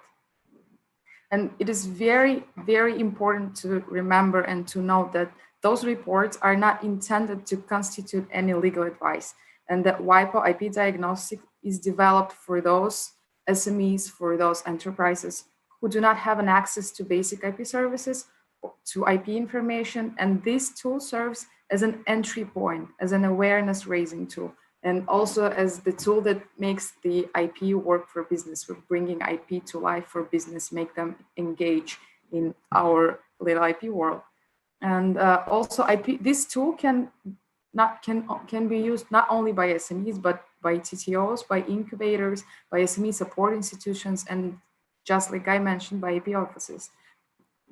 If we go back up, sorry, you will see that all of the sections are very relevant. We can open the employment aspects and answer some questions here. Maybe we will have some issues on the non-disclosure agreements and so on. And instead of me keeping you just looking on the way I play with the tool, I would suggest for you to feel free and try out our WIPO IP Diagnostic. I'll be sharing the link in the chat box as well as within the presentation, which will be shared after this workshop. And if you would like to have any further discussion, if you would like to know more about this tool or any other particular projects carried out by WIPO by Program 30, please contact us. Do not hesitate to email us. Thank you for your time. And floor is yours, Dr. Sadikin. Okay. Thank you, Mr. Guy and Mrs. Cassiet. Very interesting presentation where Mrs. Cassiet present us the IP diagnostic tool, which is very important to us. So I will begin the question and answer sessions now. Is there any questions from the QR form or the chat? Let me check. Seems there is no questions at the form. And so I open the live question and answer. Please raise your hand and I will give time to you for any questions.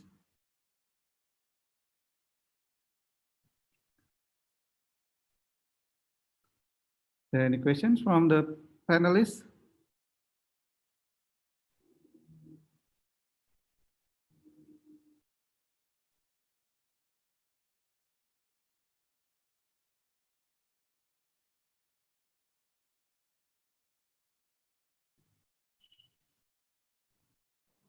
Participant? Maybe I can ask a question to Ms. Cassiet. What did you say? Sorry, of course. From whom? Yes, regarding this IP diagnostic tool, I wanted to check whether you have a customized version available or a private version available for some of the clients, some of the enterprises who may be wanting to do it in a confidential manner. So I guess your question comes from the data protection point, right? So yeah, I'm very sorry, probably I forgot to mention it, but given that we are WIPO, we are obliged to follow the GDPR, no data is stored within the tool, so it's safe to use. We don't even know the name of the company, where it comes from, so any company is more than welcome to use and without being afraid of the leak of data or us storing anything. Thank you. So it's safe to use the diagnostic tool because there is nothing that is stored at the tools.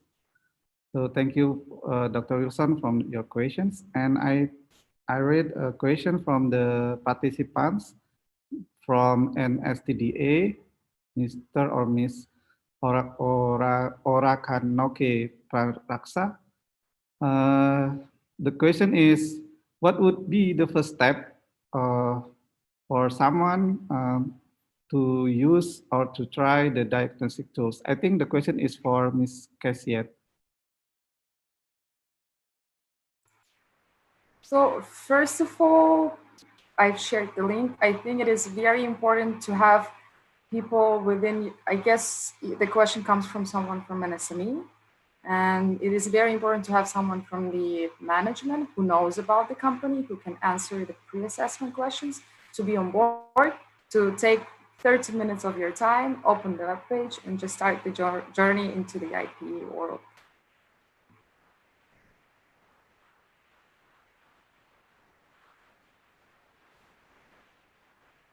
So we still have 2 minutes. If there is any question again from participants or attendees or panelists, please raise your hand.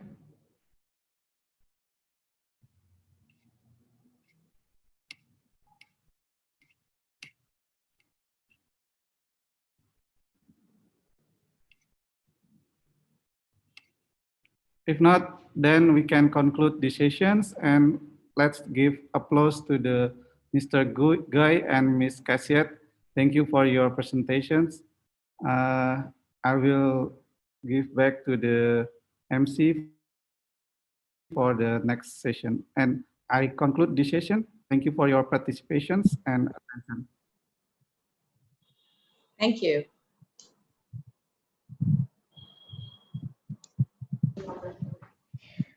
Thank you, Bapak Rifki.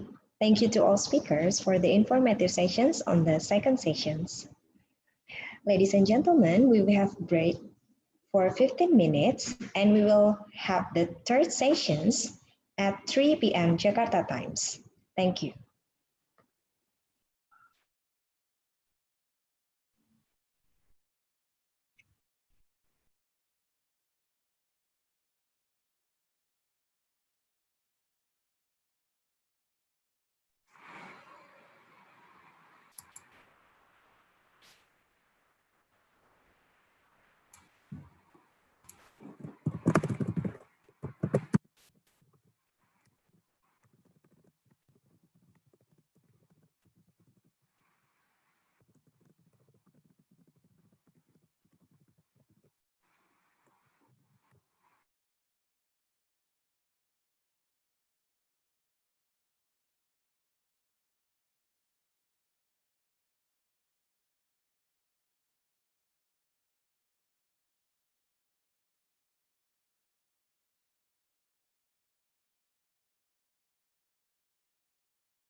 Deputy for Scientific Services. LIPI has a pivotal role in drafting and establishing government regulations and policies related to economic, political, social, and cultural aspects.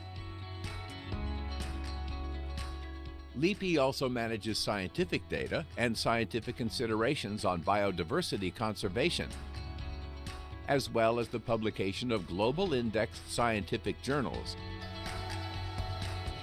and also appointed as a scientific authority in coaching national researchers and hosting the inauguration of Indonesian research professors.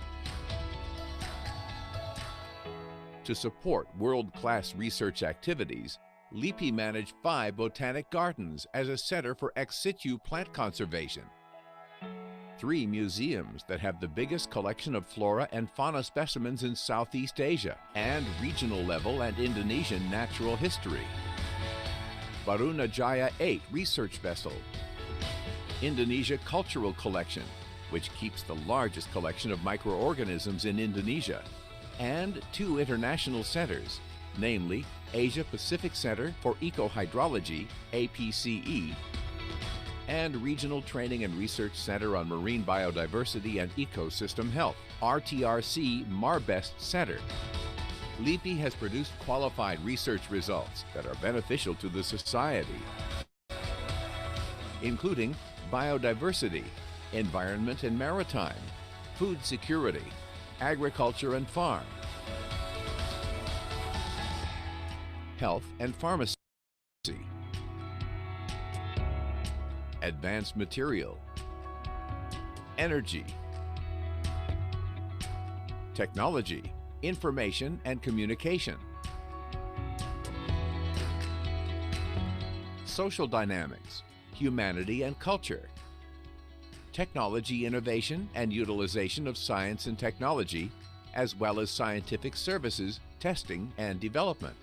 LIPI's national scientific collaborations include collaborative research, technology licensing, development, application, and commercialization of research results, non-research collaborations, LIPI's expertise consulting, scientific coaching for youth, students, and teachers with various universities, research institutions, local governments, and industry. As for international collaborations, LIPI conducts joint research, joint laboratories, symposium, workshops, international conferences, exchanges for researchers and experts, as well as international scholarships, while being active as a member and a focal point in various international organizations. LIPI will keep continuing to strengthen national platforms by developing world-class researchers and building scientific collaborations to make great impacts on the nation's competitiveness.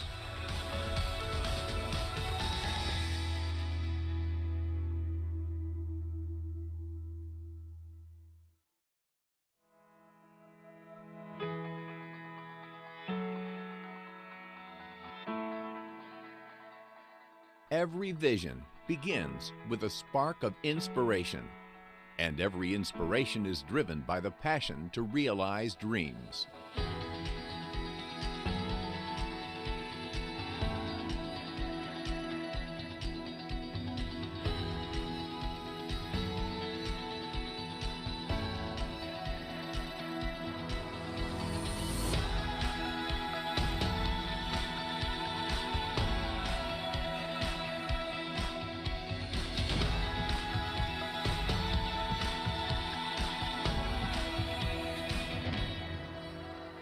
Becoming a world-class institution in research, sciences, and innovation to improve the nation's competitiveness is our vision at the Indonesian Institute of Sciences, LIPI.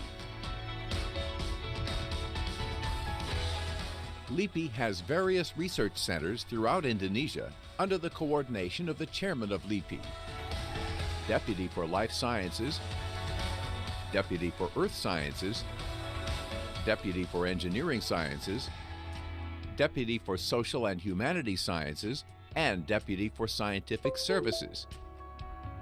LIPI has a pivotal role in drafting and establishing government regulations and policies related to economic, political, social, and cultural aspects.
Distinguished guests, ladies and gentlemen, we will start the third session in 1 minute. But before start, may I check the moderator and all the speakers for the third session? I see Bu Irma, Miss Birunta, Dr. Purus Hotam is here. For Pak Rudi Arifianto, are you already here, Bapak? Yes. Okay.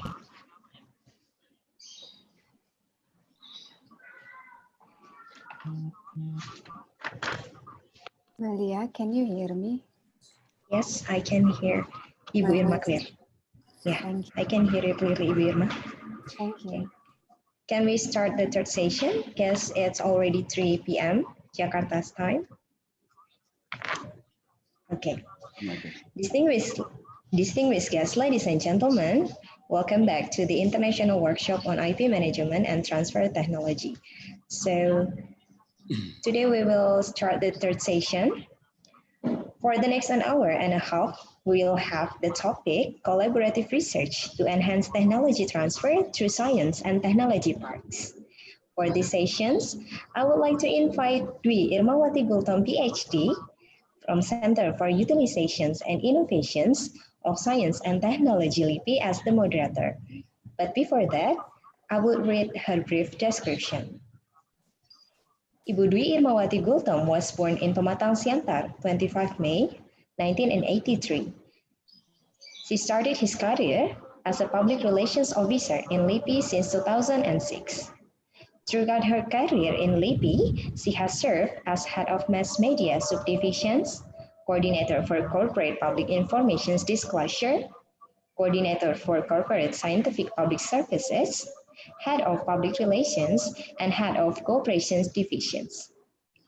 She obtained Bachelor of Communication Science at Gajah Mada University, Master of Corporate Communications Management at University of Indonesia, and she obtained her PhD degree in Media and Communications at University of Canterbury.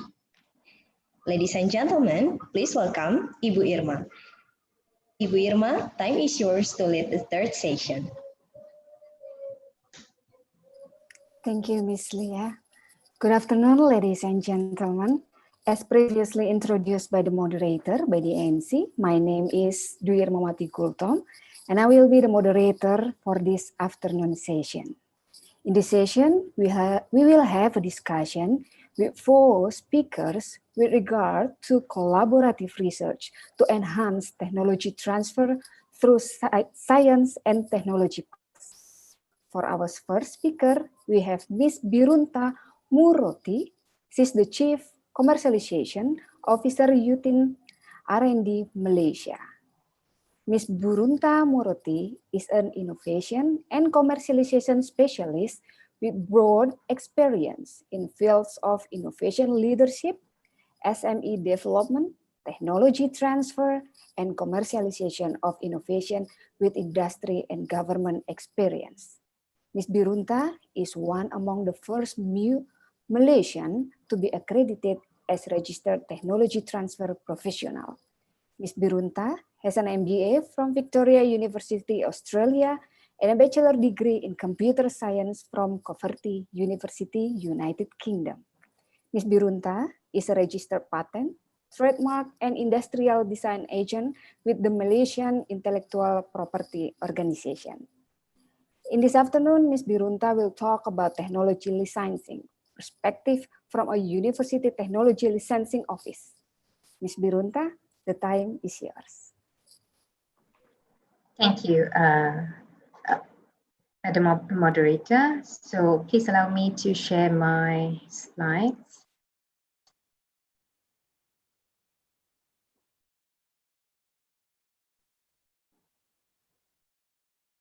Okay, can everyone see slides? Yes, we can see your slides.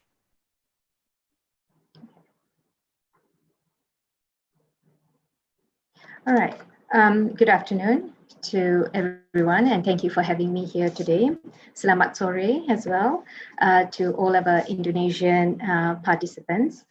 Okay, So today, thank you, Madam Moderator, for the introduction. I'm Birunta, or you can call me Biru, and I'm from Unit 10 R&D under University Tenaga Nasional, as well as a wholly owned company under Tenaga Nasional Berhad, which is the largest utility company in Malaysia. So today we will be looking, or I'll be actually sharing on the technology licensing perspectives from a university technology licensing office. We have actually heard from many experts in today's session on intellectual property management strategy, IP evaluation, and how IP has become a widely used tool in many countries to promote industry and university partnership, as they can provide necessary incentives to facilitate an effective technology transfer in our landscape.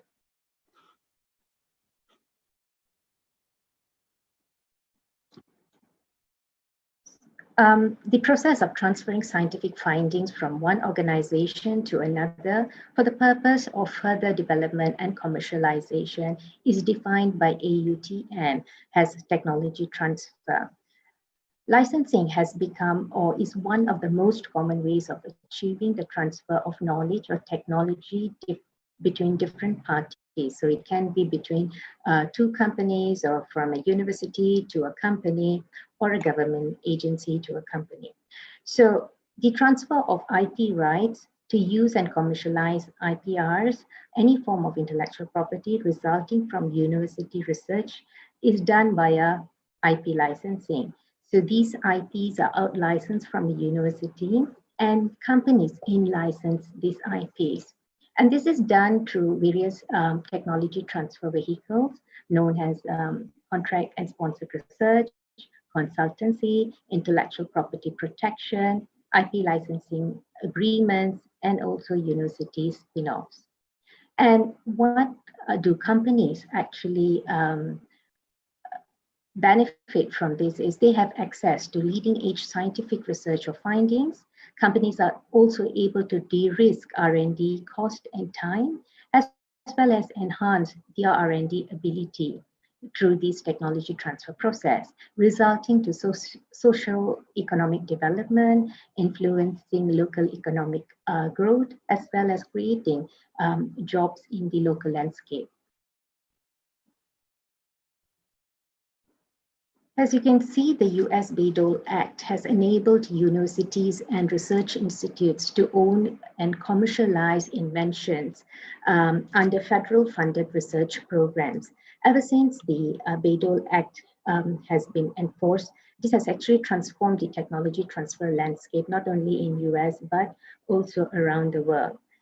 As you can see from this diagram on my slides here, which is a dashboard that shows the metrics reported by AUTM for 2018, impacting the technology transfer in US. Over 71 billion USD was spent in federal sponsored research at universities in 2018 in US alone.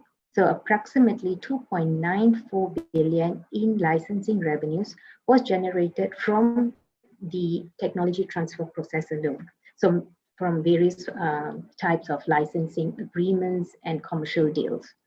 Including federal laboratories, the US invests more than $100 billion each year in federal research funding, with a cumulative spending of more than $1 trillion over the last 15 years. So the stats here, what we are trying to say, or what it shows is, with the high research expenditure spent by the government, they are able to actually churn out about 2.94 billion revenue, creating about 1,080 startups or university spin-offs, and also producing about 26,270 invention disclosures, resulting to 7,625 patents, US patents issued, with 17,087 US patent applications alone in just that year. So there are various types of licenses that actually support technology transfer processes, which we should, for us to know, which is the patent license, know-how transfer license, copyright license, as well as trademark license, option license, and marketing and distribution license. And based on my experience dealing with various universities and also research institutes, not only in Malaysia, but also around ASEAN, I think we all share the common challenges. The landscape for Indonesia is also very similar to Malaysia as well. So the common challenges that, that has been identified would be, most of our researchers are very research driven, but they're not commercially ready. This is because this is because of the TRL level, the technology readiness level. There is a lack of market validations, and most of them are just at conceptualization stage.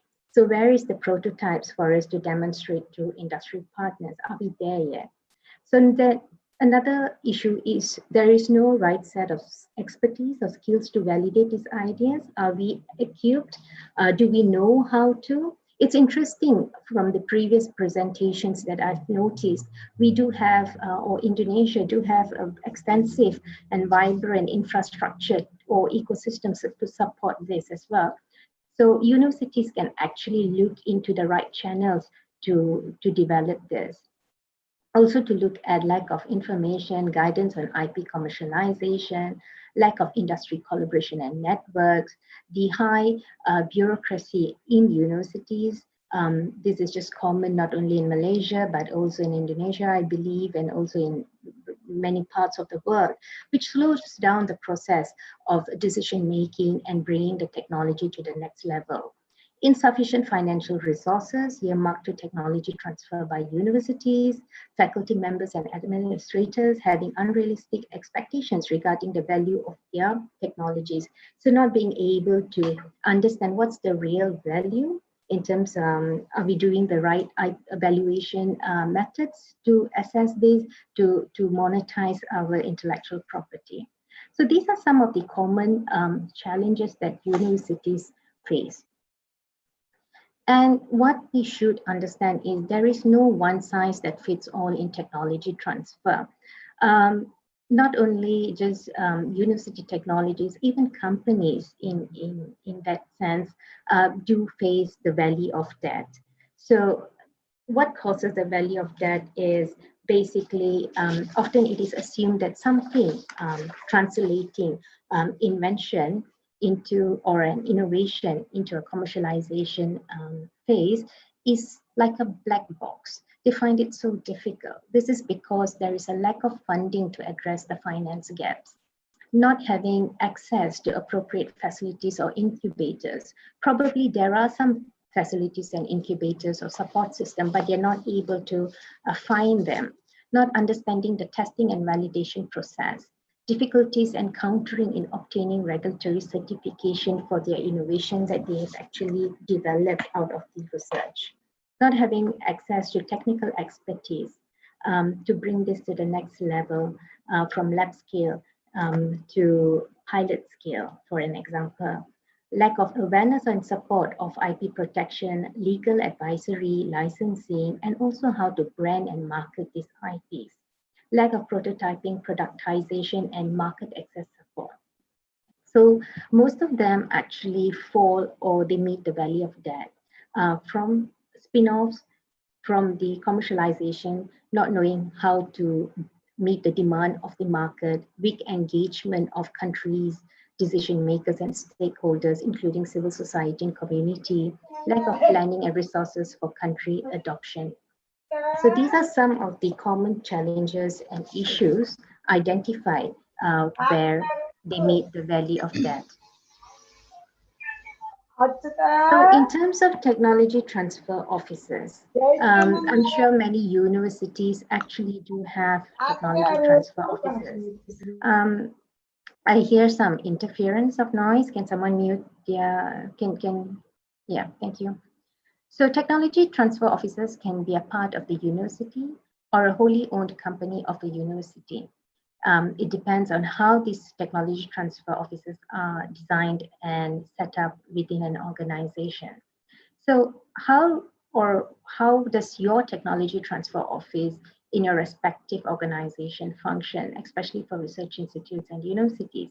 They should play as a one-stop window for all IP commercialization related matters of the university and should be in a position to provide the following services: creating an IP awareness among researchers. So, bringing this awareness among academics, having engagement sessions, disseminating the right information, engaging experts to your university or institute to create that awareness, establishing an organization culture that fosters technology transfer, create programs that does that, strengthen the stakeholder engagement, networking with industry partners, technology scouting and IP promotion. So we are very comfortable when it comes to filing IPs, but how are we promoting this intellectual property to the next stage?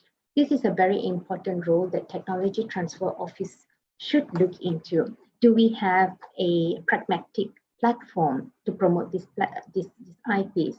Do we have e-innovation catalogs or IP catalogs that we can disseminate to our industry partners, promoting the research outcomes and IPs that we have filed? So this is something that you have to look into if you do not have. Bridging the gap between invention and commercialization. So how do we do that is when an IP comes to our door, technology transfer officers should be able to align IP strategy with the commercial strategy, looking at long term. What is the potential of this IP and the strength of this IP? So they need to do the assessment and be able to advise it accordingly, resulting in IP protection and management to build a strong IP portfolio.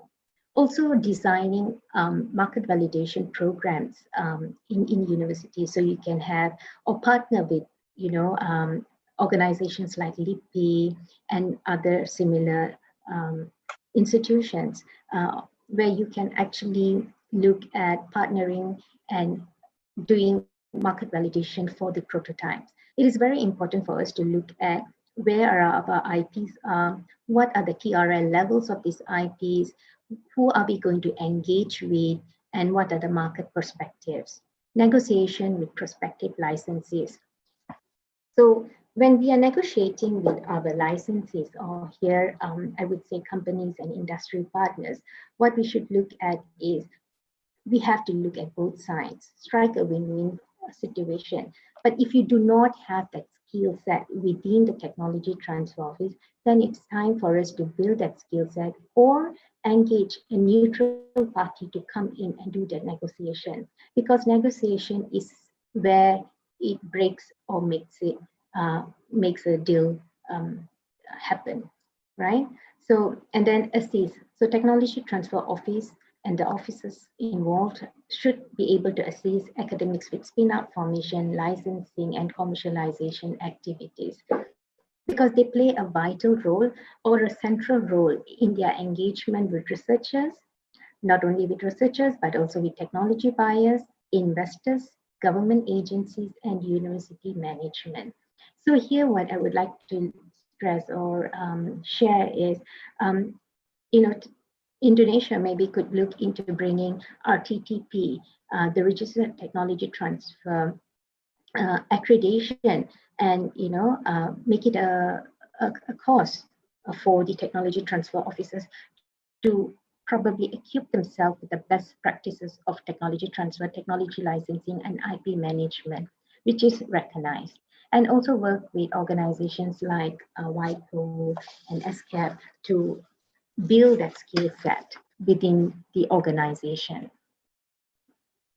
So in terms of when it comes to technology licensing, what we need to understand is each licenses should be tailored to the specific circumstances of the transaction, considering such factors as the complexity of the invention, the field of use, and the overall value of the technology. So when we are negotiating a technology licensing, we should understand where is the TRL, technology readiness level of our invention. So if we have an IP, it's filed, we have to look at the scope of the patent, where it has been filed, if it's only filed in Indonesia, or is it filed in ASEAN or Europe? What is the potential? What is the strength? We have to look into that. IP ownership. So we are talking about background IP. What about foreground IP? What if it's a joint venture? What is something developed, during that agreement, that arrangement of licensing there? Nature and type of IP licensing.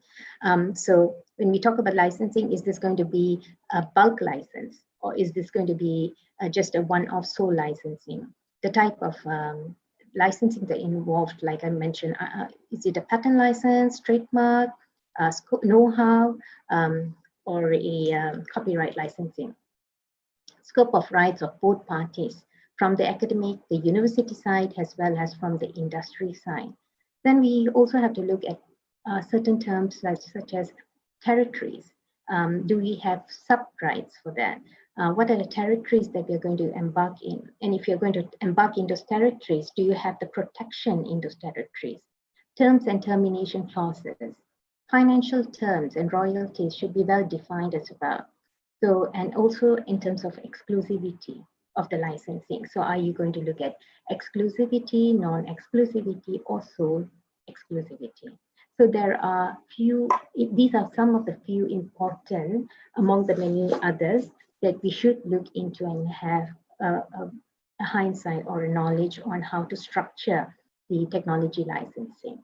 So when it comes to financial terms and royalty, that's the most interesting part, which is you need to know a number of financial terms that can be used to share the revenues. I'm sorry to interrupt. You have 1 minute left. Thank you. Yeah, sure. Thank you. So these are some of the terms: the licensing fees, milestone payments, royalty, minimum sum stacks, royalty stacking, and sub-licensing. So these licensing or financial terms are structured accordingly to suit both parties when you are striking a licensing deal.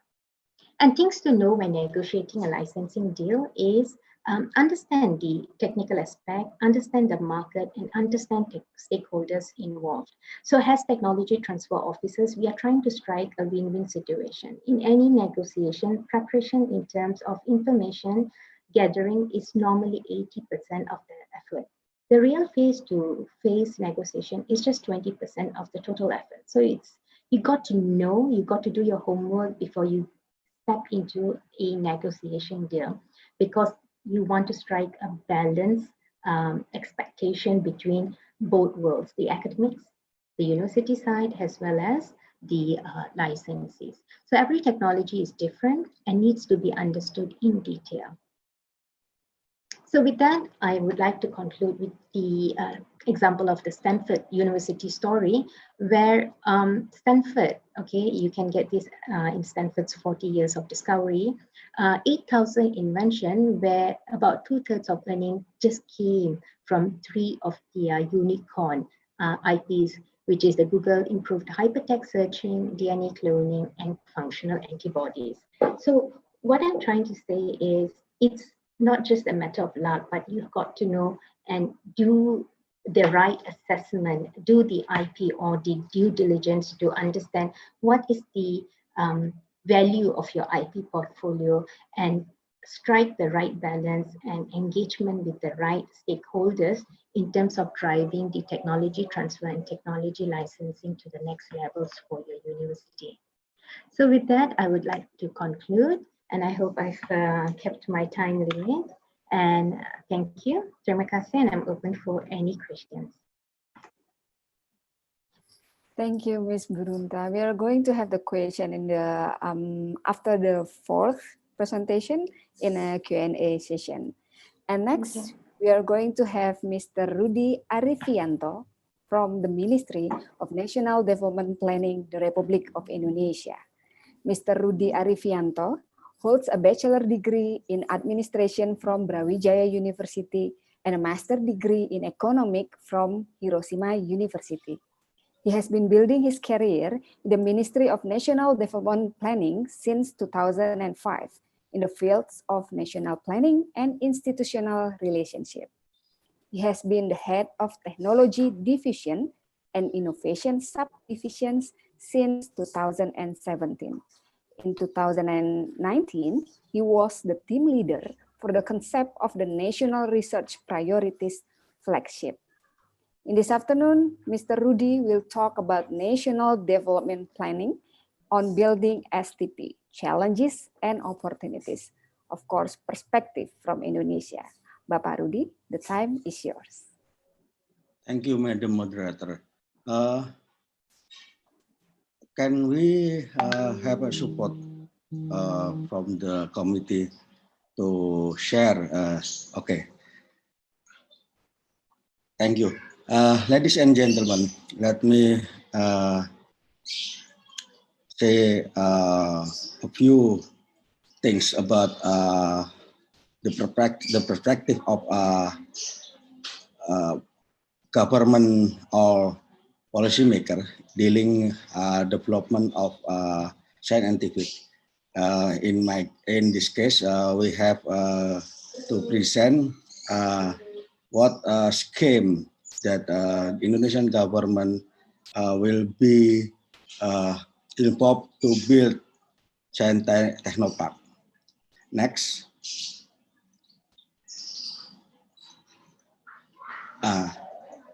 Where we are now still in the middle, but not upper, still average in the country region like Singapore, Malaysia, Thailand. After that, Indonesia in Human Development Index in the rank of 111. In Human Capital Index, also we still below even Philippines, and also in the competitive field, we are in the middle rank 50, and sadly in the Global Innovation Index we in the rank in 85. So next,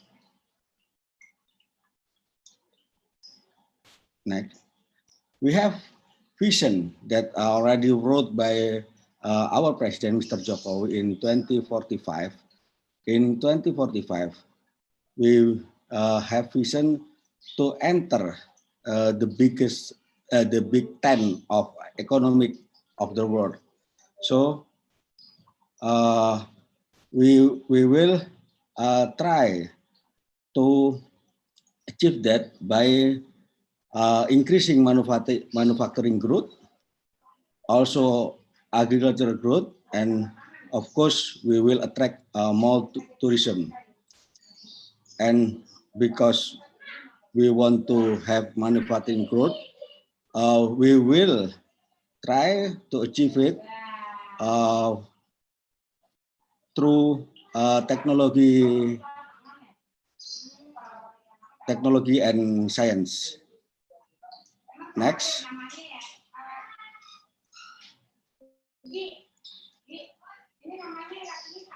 For creating that condition, we have policy direction and strategy.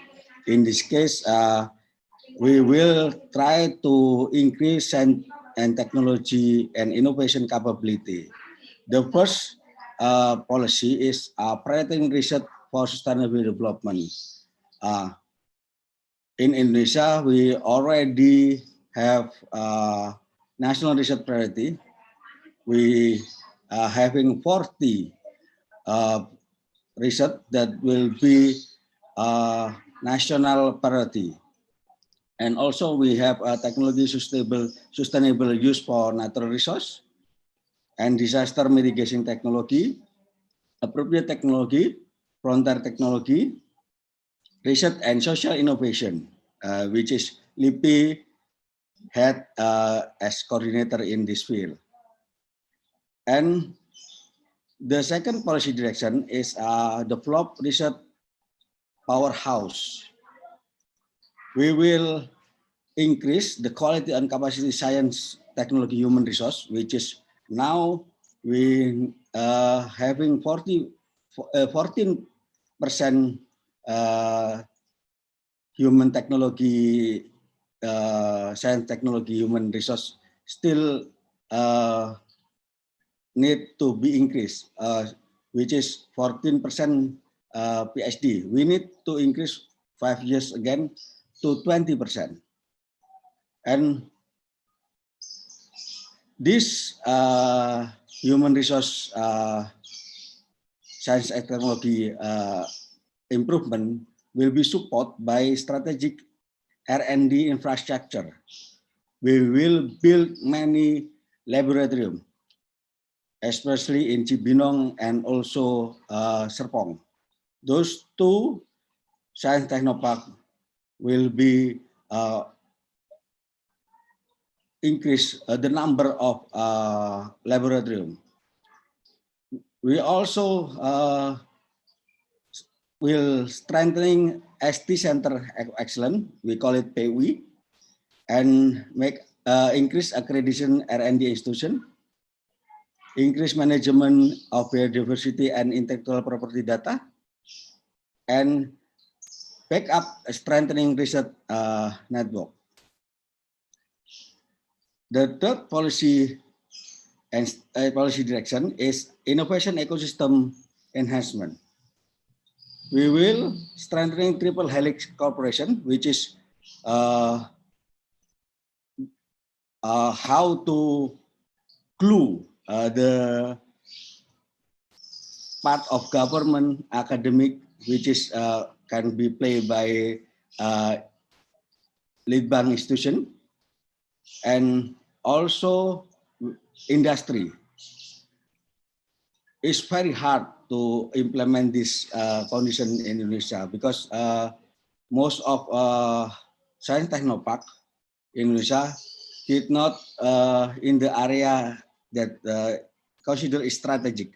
So in the future, we need a big or a large incentive to attract industry to be industry world in STP. We will improve patent IP management, of course, strengthening the main science technopark. I will name it in the next slide. Technology commercial office within the framework of innovation management in universities, technology transfer office at STP, and we will push a lot of startup. So we will try to having regulation that friendly to startup. We still having problem that having the same treatment between ordinary company to startup company, which is not good. Next. Those four policy direction will be focused in innovations ecosystem enhancement. So we will try to build and sharpen the R&D institution, which is there is two component, innovation and also human resource of this R&D institution. Those two components will be the prerequisite for every R&D institution. If there is no two prerequisite of this, we will be not support them with such as infrastructure, networking, and also fund of research. And this R&D institution strengthening will be meet with large entrepreneur, and we will try to meet the capacity of university and also many of talent, startup talent to move or make a corporation with STP. And of course, in the STP for innovation ecosystem enhancement, we will try to build incubator transfer technology office, and of course, in the big scheme, we'll try to build Science Technopark. So the stages is if R&D institution want to build their institution, they build in their incubator. After the incubator already set up, after that they build technology transfer, and if so, there is so many innovation and also many talents to be startup will be in support and enforced to be Science and Technopark. To meet the demand of our society, of course, we welcome the industry and private sector to join this program. And some of STP, especially can be named Cibinong Science Technopark, already open the service. Because of that, many industry, as I can say that, such as Kalbe Pharma, Busua already enter, and they already giving some program and also fund to having research at there. And because of that, we will try to satisfy the user. In this case, as customer. Customer can be government institution, state-owned company, and also common people. So this innovation ecosystem will be interact each other, and for that, as government officer, we try to connect the interaction and also build synergy and having a good relation and make economic activity and produce many innovation product, so the people can be satisfied and having a good support for daily activity. Next. We know some criteria that already built the Ministry Research and Technology. There is 5. I'm sorry. There is some institutions. One is STP, major STP. The below major STP is STP or we can say agro technopark is there. Science OPW, incubator, technology commercial office, and also technology transfer office. We hardly believe that technology transfer office is not so much in Indonesia. So it will be very big welcome if there is industry and also foreign institution that having intention to build technology transfer office and having cooperation with our research and development institution, especially STP in this case.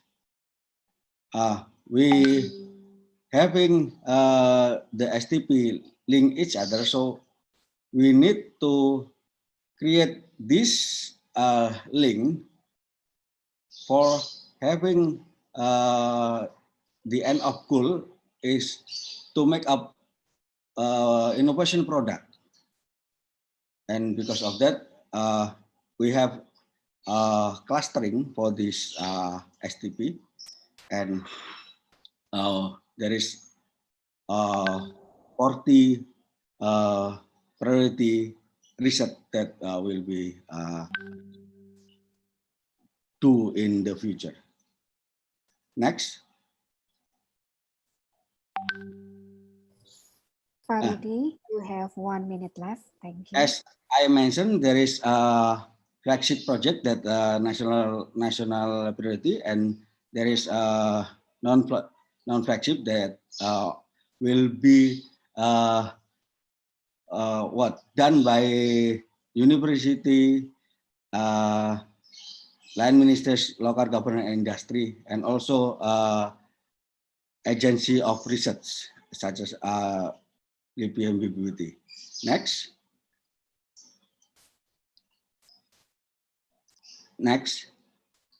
This is also, yes, this is a challenge of developing STP. We know we have limited budget in Indonesia.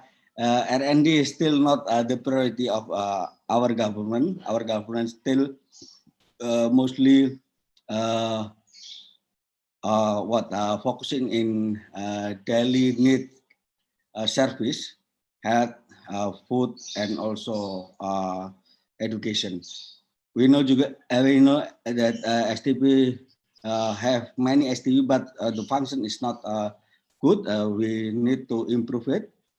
The STP have insufficient professional staff. Most STP run by civil servant, which is not good because they still low capacity for making achieve a target. Level confidence of industry on STP is still low. High tech, low price from abroad also a challenge. Broken link between STP and university as a main source still happen. Next.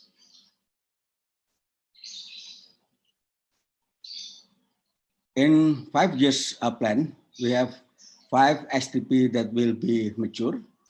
The first one Gajah Mada, the second one in University of Indonesia. The third one is Institut Teknologi Bandung. The fourth is IPB in Bogor. The fifth is ITS in Surabaya.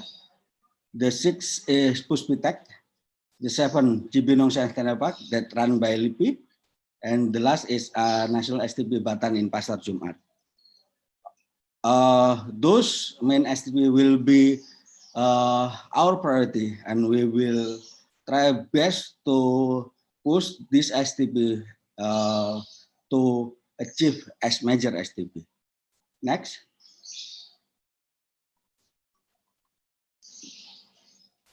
In 2024, there is 4 STP that will be covered in the major project. ITB, University of Indonesia, IBB, and also University of Gajah Mada. They will be backup. I think 100%.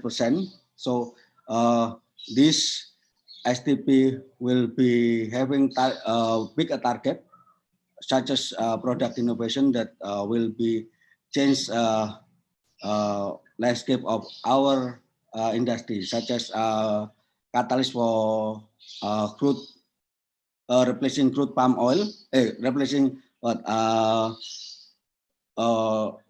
fossil fuel, and also we will push product for health in UGM and also UI. I think this presentation is already I give all. I don't know. There is another slide? Next. Okay.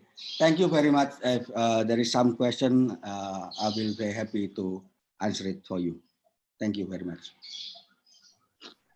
Thank you, Pak Rudi.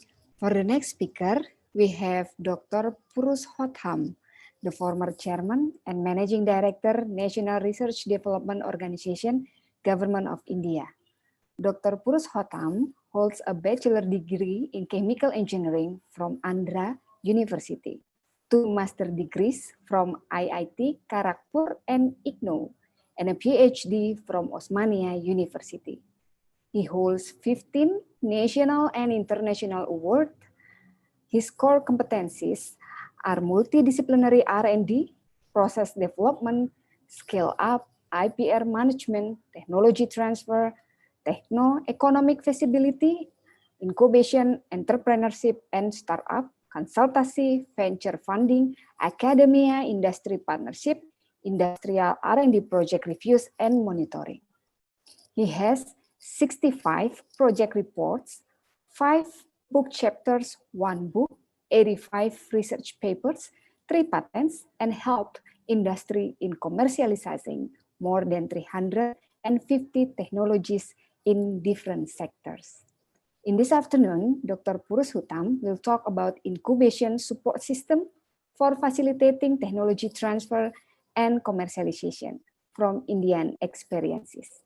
Dr. Purus Hutam, the time is yours.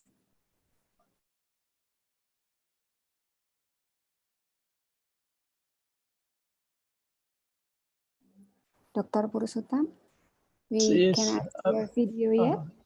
Are you able to hear me? Yes, we can hear you, but we cannot see you because you haven't have your video yet. Where is that signal? The co-host asked you to start your video.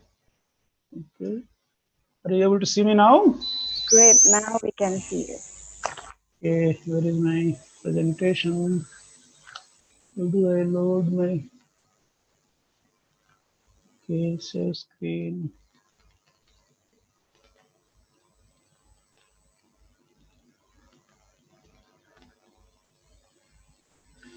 Are you able to see my presentation? Yes, we can see your presentation. Thank you, Dr. Irmawati, for your kind introductory remarks. And ladies and gentlemen, good afternoon to all of you.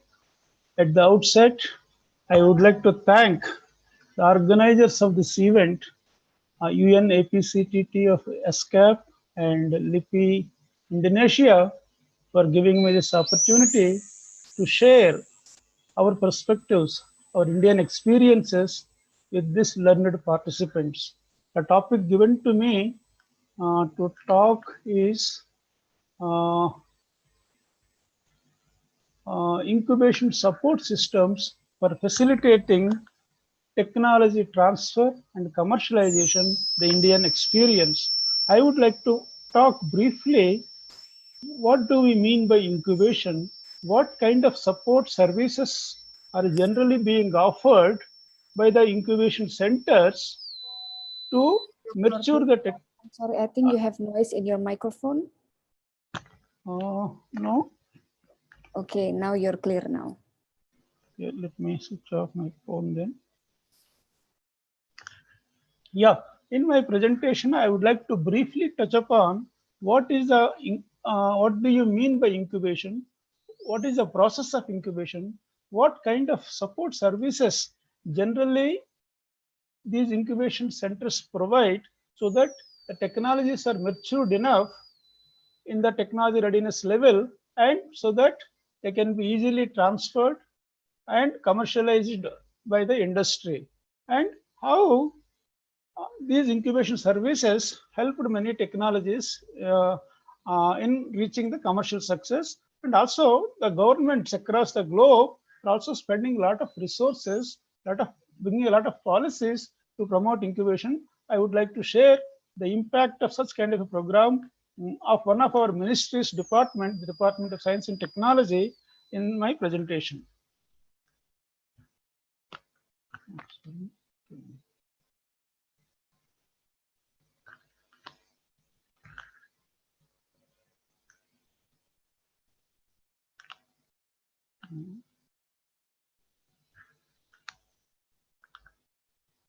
I'm sorry.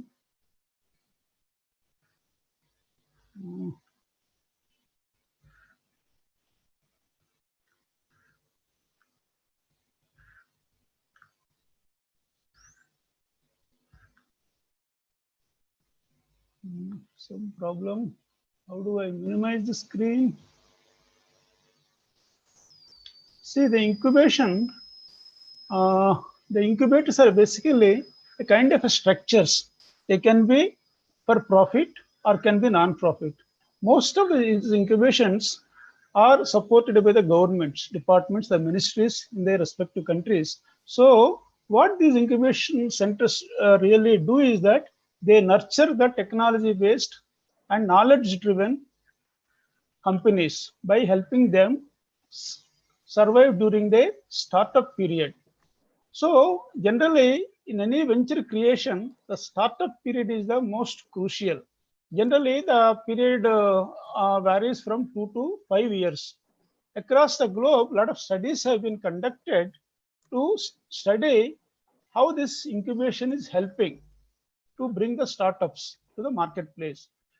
Studies carried out shows that 75% of the startups, they fail during the initial phase of 2 to 5 years. It was also recommended that if we are able to establish more incubation centers, if we are able to incubate these ideas and startups in the incubation centers, the failure rate is substantially reduced even less than 30 to 40% from the 75%. That is the kind of a benefit the incubation centers will provide to the new startup companies or the new innovations. Are you able to hear me? Dr. Purusam, I'm sorry to keep interrupting you, but could you please put your slide in a presentation mode, because all we can see just part of your slide. Yeah, so right. yeah. Is it okay? Now it is. Yes. Now it's Okay. okay. Thank you.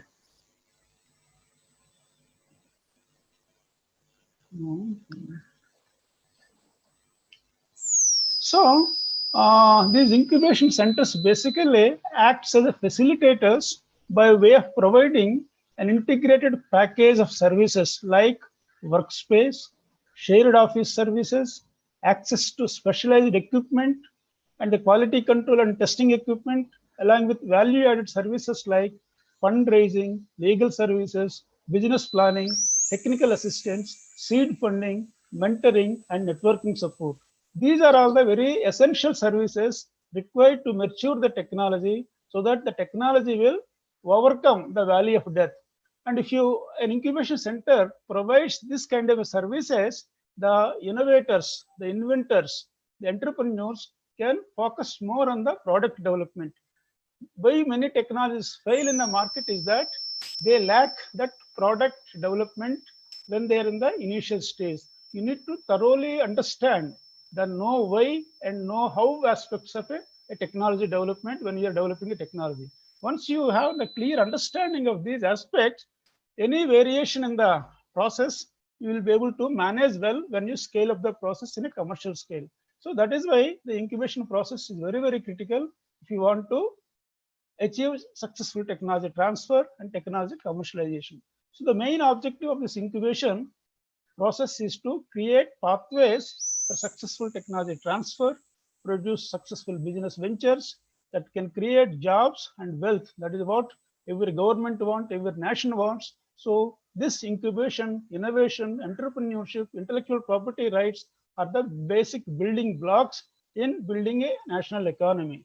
So incubation and innovation also helps directly the sustainable development goal of 9.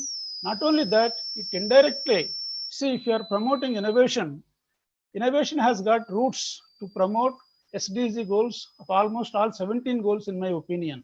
So innovation, incubation, entrepreneurship, startups are the real economic engines for achieving the sustainable development goals. So if you look at the scenario in India, incubation has now become a major policy tool in all our government programs. It has become a major cog in the innovation value chain. India has around more than 300 registered incubation centers and accelerators in operation. Every major ministry in our government has got a scheme to support incubation centers, either to establish, to fund seed funding, or to give tax benefits to the startup companies, incubation centers who brings innovation to the marketplace. Government of India, through multiple schemes, has allocated around $2 billion for incubation promotion program across the country in different domains. India has also launched many flagship programs like the Startup India, the Make in India, the Digital India, the Skill India, 100 smart cities development, and also reforms to improve ease of doing business so that more FDI, foreign direct investment, can come into our country, and many bilateral and multilateral partnerships to promote innovation, incubation, and startups is in place. With all these government policies and support, India now emerged as the third largest ecosystem in startups, with more than 50,000 active startups functioning in our country. So each country has got its own definition for startup. In India, a startup is defined as a company which is incorporated and having an age of less than 10 years, and its turnover should not be more than 100 crores. Okay, that is the definition. As long as you are within the definition, you are considered as a startup, and government also gives a lot of incentives to promote startups. And bulk of the startups are being incubated in the government incubation centers, because incubation center is such an important tool to mature technologies. So large number of startup companies are being incubated in these incubation centers. Because of this government support, now India has also ranked 48 among the 131 countries in the WIPO's Global Innovation Index. There is a jump of 4 points compared to the last year. And in the US Chambers International IP Index also, India has ranked 40 out of the 50 global economies, which contribute to 90% of the global economy. And if you look at the curve, that's what we call the valley of death. My earlier speakers also talked about this valley of death. See, every technology has to pass through this curve. You can name any technology, there is no escape. The technologies which are able to cross, that valley of death, the gap, what I mentioned, shown here in my graph here, that gap is nothing but a valley of death. Every technology has to pass through this curve. There is no escape for it.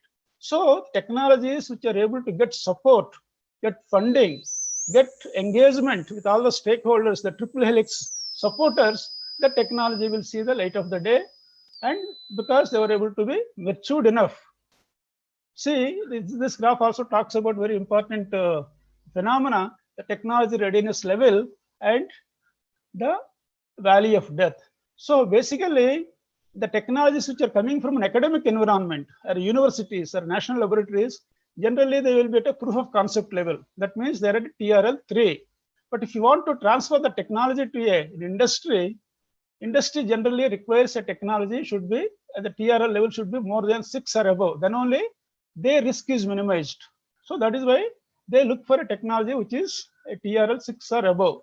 So it is easy for them to adopt the risk because the risks are minimized. So the major gap in this area is that from TRL 3 to TRL 6, if you are able to mature your technology from TRL 3 to TRL 6, you have crossed the valley of death successfully. That is what the message I would like to communicate.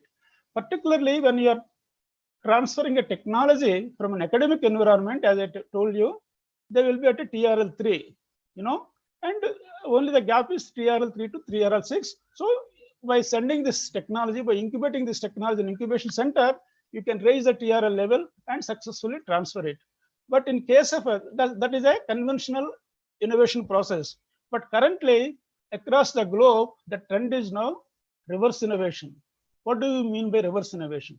In the conventional innovation, what happens is that the researcher, the scientist, the faculty member, he develops a solution first and look for a problem where the solution can be used. That is why you will look for an entrepreneur, you will look for a company who can buy your solution, adopt it, solve the problem, and produce wealth for the nation. That is a conventional innovation. But in the reverse innovation, what is happening is that this reverse innovation is being adopted by the startup companies. Here, there is no question of licensing out. He comes with an idea, he establishes the proof of concept, he will scale it up, he will develop a prototype, he will validate it, and he will test it in the market. Then he himself will launch the product. So that is why it is called a reverse innovation, wherein the solution and the problem is with one person. There is no licensing possibility here. So for this reverse innovation, people who are adopting, who are following reverse innovation, for them, this incubation is very, very important because they start from an idea. If you want to mature that idea into a commercializable product, the incubation services are very, very important because most of these incubation services are being provided by the government, considering the importance of these innovations play a role in the national economy. So, if you want to establish an incubation center, what are the important components? Basically, these incubation centers are established in a reputed institutions like LIPI or other institutions in other countries, because they have got a good faculty members, they have got good research institutes resources. Because if you want to establish an incubation center, you need good mentors. The faculty members are having a lot of experience, a lot of facilities.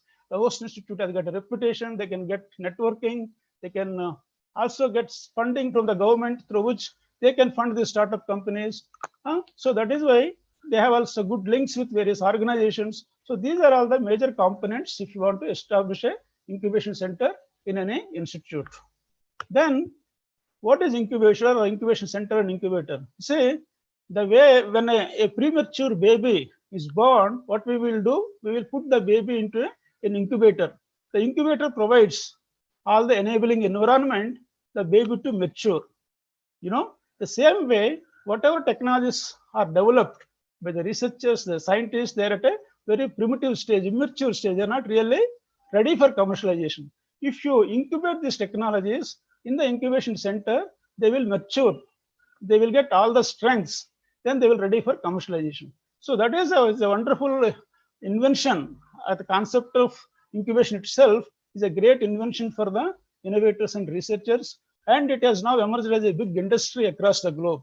China, of course, leads with more than 3,000 incubation centers, followed by US, Israel. Of course, India is also now catching up. Then, so that's what we have a technology one side, the other side is a business. If you wanted to really catch the business, be successful in the business, if you pass through the incubation process, your success rate would be much higher, because what happens in the incubation center is that you focus more on product development. You focus more on the market assessment. Basically, what you do, you also do the techno-economic feasibility is established in the incubation center. You're also able to create IP and protect the IP. You're able to put the team in place to understand the entire value chain of a business. So once all these elements are there, and if you're able to establish the product market fit when you're in incubation center, because you don't have to spend a lot of time on infrastructure, on mentoring, and fundraising. So all these things are provided by the governments or the trusts. Dr. Purushottam, you have 1 minute left. Yeah, thank you. Yeah, so this incubation center provides all this enabling environment. So as we all discussed, since it is IPR event, see, most of these IPRs are filed when the technology is at a proof of concept level, that is TRL 3. But if you want to transfer this technology successfully, the technology, as we discussed, should be TRL 6 and above. If you want to reach this TRL 6, a lot of value addition has to be taken place. That value addition takes place through the incubation center. So these are all some of the services the incubation centers provides. That is what we all discussed about it. Then, when I was working in the government, I was also an instrumental in establishing, managing about 4 incubation centers in India. One is in advanced materials, the other one is aerospace technologies, one in electronics, the fourth one is a mixed use incubation centers where different types of technologies can be incubated. So as we discussed the process of incubation, this is a micro-arc technology, which is a very environment-friendly technology developed by the scientists in a laboratory scale, then conducted the experiments, tested our results with the best known technologies in the world to solve this problem. And once we found out our results are good, we filed a patent. Then we developed large number of applications. As far as the technology is concerned, the technology should address large number of applications so that you have a large market for your technology. So we developed a variety of applications for this coating, which are used in various aerospace engines and other industries. So then once we develop large number of technologies, we organized workshops, exhibitions to showcase, to tell the stakeholders the benefits about this technology, and some industries shown interest. Then we scaled up this technology to suit their requirements. Then once it is scaled up, we transfer this technology the company has established. There are two technologies which I am directly involved. One is the micro arc oxidation technology. The other one is the detonation spray coating technologies. These coating technologies basically enhances the wear and tear and abrasion resistance. Once you apply these coatings, the engineering components can work for a longer time. If you normally the component works for 1 year, if you apply these coatings, the component can work for 3 years also. So that is the advantage of this technology, and also there are less environmentally damaging technologies, clean technologies. So we license it to around 8-9 companies. These two technologies, even the startup company now has reached to a 10 to 15 million turnover during the last 5-6 years now. This is the last slide. I hope you will be able to allow me. This is a case study of Indian government. As I told you, there are many departments in our ministry government have these incubation schemes, like Department of Science and Technology, Department of Scientific and Industrial Research, Department of Biotechnology, Ministry of Electronics, Ministry of Small and Medium Enterprises, Atal Innovation Mission, Ministry of Human Resource Development. All these departments have a lot of schemes to support incubation centers. One case I am presenting over here is the Department of Science and Technology, which launched this program in the year 2000. So far, they've invested around 1,000 crores in the by this department alone in various incubation centers, that is equivalent to about 131 million. And this investment has been made in 153 incubation centers, and the current incubators in these 153 incubation centers are around 3,681 startup companies are being incubated. These startups have created around 1,992 IPRs. The incubator is acquired by the third parties. You know, this is also another phenomenon in the startup companies. Once you go to certain stage and you hear competitors see that you are a threat to them, they acquire your company. So about 113 startup companies at a valuation of 850 crores have been acquired because of this initiative. And average amount of external fund raised by each of these startup company around 3.2 crores. And if you look at the last 5 years impact, around 2,889 startup companies have been graduated from these incubation centers. The revenue generated is around 27,000 crores, and it provided employment to around 60,846 people during the last 5 years. These incubation services or incubation centers. The cumulative valuation of both the graduated and incubated companies is around 35,000 crores. Is a huge contribution to the economy of our country. The incubation centers have facilitated even bringing out a lot of COVID-19 combating technologies to market, like the low-cost ventilators, diagnostics, PPE kits, sanitizers. In fact, 6 months back, India was importing the PPE kits. Now India is exporting PPE kits to many countries worth more than 20,000 crores. So that is the kind of opportunity these incubation centers are providing in bringing the technologies to the marketplace and raising the technology readiness level to overcome the valley of death. So I would like to conclude saying that incubation support systems have been proven to create new IPRs and to facilitate successful technology transfer and commercialization and crossing the valley of death. That is a major fear for many of these startup companies, new entrepreneurs, new inventors, how to overcome the valley of death. So to overcome the valley of death, this incubation services, incubation centers, which brings all the stakeholders together, strengthen the triple helix and help the inventions to reach the market. So they need to be encouraged on a large scale in private as well as government sectors. And we have also seen, and there is also a requirement to create an incubation fund under UNAPCTT ESCAPE platform to facilitate capacity building, to establish IP exchange, since it is a lot of IPs are being created among the Asia Pacific member countries. If there is an IP exchange kind of a platform is there, I think this will help all of us to understand, explore this IP, what has been generated, and this incubation technology transfer among the Asia Pacific member countries. And particularly to promote Industry 4.0 is now the order of the day. All of us need to embrace Industry 4.0, and an incubation center or a fund is created to promote Industry 4.0 technologies among the Asia Pacific member countries, like the WIPO Green platform. You know, I think this will be a good initiative and will help regional cooperation between all the Asia Pacific member countries. And I would like to end up with this. And I thank you once again for your patient listening and for giving me this opportunity. Thank you very much, madam. Thank you, Dr. Purushottam. The last but not the least, we have Dr. Ika Dewi Ana, the Vice Chancellor for Research and Community Service, University of Gadjah Mada. Dr. Ika Dewi Ana holds a bachelor degree in dentistry from Gadjah Mada University and a master degree in clinical medical science from Gadjah Mada University as well, and a PhD in rehabilitative medicine or bioceramics from Kyushu University. She has been building her career in the Gadjah Mada University since 2005 in the fields of biomedics, partnership, and innovation. She has been the Vice Chancellor of Research and Community Service since 2017. Dr. Ika will talk about a path for collaborative research and technology commercialization, strategies, and best practices from Indonesia. Ibu Ika, I give you the time. Thank you very much for the opportunity to share. Dr. Purushottam, could you please stop sharing? Thank you. Yes, okay.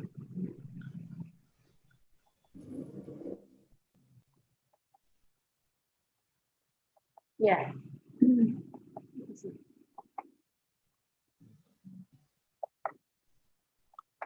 Yes. So here I would like to present about the practices in Universitas Gadjah Mada related to the technology transfer. Actually, since 2014, we have already launched around 22 registered products from our university. We have the Science Techno Campus for medical devices operated since last year, and it has already delivered 16, but now it has already delivered more than 16 because there are some accumulation during the pandemic COVID-19. This is some of the products that we already commercialized in the market. You can see here that the Inasham is a semi-lunar VP shunts commercialized in 2016.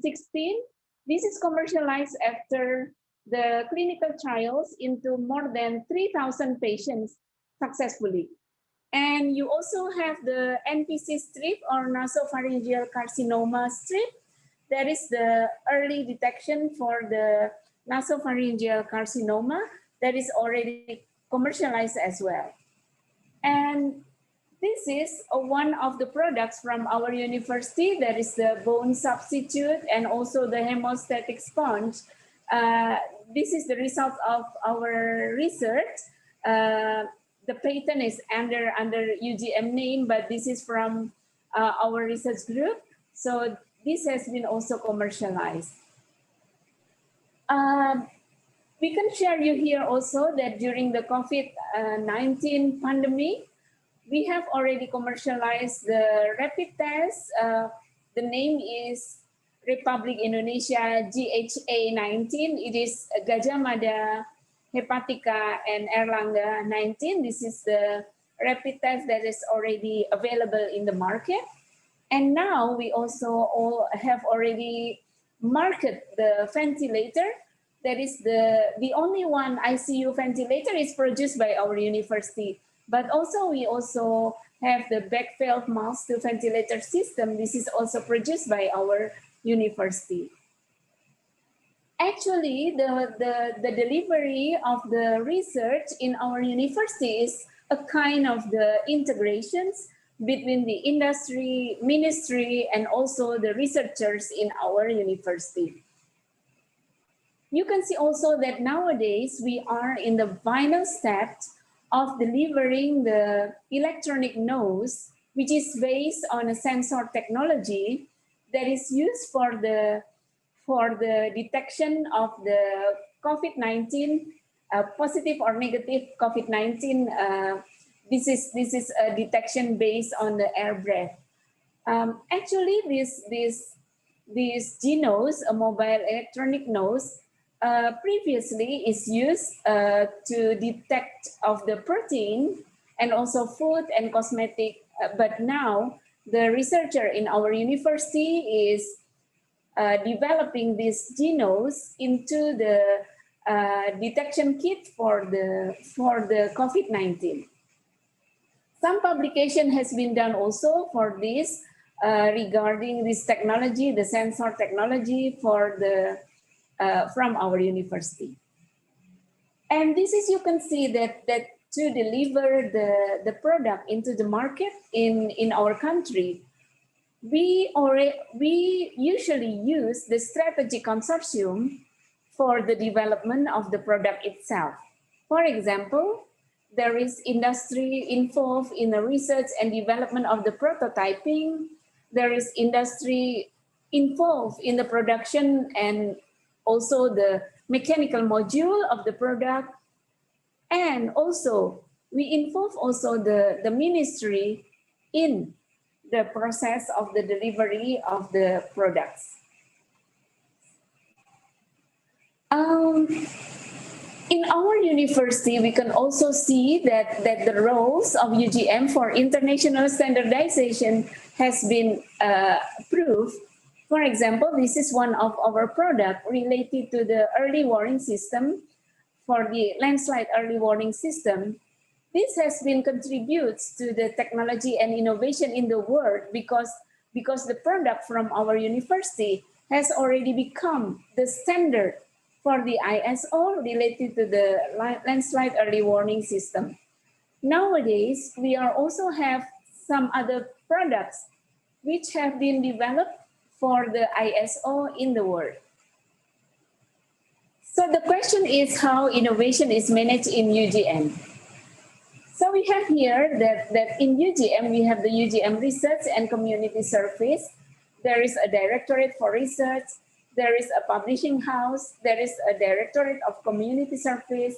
There is a Center for Agriculture, Technology, Innovation. There is a research center or integrated testing laboratory.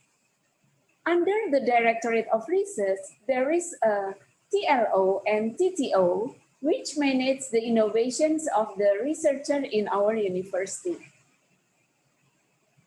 What is the roles of the Directorate of Research in our university?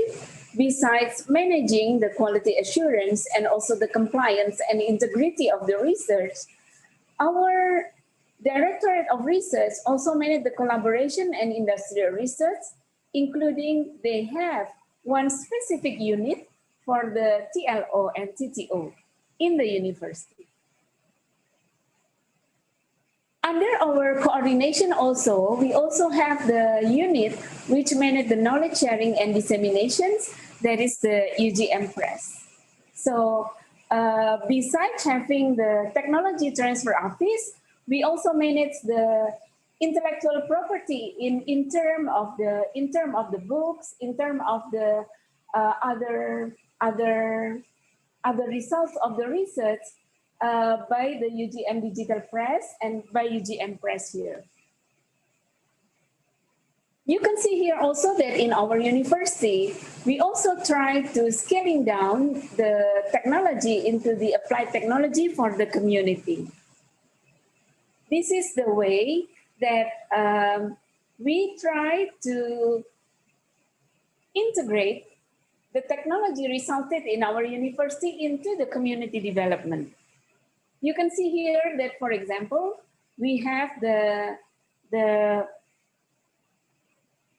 technology how to do to manage the critical area into the green area, and then we also have the technology how to extract the result of the agriculture in that area. So we train the community with our technology so that the community can have the capability to extract some of the herbals medicine, and we, our university, having the collaboration with the industry to deliver the result of the community practices into the industry. So we have here, you can see that we also manage that we deliver the technology not only in our province, but also all over Indonesia in collaboration and strategic partnership with the central and local government all over Indonesia. This is one of the technology that we manage to deliver directly into the community. We have the technology to do the environmentally friendly mining, so that our technology has been used by the community to change the illegal mining in one area in Indonesia into the environmentally friendly mining at one area in Indonesia. We changed the way that the mining industry works in that area by the environmentally friendly technology that we have been delivered into the community. This is also one example on how our university do the scaling up for tea and cacao teaching industry and contribute to the national income generator. This is one of the business vehicle in our university. This is the tea industry from our university. We have the tea estate and tea teaching industry composed of more than 1,000 hectare area in our university. So we train the students to work together for the plant breeder. After that, we also train the community and also the students together with the industry to produce and to have the industrial capability. We also train the community and our students to design, to market, to do the standardization, and to manage the innovations based on principles of the technology transfer.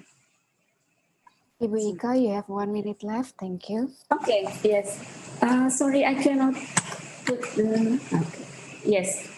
So you can see also that the way Gajah Mada University manage the innovations is not only to scale up with the industry through the TLO and TTO office, but also we manage to deliver the technology into the community.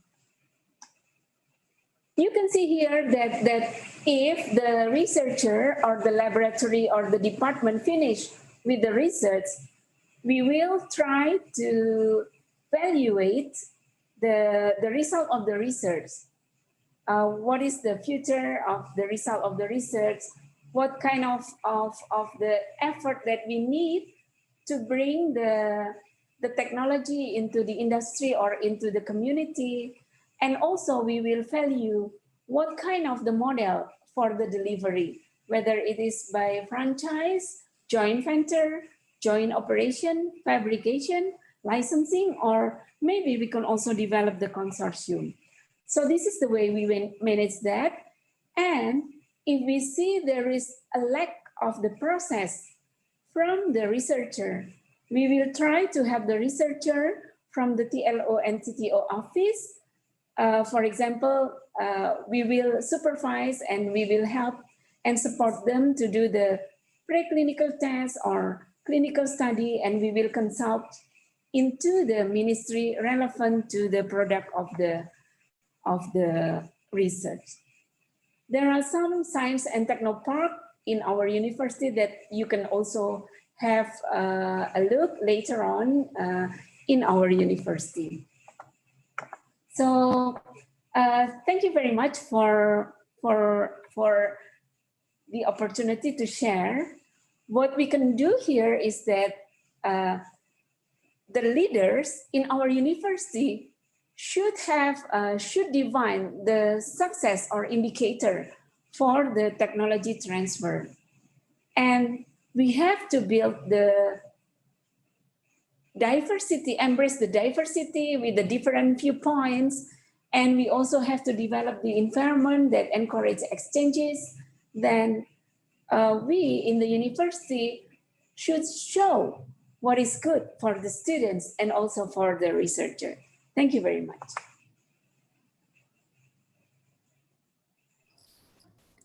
Thank you very much, Dr. Ika, for your presentation. Unfortunately, we are running out of time for the Q&A session. On behalf of the organizing committee, we kindly request all the speakers to answer the questions from the participants in the Q&A feature and the chat in written. Finally, I would like to thank our 4 speakers for sharing their perspective and insight of collaborative research to enhance technology transfer. And of course, thank you very much, ladies and gentlemen, for listening and for your kind attention. I return the floor to the organizing committee. Thank you. Thank you, Ibu Irma. Thank you to all speakers in the third sessions. As a reminder, please fill out the attendance list and also the evaluation forms that has been informed by the official committee on the chat feature. Please fill out your name correctly because for e-certificate purposes. Ladies and gentlemen, proceed to the next agenda. We will have a closing remarks that will be delivered by Ms. Michiko Enomoto. Ms. Michiko Enomoto, time is yours. Thank you. Terima kasih, Ibu Aulia. Dr. Mego Pinandito, Acting Executive Secretary, Ministry of Research and Technology, National Research and Innovation Agency of the Republic of Indonesia. Distinguished experts, participants, ladies and gentlemen, our intensive day of international workshop comes to an end. We had a very active and high-quality discussions with many questions from participants on policy framework on intellectual property and technology transfer, and practical IP management tools, strategies, and best practices. It was a great opportunity for all of us to learn from knowledge and experiences of distinguished experts of different areas of specialization. Your presentations inspired us a lot and empowered us. Thank you very much.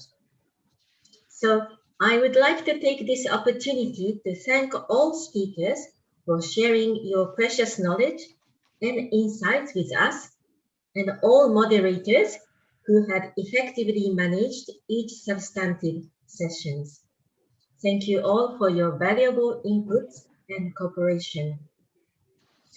Due to COVID-19 pandemic, we organized this event fully online. Despite the challenges, we were able to welcome over 100 participants from different parts of the world without major challenges. I would like to take this opportunity to thank all participants for active participation, in particular for asking many good questions throughout the sessions. I was not able to see you all in person, but I really enjoyed to have you with us till the end of this international workshop.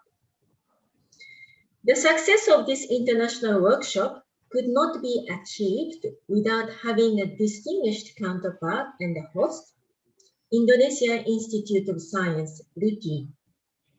I would like to take this opportunity to thank LIPI and the team for cooperation and excellent work on both substantive and technical matters. Lastly, I would like to thank my colleagues of APCTT who had dedicated themselves tirelessly, both substantive and technical matters, to make this international workshop a success. For your information, toward the end of the year, APCTT is organizing another event in China, which is virtual, on 1st of December. That is an international conference on emerging technologies to combat the COVID-19 pandemic.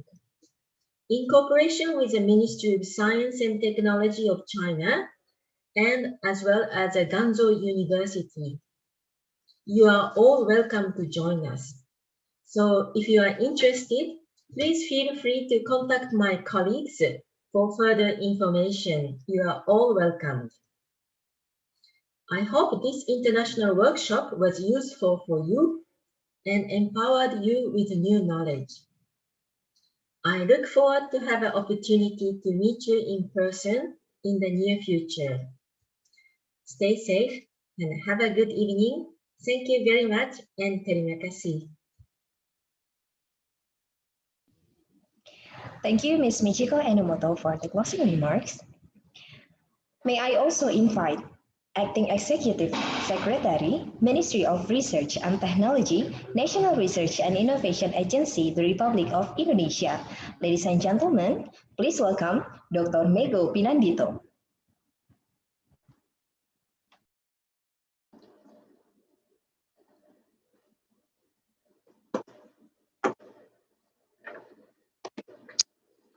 Okay,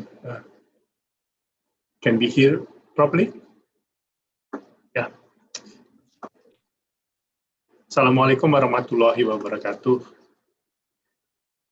Ms. Michiko Enomoto, the Director of Asian and Pacific Center for Transfer of Technology, APCTT, the United Nations Economic and Social Commission for Asia and the Pacific, ISCAP, Dr. Laksana Trihandoko, Chairman of the Indonesian Institute of Sciences, LIPI, of course, our distinguished speakers from our neighbor countries, and also speaker from Indonesia, all the participants of this interesting virtual joint workshop between LIPI and APCTT.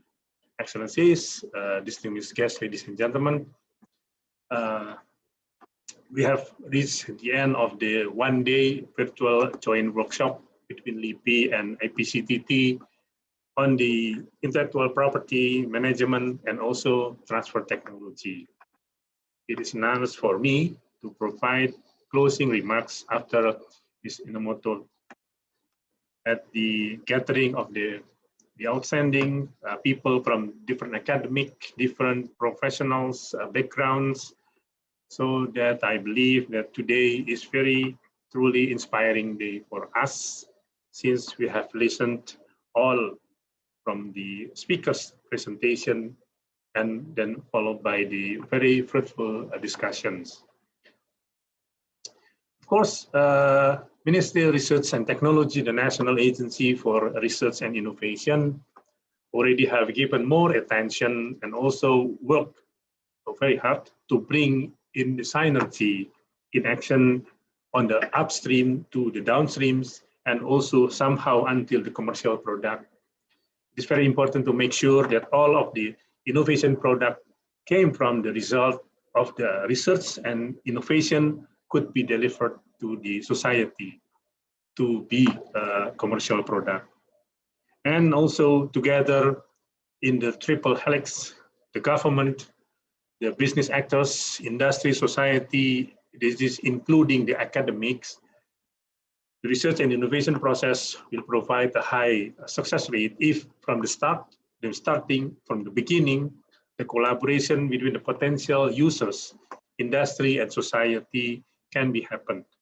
Therefore, the protection of the intellectual property is very important, and the process of the efficient transfer technology and other management is the key of the success. We need to know and we need to understand this from the same perspectives.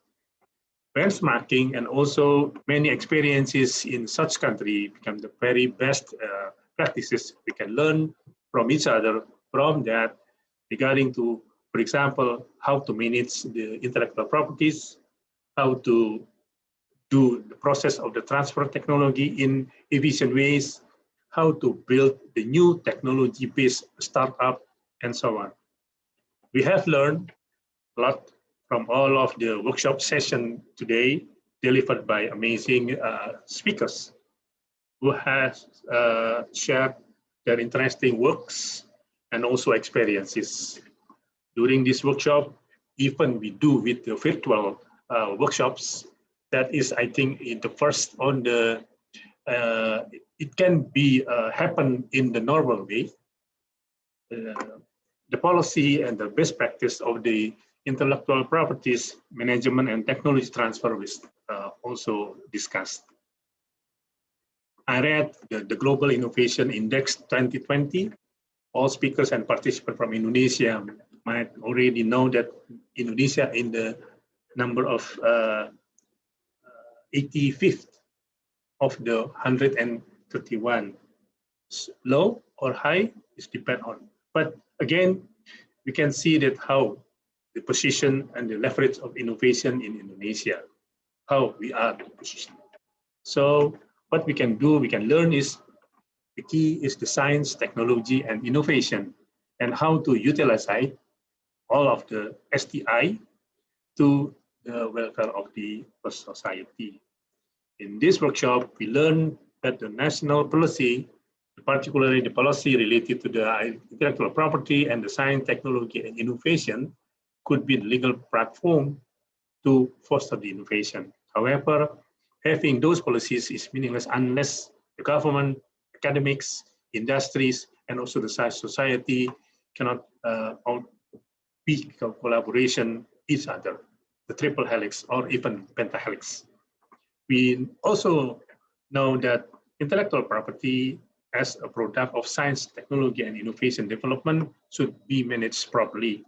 IP management is not only how to protect the innovation itself, but also using way or how to utilize the IP, how to get benefit from, and also how to support further activity in research and innovation in the next future.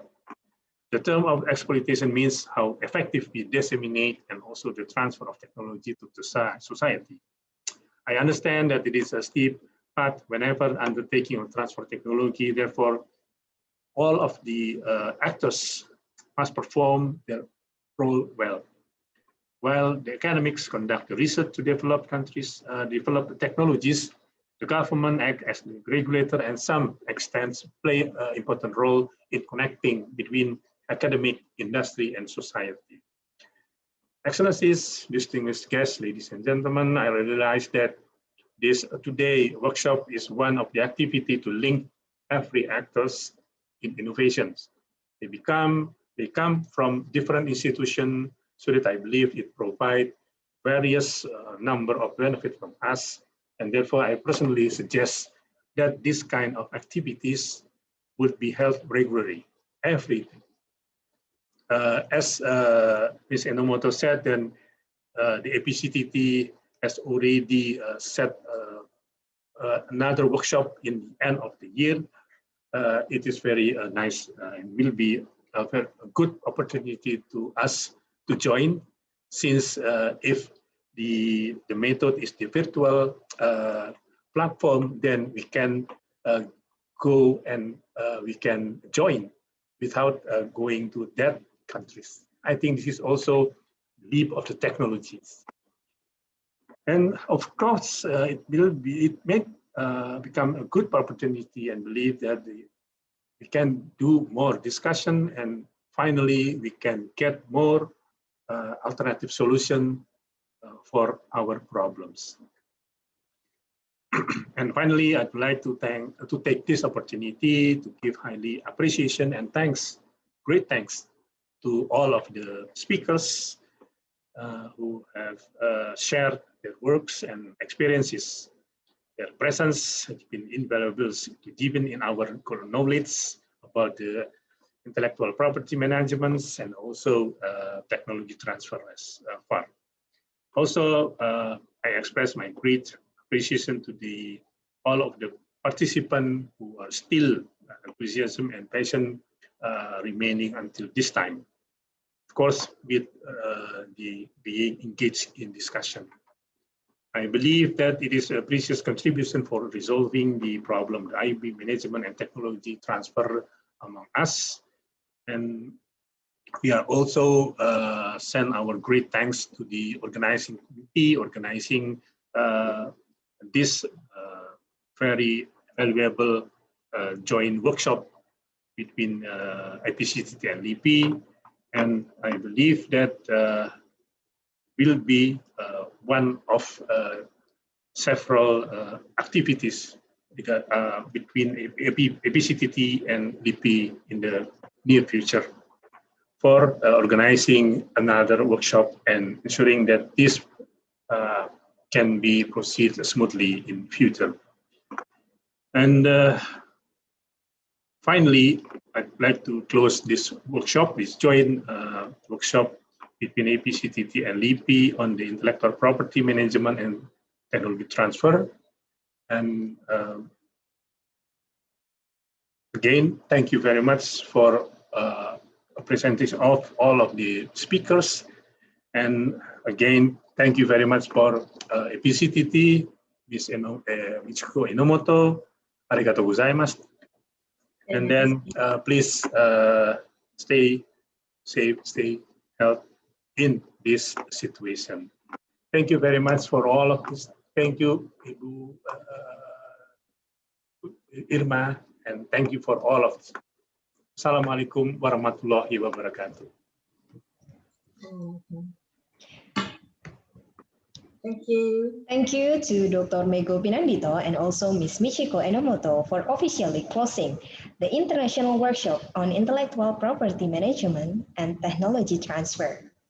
As we come to the end of the agenda for today, we would like to greatly thank you to Chairman of Indonesian Institute of Science, Head of EPCTT UNSK, Acting Executive Secretary, Ministry of Research and Technology, National Research and Innovation Agency, the Republic of Indonesia, to all the speakers and moderators for today, and also for the participants, thank you for your participations in the International Workshop on Intellectual Property Management and Technology Transfer. On behalf of the official committee, I would like to apologize for the inconvenience matters during the webinar today. See you on the next event. Stay safe and stay healthy. Good afternoon, everyone.